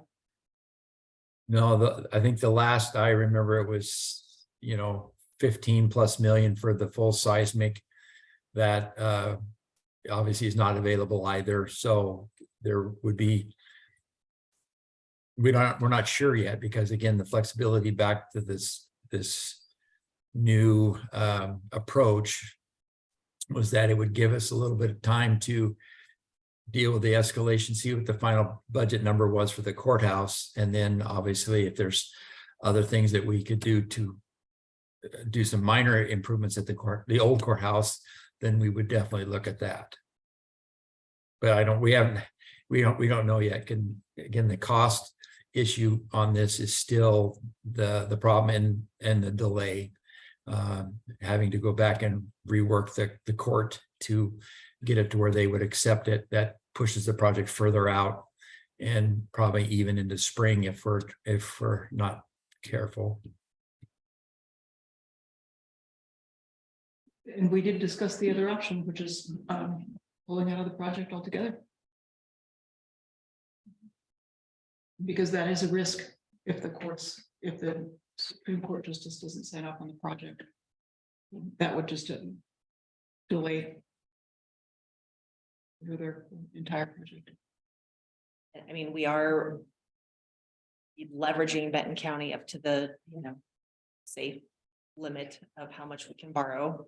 And I've been asking myself, what are the priorities? And is, in my mind, the jail has been more of a priority than the courthouse. That's just me as one commissioner. If we're gonna, just asking myself questions, if we're gonna borrow this much money, should we be borrowing it for the courthouse, or should we be borrowing it in an attempt to go back to the voters and ask for, 30 million from the voters instead to build the jail? I've even asked, is it too late to get out of eminent domain? Can we get that nearly $6 million back? Can we find a different location? I don't know. I'm not saying any of those are the right decision, just all questions that have been bouncing around. So a question I would like an answer to is, when will the Board of Commissioners be asked to make the decision to not co-locate the district attorney's office with the courthouse?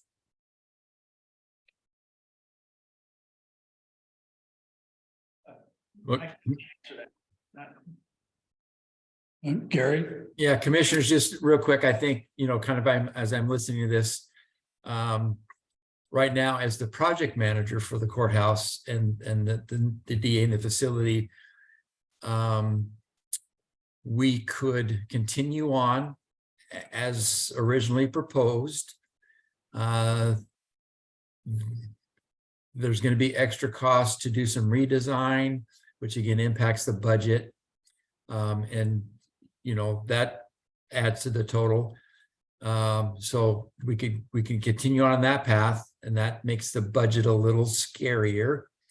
If we pursued the other angle that has just come up, that would shift gears. We'd move in that direction and get things ready and try to get this to where it's still on schedule. Or I guess the third option is we just stop all work by the consultants, and I think we could proceed ahead with probably the land use and try to get it done. But until the decision's made on, are we staying with the original proposal or advancing the new one, I'm just afraid I don't want to spend the valuable dollars we have now doing a design and then having to redesign it. So I would like to clarify that I was ready today to vote yes in amending the resolution. And what is presented on the agenda and in the staff report is just amending the resolution. So I was not prepared today to, it's like a what if, like, hey, this might be coming. So in preparation, if this is a thing, we just kind of have to be more flexible right now. It's not portrayed in the staff report. So if I don't know, the public does not know. And it might seem like a small detail, but to me, it's a big detail. If we are being asked to change a previous vote, that needs to be reflected in the packet so that the public has a chance to know and understand what we're doing if they choose to look. So I'm not saying that I don't want to move down this road. I'm just saying I'm not ready today to officially say I know 100% that we're not going to have the DA's office co-located. I don't know if that distinction makes sense.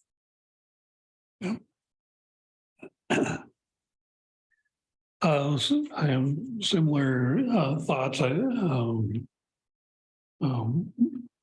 The resolution as proposed makes perfect sense to me. Gary, what would a 2-week delay in the decision on the separating out the courthouse, new courthouse from the DA's office due to your schedule? We needed to have the court's decision on how they wanted things configured, and the adjacency to their operations was due last Friday, and then the adjacency was this Friday. And that is to ensure that we, on the present schedule, can get design development wrapped up in the next 5 to 6 weeks. And then allow them to start construction drawings probably early August. And get into the queue to get folks rolling to do that. So if we stop now, it delays, you know, a week here, 2 weeks there. We have a parallel track for the land use, and we're hoping to be able to get to a planning commission meeting in August.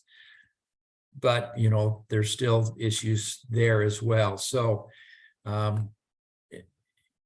being underway this fall in the winter weather, yeah, I'm just concerned, you know, right now we'll probably be into the winter, which will drive the costs up even more, and the escalation that we face every month. So I guess the short answer is it would be great if the decision was made today. I fully understand, you know, the why it needs to wait. But the sooner that we could get the direction, the better. Because if we have to stay the course, then we do have to get with the courts and say, you still need to reduce your square footage by X number of feet to keep it within the budget. And the DA's already done that. John and his staff, Renee and Amy, they've been great and have, you know, we've got it down to where it's not what John wants or needs, but it'll function. And he's within the limits that we needed our site to be in. Follow up, how certain are you that we do not have the funds to have the DA's office connected to the new courthouse? Oh, that's kind of a loaded question. That's what you're asking us to. Yeah. To have the funds to stay the course and have the DA as part of the courthouse. We are right at the limit. The last estimate we had, it went up 200,000, and that was workable. But if we look at 150 or 200,000 every couple of months, by the time we get to January, now we're beyond the money we have available. And even the state has challenges with its money. It only, you know, if it gets its allocations, I think they will be right at $31 million. So. And the state was concerned about the fact that if they're not satisfied with the design now, as we face continuing cost pressures in the next few months, that we will continue to chip away at their space, and then it will be less satisfactory than the historic courthouse. So no one wants to build a new courthouse that is not functional. So that's where we are. Debbie. So first, thank you for letting me speak. I've talked to Rick a couple of times this week and last week about this. And I think to Commissioner Wise's point that we don't know. So Rick thinks we could squeak it in. But I think making that decision today, we don't have all of the information yet to know if that's true. And that the resolution was just to give that flexibility in the bond sale. I did want to say too, that the bond sale itself, we actually couldn't just do 36 million and then ask the voters for 30. The bond sale has the stipulation that we're using it for the courthouse and or DA. And so have to read, right, do everything. Yeah. Thank you though. So I guess I understand the costs going up and all of that. I would just ask for the 2 weeks to get better information about whether or not we could still co-locate them. I think the seismic piece is a huge part of this, that can you partially seismically retrofit? Because we very truly cannot afford 15 million to retrofit the whole thing with the 8 million that we would have to do it. So we know that that's not a possibility, but we don't know if we can partially retrofit. And I guess that's where I'm saying that we've still got a lot of ambiguity out there to make that decision right now. So are you? What I think I heard you say was to not make the decision about, not to take off the co-locating off the table. But yes, we can still approve the amending the resolution. Okay, that is, We have a hard deadline on that too. Yes. So the deadline for amending the resolution is, Well, bond sale is Thursday. That's in 2 days. just that we could, Yes. So we could, yes. let me say this. If you do not amend the resolution, we will co-locate. Because the resolution as written right now says that it is one building co-located. So if you don't amend it, that is what we will do with the bond proceeds. Okay. I'm fine with that as one commissioner. I think we need to have another public conversation where the public knows about an upcoming decision about if we need to not co-locate, if that's if we think we have to go that way. And if that's where you land today, which is not to land on that yet, I would appreciate some direction to Gary, so he knows how best to proceed until that decision is made. And I think he laid out some options, and we can ask him to do it again, but if you guys want to do one thing at a time. So let me ask a clarifying question. Gary, do you need more than do you need more than just the amended resolution to go forward? At this point, I want y'all comfortable with the decision made. There's some things that we can continue to do that I suppose either way, regarding some value engineering items, but I'd probably just kind of try to stand the team down as much as possible, but getting too far into the weeds with any kind of design changes or working with the courts to come up with another space plan until I assume we would have this item in 2 weeks on the 27th and then be able to go forward from there, whatever decision was the one you wanted to make. I don't think there's a meeting on the 20th. Oh, Not a board meeting on the 27th anyway. A potential joint meeting with the planning commission. oh, that's right. That's all right. Okay. Couldn't we add a agenda item to that on the 27th? wish. Sure. if you've got a meeting scheduled with the planning commission, you can absolutely do that. Yeah. Or you can actually break it into two pieces, Mhm. part one board meeting, part two joint PC board meeting. There is also a joint meeting with the Albany City Council at 3:30 that day in Albany. I was gonna say, I feel like we have a busy, what day is that? 27th, Tuesday, 4th Tuesday. Yeah, there's a joint meeting with Albany that afternoon. Okay. Makes sense to do, have that discussion here in Benton County, where Benton County folks can be present and weigh in. Well, I guess my thought is fight like hell to continue the original plan and then develop the financial. Is there any hope with discussions with the state for them to cooperate more in our dilemma? No. And basically, part of what they're talking about is just it's the size of the courtrooms at this point that is shrunk down to 700 square feet below their standards. And the issue is not judges' chambers or anything else. And they are concerned about that. And they are also concerned about the functionality of the layout of some of, and of the spaces, just from an operational standpoint.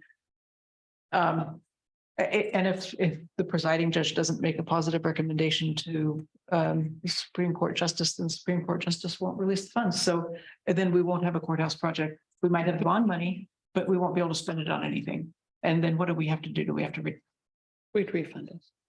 Or you would effectively refund it. refund? So, yeah, Pay it all back and we go. Yeah.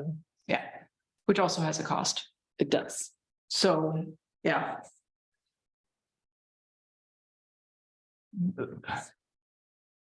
So, okay, I have another question, Gary. If we so if we today approve the amending the resolution. And if we were to say, yes, we know we're not going to co-locate the DA's office. What are your next steps?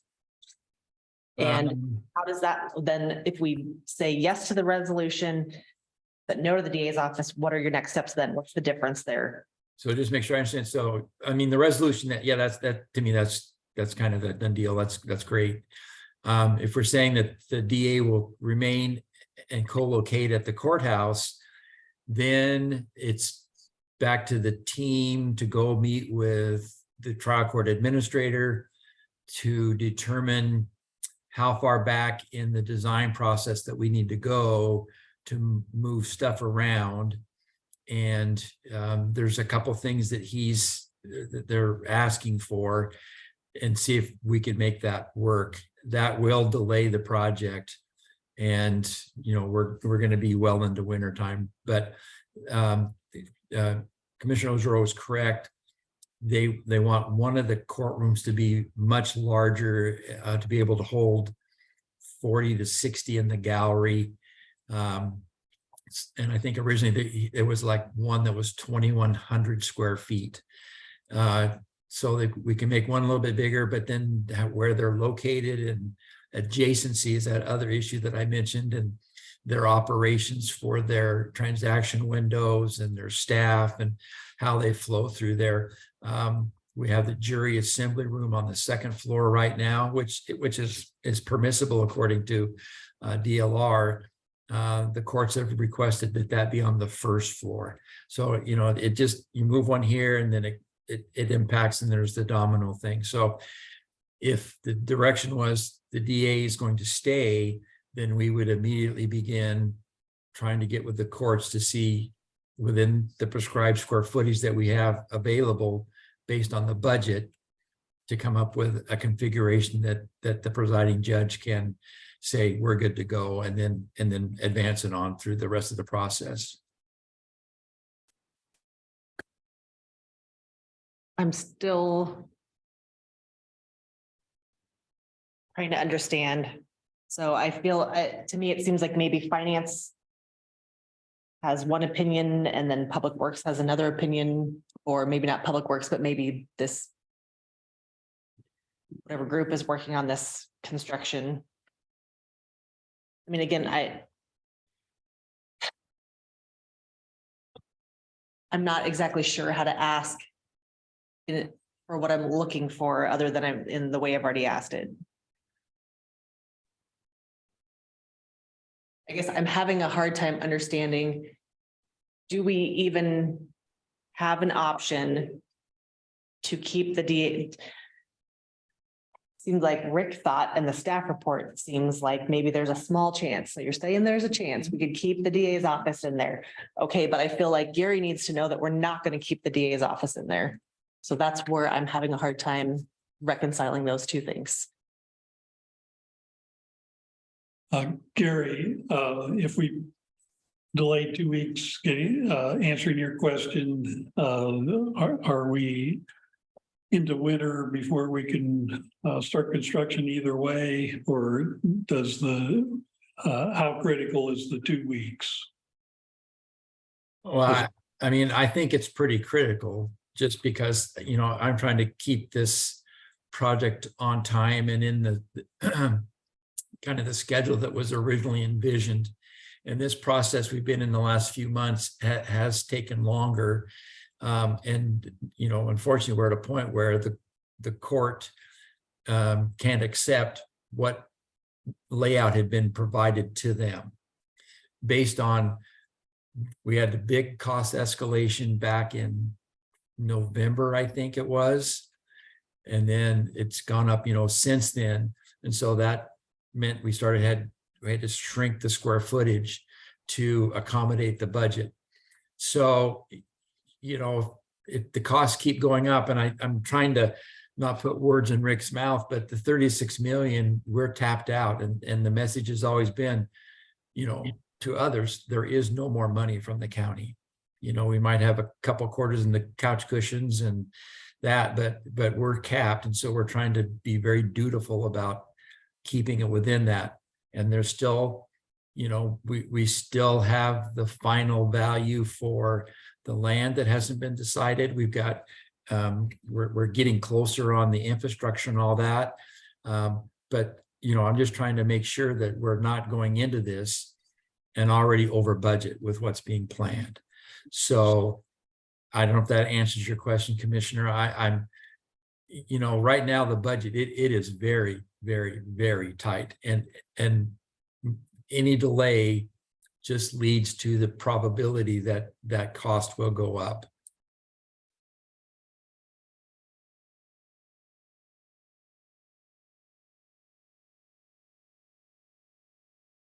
Debbie, would you repeat what you said earlier about what a couple of weeks would mean from the financial side of things?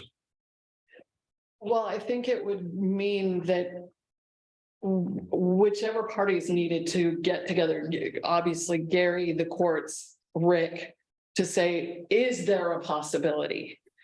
And I think that I think my point is we aren't 100% sure that it's not a possibility. Commissioner Ogeron, I'm seeing the body language and you're saying there is no possibility. I've heard pretty loud and clear in the meeting last week that the design was not satisfactory now, and that with continuing cost escalation and likelihood of needing to shrink down further between now and actual build, that it would not be satisfactory. And that because of that very, very tiny margin, that the courts would not accept the project and wouldn't release the funds. So to me, the question is really much more about either we pursue the option without the district attorney's office in the courthouse in order to have a little bit more margin for error and build the courthouse that is needed, or we pull back out of this project altogether. And as Commissioner Wise suggested, reconsider the bond offering and perhaps go back to the drawing boards and think about the need for correctional facility and pursue that avenue instead, which would mean a total change of plans. And we have a lot already in motion between the work with the city of Corvallis on land use and Hoffman. We're just sitting by and waiting, for the next steps. And it's every day is costing us, whether we get anything done or not. So it's a really tough decision. And I guess part of it for me is, do we have to continue with the bond sale this Thursday? Are we committed to that? I know there's been a ton of work on that front, but I'm feeling like we are simply not ready after the failure of the bond measure. That there are a lot of big decisions that we should be making, and we should be considering everything, rather than trying to jam a decision through. That's where I'm starting to feel we need to go. So from a technical standpoint, we can pull out.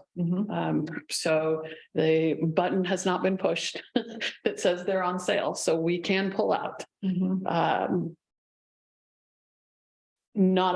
don't know that that's our most ideal decision, but I fully understand where you're coming from, because it becomes now everything is questionable. Yeah.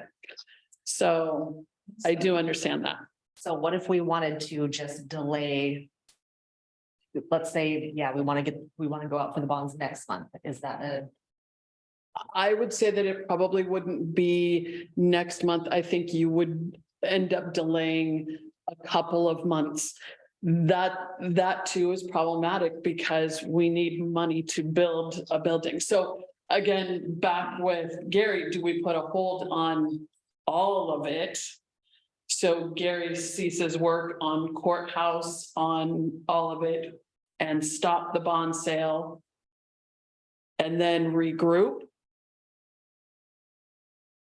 That sounds like that's one of your potential decisions, one of your potential options.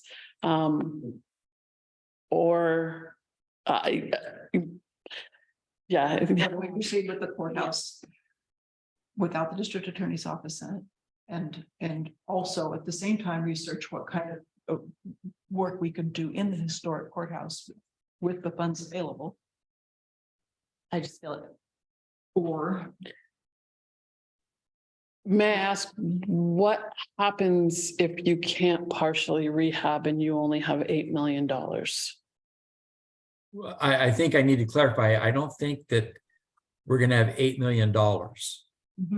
Okay. Yeah, by the time we look at everything we've already got on tap, we're looking at, we may have 4 to 5. So then that would be, I guess that would be even a further question. What do we do with $4 million? Right, that's gonna be substantial or make an Yeah. impact Yeah. and not just Right. $4 million. Mhm. And again, I mean, these were all decisions made by the board via motion, so if we're gonna be undoing those, I think we need motions to undo them. We don't have Sure. any of those today prepared for us. I just want to clarify, like, Gary, I am not upset with you, by the way, and I'm sorry if I'm coming across as No. just, it's big, and I just was caught off guard because the way that it's presented is different than what it sounds like we're being asked to do today, so. I just wanted, I wanted everyone to be clear that it's not just a matter of the bond language. There are real decisions behind this, and we need to make those real decisions and not just change the bond language, because that's not going to. Yeah, and I agree. So we should have had that information presented to us today, should have been properly, represented in the packet for the public to see, for all the commissioners to fully understand. If I can just, I think, kind of from the grandstands a little bit here. When the bond failed, a lot of things changed. And I think we've been trying to address and as they came out, it presented all these different scenarios that I don't think we anticipated, nor could we have anticipated. And so even the meeting we had last Tuesday was called late on a Friday. And actually it was initiated by the presiding judge. And so I know that the answer I heard at that meeting last Tuesday, I wasn't expecting to hear that. I was expecting to hear, I think we can do this. Let's do this, this, and this. And it was a very clear answer. No, we can't accept this, which it just, that really added another layer to this really complex thing. So might I suggest, and we can make it work here, and I can kind of stand some of the folks down, that at least for the bigger picture and path forward, could we, I think July 5th is the next meeting after that we could get to. And I mean, to give us time to circle around and maybe get a better packet of information for the commissioners. And it'll just have to work. We'll just have to do the best we can, because it is such a big decision on how we go forward from here.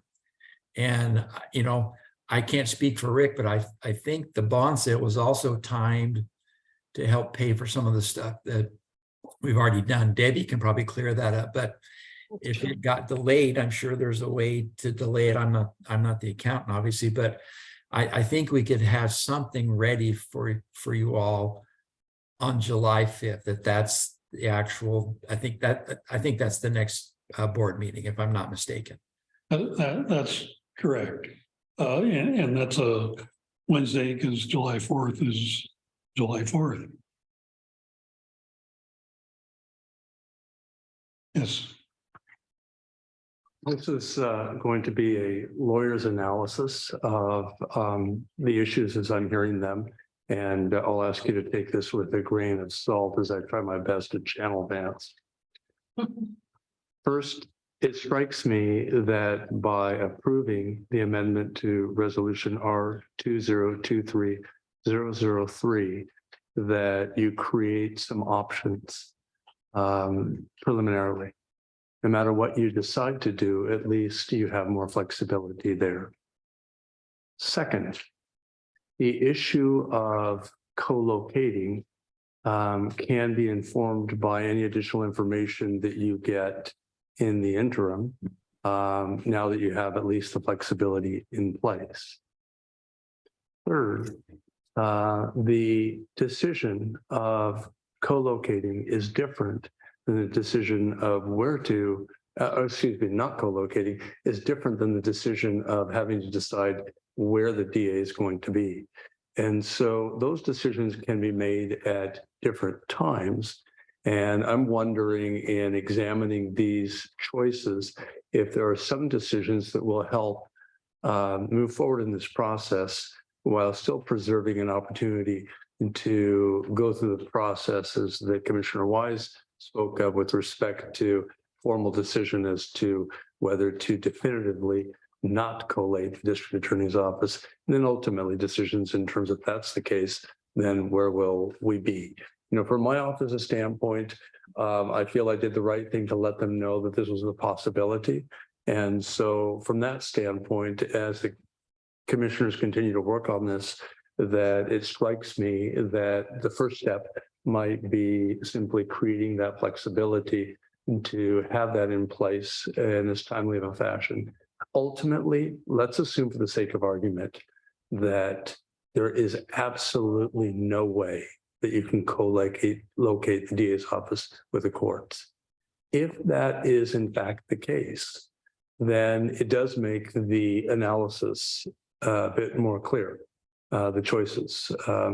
And so that's my 2 cents. And Vance, I hope I did you justice. Very nice. I will say, just to add a sub layer to John's comments, you really do have 3 options with regard to the sale of bonds. One, you can do nothing with regard to the resolution that you adopted back in March. That means you are stuck with co-location because the bonds are sold under that resolution. Number 2, you can amend the resolution to create flexibility to have this conversation about what you're actually going to do with the DA's office, because you have, for all intents and purposes, committed to the courthouse out at the property. 3, you can inform bond counsel and bank to put a hold on it while you take a half step back and ask yourself, is this the direction you wish to go with our adjacent project, which is, under today's conversation, courthouse first. Then everything else gets sorted out. So that's the, I guess, the subchapter of John's summarization. Thank you, counsel. The state has already issued or gotten their half. Yes, they've sold the bonds. Sorry. So, no. It's redundancy. Yeah. So if we were to back out, What happens is that we don't lose our place in line. We are still technically in line for courthouse bond funds behind Lane and Clackamas. They're both ahead of us. Lane is not doing anything right now. Clackamas, as according to Phil Lemon, could soak up all of the funds that they have sold on our behalf with their cost overruns, and would be happy if we backed out. Lane, if they were suddenly to decide to proceed with building, if they were to figure out how to finance their courthouse, would displace us. So the probability of that happening is not great, from what I understand, but it's, that's the way it works. At the point that we go out and get our bonds, does that promise us that even if Lane at that point comes back and says, Oh, yeah. kidding? Yeah, because they were sold with the intention to fund our project, and if we have raised our matching funds and the Supreme Court justice signs off on the courthouse plans. to release And those we funds, execute that master funding. and we execute the master funding agreement, which they made it sound like that was not an issue at this point. It's just the sign off from the Supreme Court justice. To release the funds, that was the major issue. So Is it appropriate for you to articulate in your opinion what the Supreme Court justice's concerns are?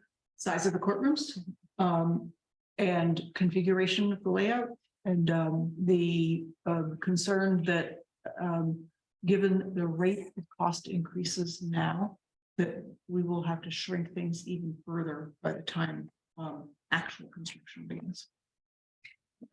This individual has nothing to do with the legislature that make the money happen. There's just so many moving pieces. There's an issue of courthouse design standards that were legislatively adopted. And that's part of what the Oregon Judicial Department and the Supreme Court Justice are standing upon. And the legislature evidently has no interest in going back and mucking around with those standards again. And it's not an issue that either side wants to deal with. So what I've told them is that as they work with smaller and smaller counties who are very, very cost constrained, just as we are right now, that they're going to have to deal with those standards because they're not realistic from a budget perspective. But that doesn't help us. It doesn't help us, no. And if any resolution would happen, 2 or 3 years from now, so we could wait. Our judges are pretty unhappy. They were ready for a 4th judge. But they don't have space, but that's not going to happen for a while anyway, because we're in a queue for that as well. We're ways down the list.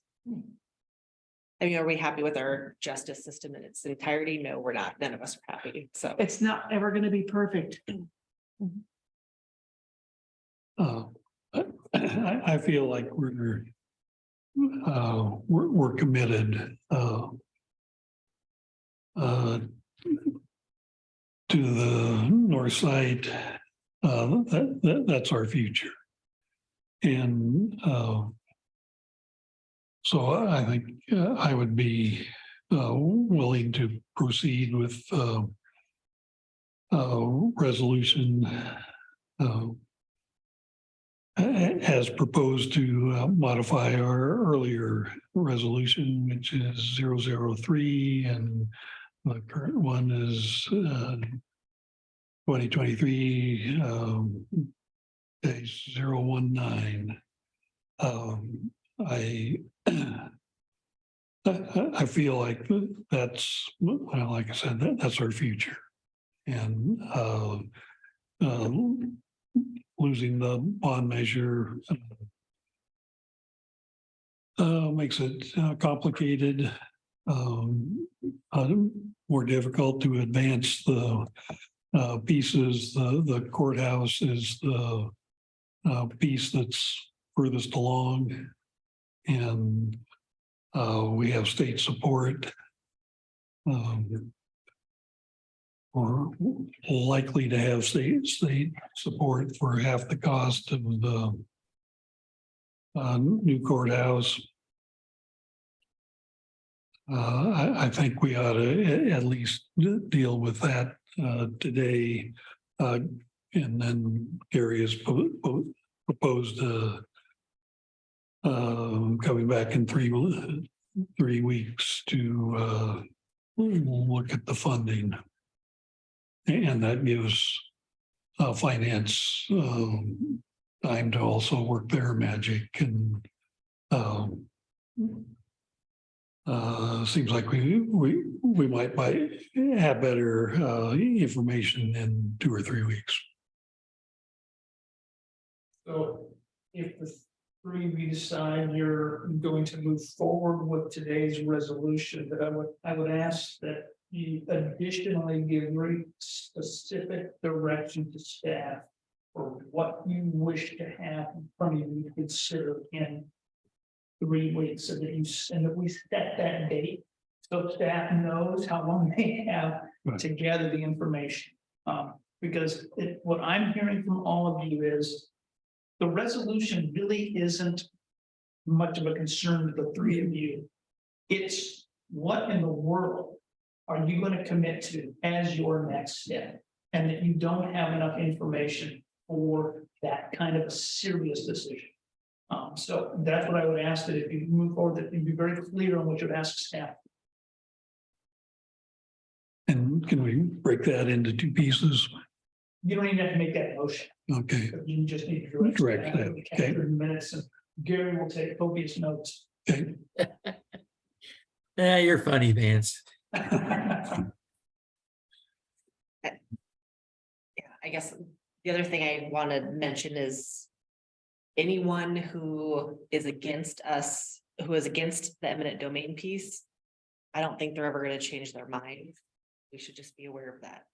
So as long as that is our site, we're going to lose out on people who don't like the eminent domain piece. And we are currently unclear on how much of the population that is, but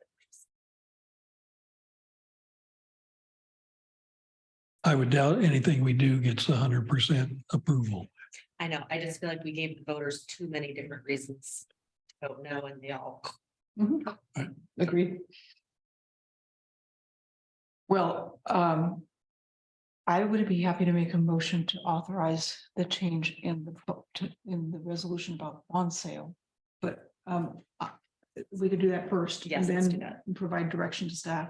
So I would move to approve resolution R 2023-019, authorizing the financing of real and personal property in a principal amount not to exceed 36 million. Second. All in favor of the resolution, say aye. Aye. So the further information that we need would pertain to what configuration of courthouse and district attorney's office we are going to pursue. And we'll do that. I'm hearing on July 5th, although there's an opportunity to do it a week sooner, on the 27th, if we added an agenda item, kind of a parallel second meeting to that date with the planning commission. Gary, would you clarify, you were the one that moved us into July. Are you not, do you think 2 weeks from today is too soon for you to assemble the information you need for us?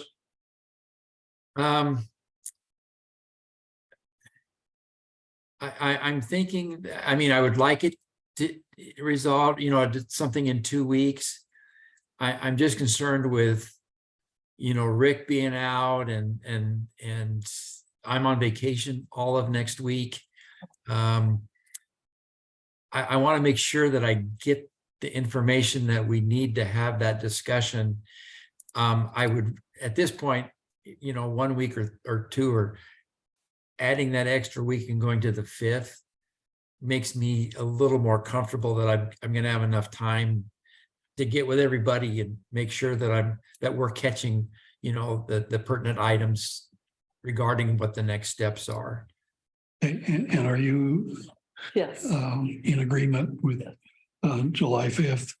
And give you time to see about financing and what, pin some of the numbers down. Okay. So is there anything specific that the three of you want brought back? Well, what do you want to know?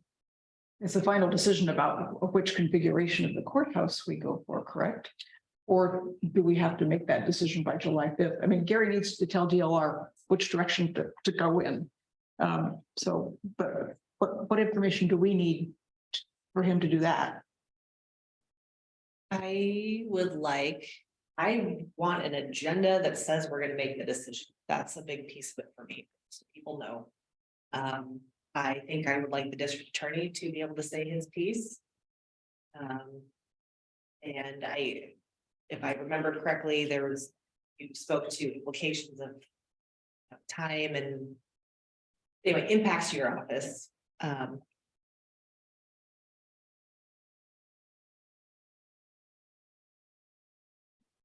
thinking, so if anyone else wants to add anything else. I think the cost implications for changing designs are another, question, because I don't think Gary's really had much of an opportunity to even work with DLR or Bachman or OTAC or any of the others other than to tell them to pause.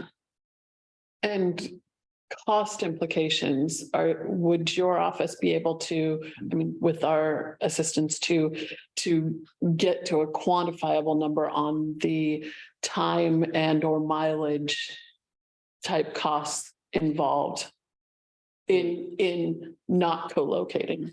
I believe so. Even just a ballpark. Right. And I guess another one would be, how far out do we push construction if we shift to just the courthouse only? Because I know the bonds, don't they have to be spent by the end of the summer of 2025, the bond money? We got an answer to that from the courts. And it's not a hard and fast. Oh, okay. date. Oh, good, okay. Okay, that's good, because in the past it had been, I would say, June 29. Debbie, do you have? Well, we have 3 years from an arbitrage standpoint that we need 80% spent by then. So it's not that it has to be completed. 136? Yes, of the 36, not of the total with OJDs, but of our 36, 80% needs to have been spent in 3 years. Then I feel like there's a bigger question of, if the DA stays, or if the DA isn't co-located, then that's a bigger discussion that's maybe down the road a little more, not necessarily part of the discussion for our next meeting. That would, or do we want that as? I thought we were heading for that decision on July 5th, because the designs that Gary orders from our team.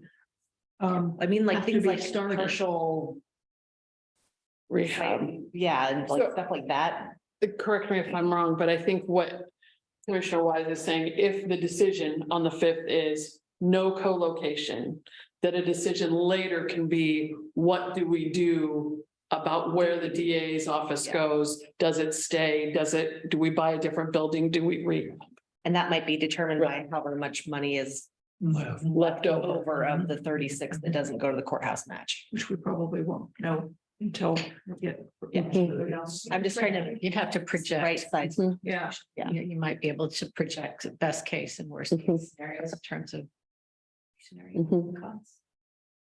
It does appear that the courts have drawn a line in the sand, a Rubicon, if you will. It may leave us with a tiny bit of uncertainty as to whether or not they have any flexibility left. My sense is they do not. My sense is that this is a stand that they're prepared to take a hard line on. And Commissioner Ogerow, you probably have a sense of that since you attended the meeting, but it's certainly what I've heard from the judge and from the trial court administrator would align with that. I imagine that to the extent that it's possible to come into the meeting knowing that this is what the courts need, this is what they're demanding in essence. And that if their demand is going to cost X, then we have no option but to locate the DA's office somewhere else. It would seem to me that that is sort of the tail that's wagging the dog. And so if we can determine what that is, I think that makes some of the following questions a little bit clearer.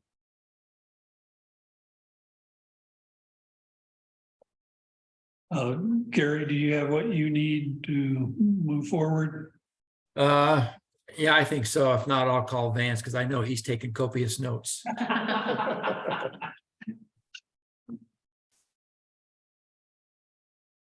Debbie. Yes, between Gary and our office, we'll get the information. Have you Yes. been taking copious? Copious notes. I have not taken copious notes, but We are recording. yes. John? I have been taking copious notes, as you can see here, and then on the front page here for the records. Any last questions or comments? No, I just really appreciate having the opportunity to be heard on this, and I think that's consistent with the actions that this body has taken to create that space, and frankly, to give me and others in my situation the opportunity to be heard and to offer insights as to our perspective from the corner of the puzzle that we specialize in. So thank you for that. One more thing, we have motions prepared that are in the packet that. To make it so like whatever we're gonna need to do. We made previous motions to go a certain way, so. Well, the agenda checklist, I always come with. Will they? Will they anticipate? There was a motion in the packet today, but it just was a little different, but. No, exactly what I presented in the checklist, so it matched that very perfectly. I'm not, I don't find any fault with your motion. There will be motions in the agenda check. Yes. Okay, so the staff from all different departments are gonna get together and. Make sure we're all on the same page. I do. Yes, we will. We did not be on the same page, it's not staff.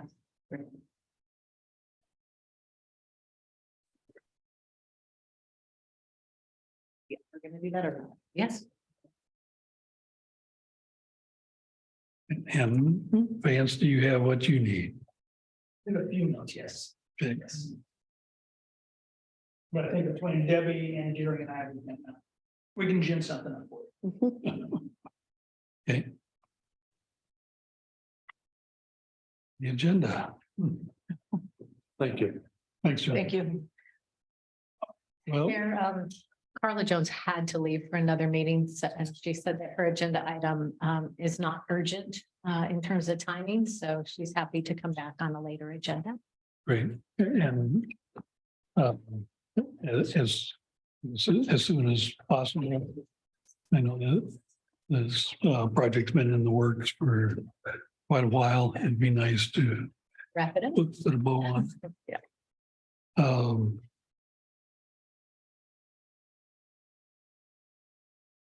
Well, you are next up.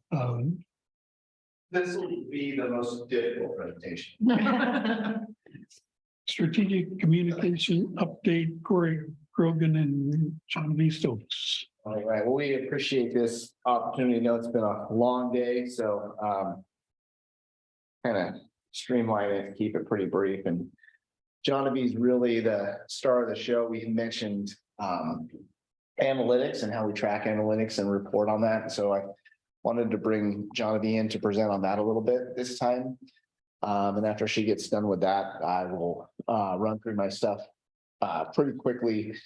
One thing I did want to bring to your attention is it's important that we get some information out about this morning's meeting this afternoon or this evening, especially since we have the Crisis Center groundbreaking event tomorrow. We'll be pushing out information after that tomorrow. So I just sent all three of you some information that I wanted you to take a look at and before it goes out. I hope that's why I wanted to bring that to your attention since I'm hoping to get it out after this. Do you want to give us the short version today and come back? Kind of fill in, or I mean, it's up to you. This was supposed to happen a couple hours ago, so I think we can run through the short version, can't we? Yeah. All right, I'm gonna, yeah, we'll run through it here pretty quick and I'll kick it off to Genevieve. She's kind of the star of the show today. I think the slide advance. Here we go. Okay, so I can do this probably in about 10 minutes. I'm gonna do the fast track like Corey said. Well, and we know where you work and there's follow-up questions or. So I'm going to skip a lot of slides and they're there for you to review if you have questions. Feel free to stop me along the way or ask me follow-up after the meeting. If you guys have additional questions, that's fair. So just today, I'm gonna talk a little bit about our followers, our website, our engagement, our social media channels, how we are communicating with our community members and internally with our staff. That's just a quick review. I just want to start out by saying that everything we share with our community is tied to our mission, vision, and core values that the community has put out. The TCIs, the 2040 TCIs. How we measure that is in different ways, especially with social media. Like when we're looking at data, we talk about things like growth, reach, and engagement. And we'll get into that a little bit later in a couple more slides. But two of our main goals as communicators are getting the right information to the right people, the right messages. Very crucial in emergencies, as you well know. Thank you, Pat. Sorry. And then always we are sharing the great work that our departments are doing in our community. And again, that are representing our community's core values. Here's a slide, just a reminder of what those are. I know you guys are very familiar with those and they're all based on health and equity principles as well. So just diving right in, we're going to look at a little bit of our web traffic in the last quarter. This is just the last 3 months. We've had 134,000 visitors, 127,000 were new. That's good news for us because people are actively looking for us. They did visit almost 820,000 pages. So this is just something to think about as we get ready to revamp our website. We actually have quite a few visitors and quite a few page views. So it's definitely an important resource to our community. When we look at our web, we also want to see where our folks are coming from. 100 of those 134,000 visitors were brand new. That means they didn't know we existed and they found us on a search engine. The great news is that 27,000 already know we exist, so they already know where to find us. 12,000 come to us from other websites. So other websites have links directly to our web pages in some sort or manner. And 2,400 come to us through our social media channels. That's just a quick snapshot. And if I'm moving too fast, let me know, but I'm trying to keep it brief. I did a deeper dive into the social. I wanted to know what social channels they were coming from, and almost 95% of all of our traffic comes in through Facebook. That tells us that our Facebook followers are the most engaged and the ones that are looking for the resources. Yes, they're still coming in from the other channels, but just not as, it's way more on Facebook. I just wanted to briefly, this is no surprise, I know you guys know this. 3 of our top 5 pages come from the sheriff's office. Our community is very interested in the inmate custody list, the inmate release list, and the daily activity log from our sheriff's office. The second highest is our property searches, and then our 5th highest is our homepage, and that's the one that we run. So that hasn't changed. COVID has dropped off the list. It did bump out the Board of Commissioners page last year. I just wanted to put that out there for you guys. Okay, diving into social media. I just put out a couple of terms here for you guys to reference. How we analyze our data is through reach and engagement. Reach means that a unique person saw our information. Engagement means they liked it, looked at it, clicked on it, some sort of manner, engaged with it. Okay, this slide is just telling this in the first quarter reached 110,000 people with our posts. We reached 5,000 people with our videos. That includes all the Board of Commissioner videos and all the extra outreach videos that Corey does with dignitaries and things that we're pushing forward. I wanted to point out that in March, I don't know if Corey shared this, I'm sure he has, we launched our first Benton County Public Podcast Series, #1.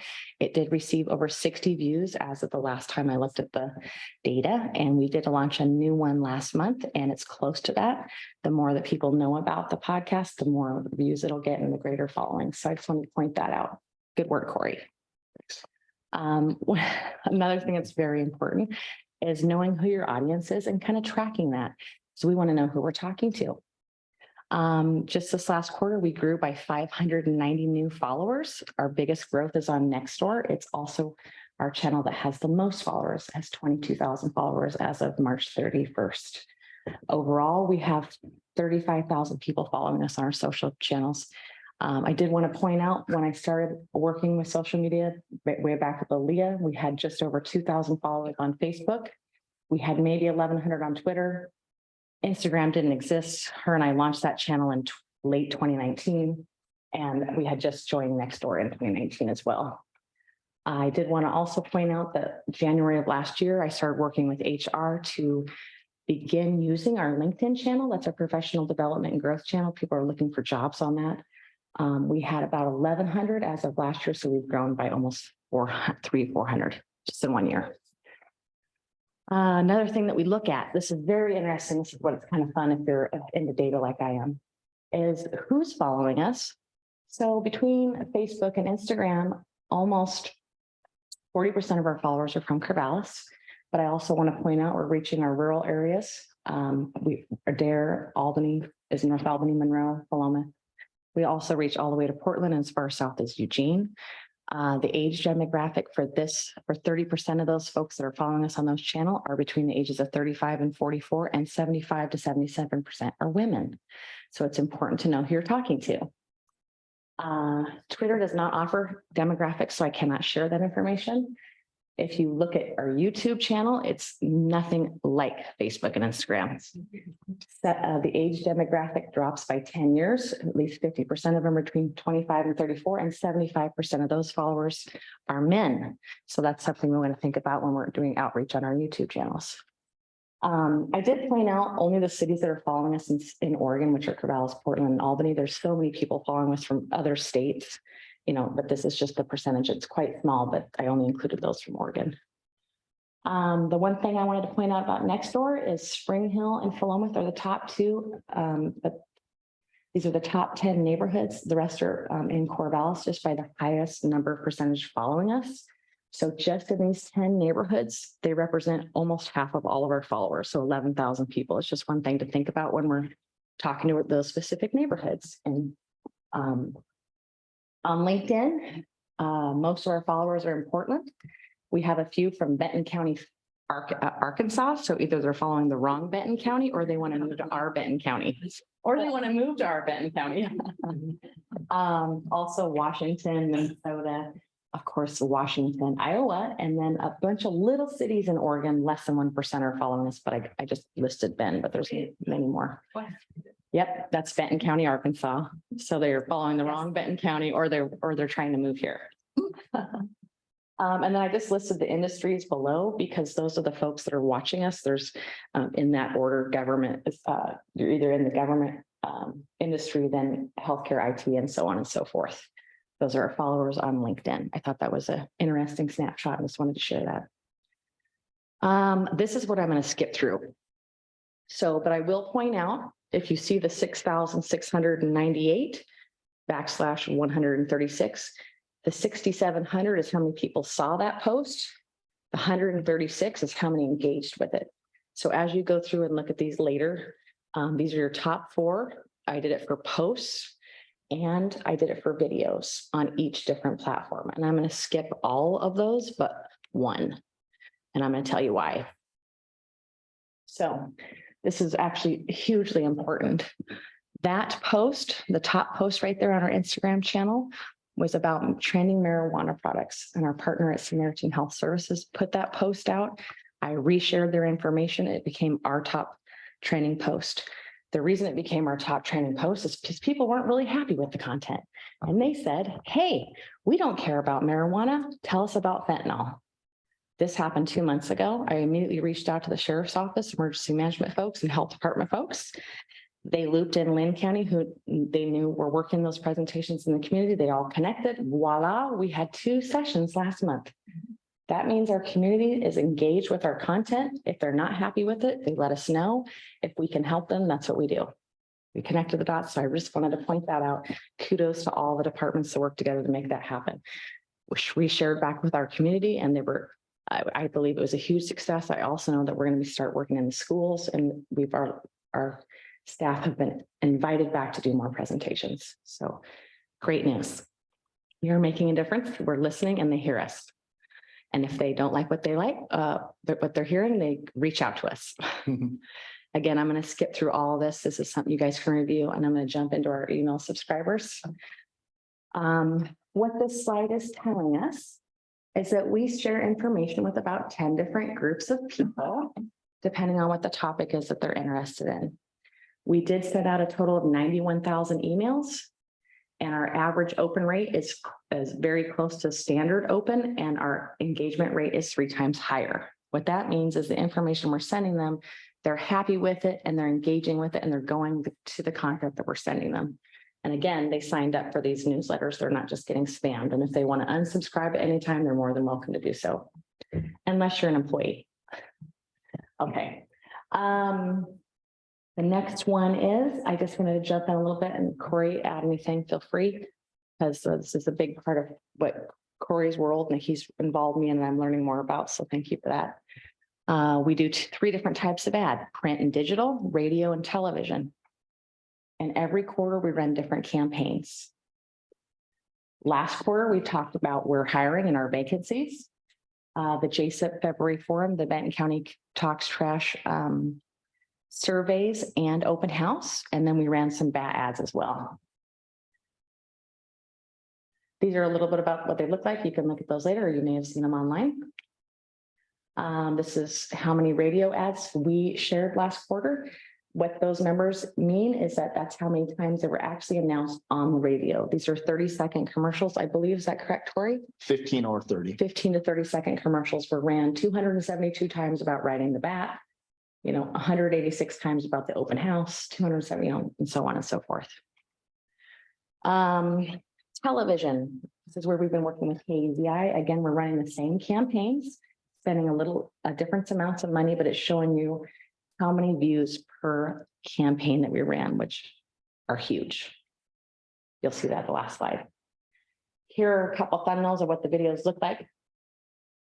And then this is the biggest slide that talks to me the most about advertising.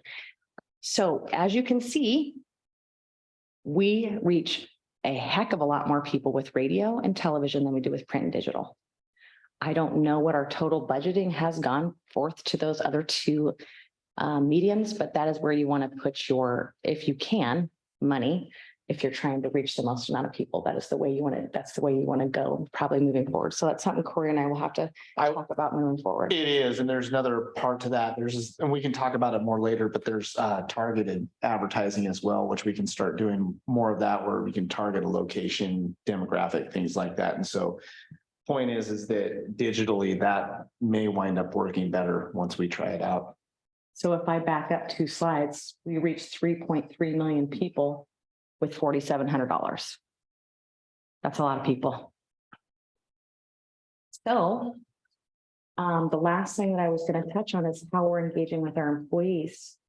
What this slide tells me, and a lot of this had to do with, we did cut an internal tracking tool last year because it was very expensive. And Corey and I talked about how that may not be, we're going to try it for a year and not do it, see what happens. Well, this is what happened. We were no longer able to track our county administrators' emails, our equity, diversity, and inclusion coordinators' emails. Erica Mila also used to track when she sent out the board tracker every week, who was engaging with those emails. IT used it, and so we stopped that subscription, so we can't track those any longer. We encouraged HR to use it. They didn't have the capacity or didn't want to, not sure why. This is just a tool that you can use to see, hey, are they reading my emails? Where are they clicking on my emails? Who's not reading my emails? So if that's something that's important moving forward and you guys want to see more of, we would love to hear that feedback. But right now, the only thing that we can track is the internal newsletter and our PIO info emails, because no one else is using the tool that we have for free. Yeah, and I have a couple thoughts on that. One is the way that one program was tracking it compared to another one was completely different. It was giving us completely different analytics. So that was a bit alarming to me. The one that we were paying $14,000 a year for, and I didn't feel like we were getting enough use out of it, was tracking our analytics at a much higher reach and engagement percentage than the other one was. So that really confused me. That we're using right now. Yeah. I did want to share that we're within reach of industry standards, but we're just a little bit lower, but we're still very close. The 25% open and 3.6% engagement rate. So, but they have gone down a little bit just for the first quarter. That is everything that I had for my analytics. I think I did pretty good. Thank you. Yeah. And if you have follow-up questions, let me know. Hopefully something sounded interesting or exciting. I think it's actually very interesting, especially some of the social media uptake and what the demographics are of the different channels. And of course, what where my mind goes right away is thinking about the bond measure and who some of those audiences were. And it's no surprise to me at all that next door was Philomath in North Albany. Those were some of the highest turnout rates of any of its voting precincts, and they voted overwhelmingly no. And given the tenor of the traffic on next door, that makes sense. So but it's very interesting to know, and so that we can understand better where who lives where and how to reach people. It's very helpful. And knowing that we're still reaching people in the rural areas and you didn't know before, that's nice that you can track. Yes. Just two questions for you guys. After this, are there things that you hear about from the community that they want to see, or they comment to you, or what do you guys want to see? So I welcome that information and feedback too. You have time. Things for the community. It's not enough. We want more. We want more. And then other community members say, we don't want too much because then we have fatigue and we don't pay attention to it. So probably not very helpful, but. Okay, well, I think it will help having a redesigned, more up-to-date website. It's hopefully more engaging and just a general comment. I appreciate trying different avenues.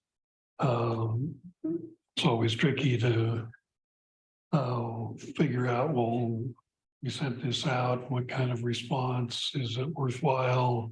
But with local print, main print media, not doing what they used to. I appreciate the creativity and figuring, well, okay, that it's not working. How can we engage people and get out the information that we want to get out, and for them, if you want more information, here's where it is. The website's going to be redone, ready to go after the first of the year. Is that scheduled? Yeah. So would have been nice to have it sooner, but at least it's on track. Yeah. It's also a huge project and we want to make sure that we do it the right way. So. And I was just going to end with two quick notes, is that one, thank you for bringing that up, because we try to reach out across every channel, every communication source that we can think of. We have folks that only read mailers.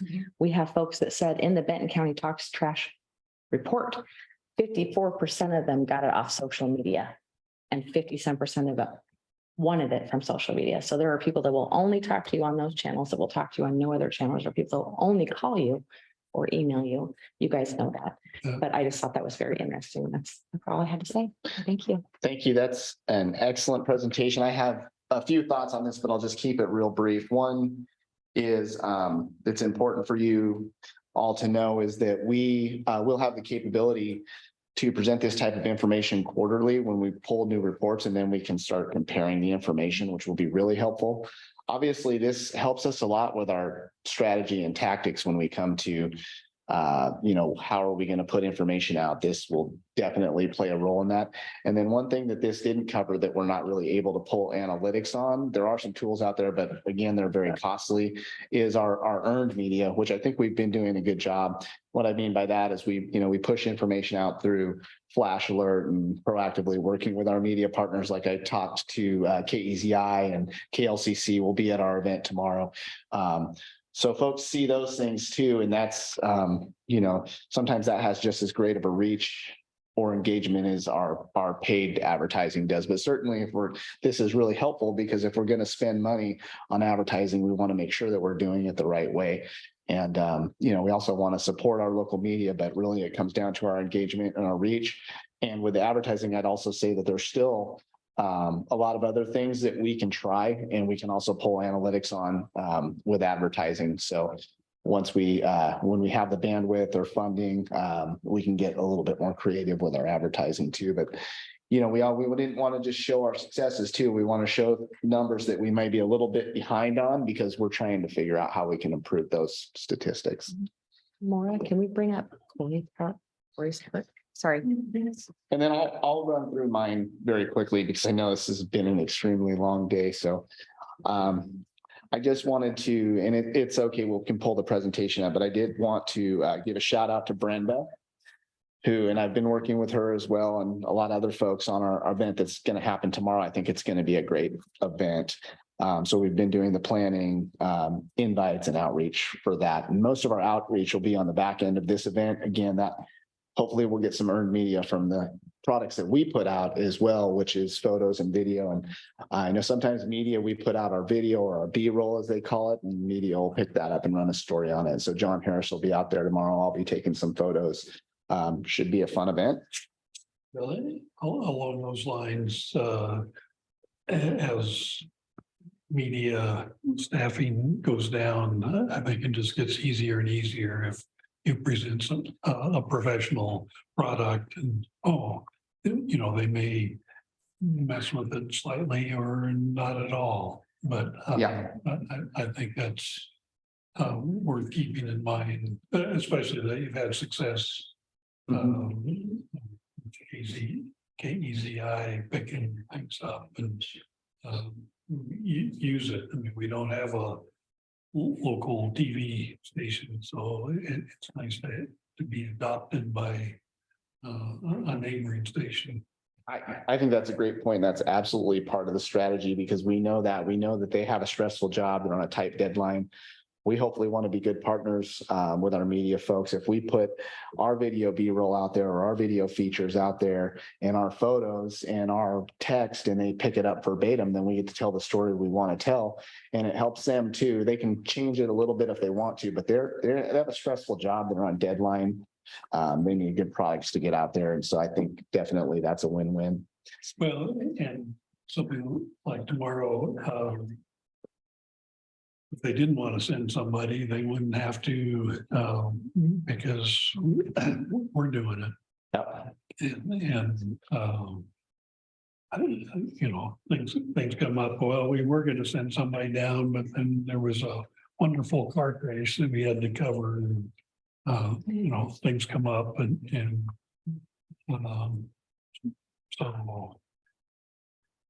say, well, aren't we doing their job? And it's, well, yeah. And that's not a bad thing. That's great. And it actually kind of plays into the next part of our presentation too. Are these, can you move the slides for us, Maura? Because I don't think these are working. So, yeah. For me, Oh, it did? it's not working. It did. I think Technology doesn't like to work for me. That's why you printed it off, but it isn't. User. They can follow in your packet. Can you go to the next slide, please? I don't think it's working. Okay, next. And next. I did want to mention our podcast. So this is part strategic as well. I've received some good feedback. I was actually thought, maybe that it would be a little bit higher on the listening, but it depends on where we're pulling the analytics from as well. Because we have an RSS feed, we have YouTube, we're sharing it on our social media channels. So folks may be hearing it in those places, or we've also sent it out on Constant Contact to our listserv. But I do want to continue to kind of ramp up how we're promoting it. And part of the reason we didn't want to do that right away is because we want to make sure that we have the product dialed in. I've been pretty happy with the first two podcasts. The next one will be on wildfire. and preparation for wildfire season, what individuals and families can do to get ready and prepare their homes and what they need to do to have a go kit and evacuate if that becomes an issue, but also just getting a glimpse from somebody who's worked with IMTs. And that's Albany Fire PIO. Help me out. Sandy Roberts. Sandy Roberts. She's great. She presents really well and she's got a ton of experience, and Brian will be on that with her and possibly somebody from ODF. So we have some cool topics coming up for our podcast. Next slide. And this is what I wanted to show because this plays into the conversation that we were just having. Our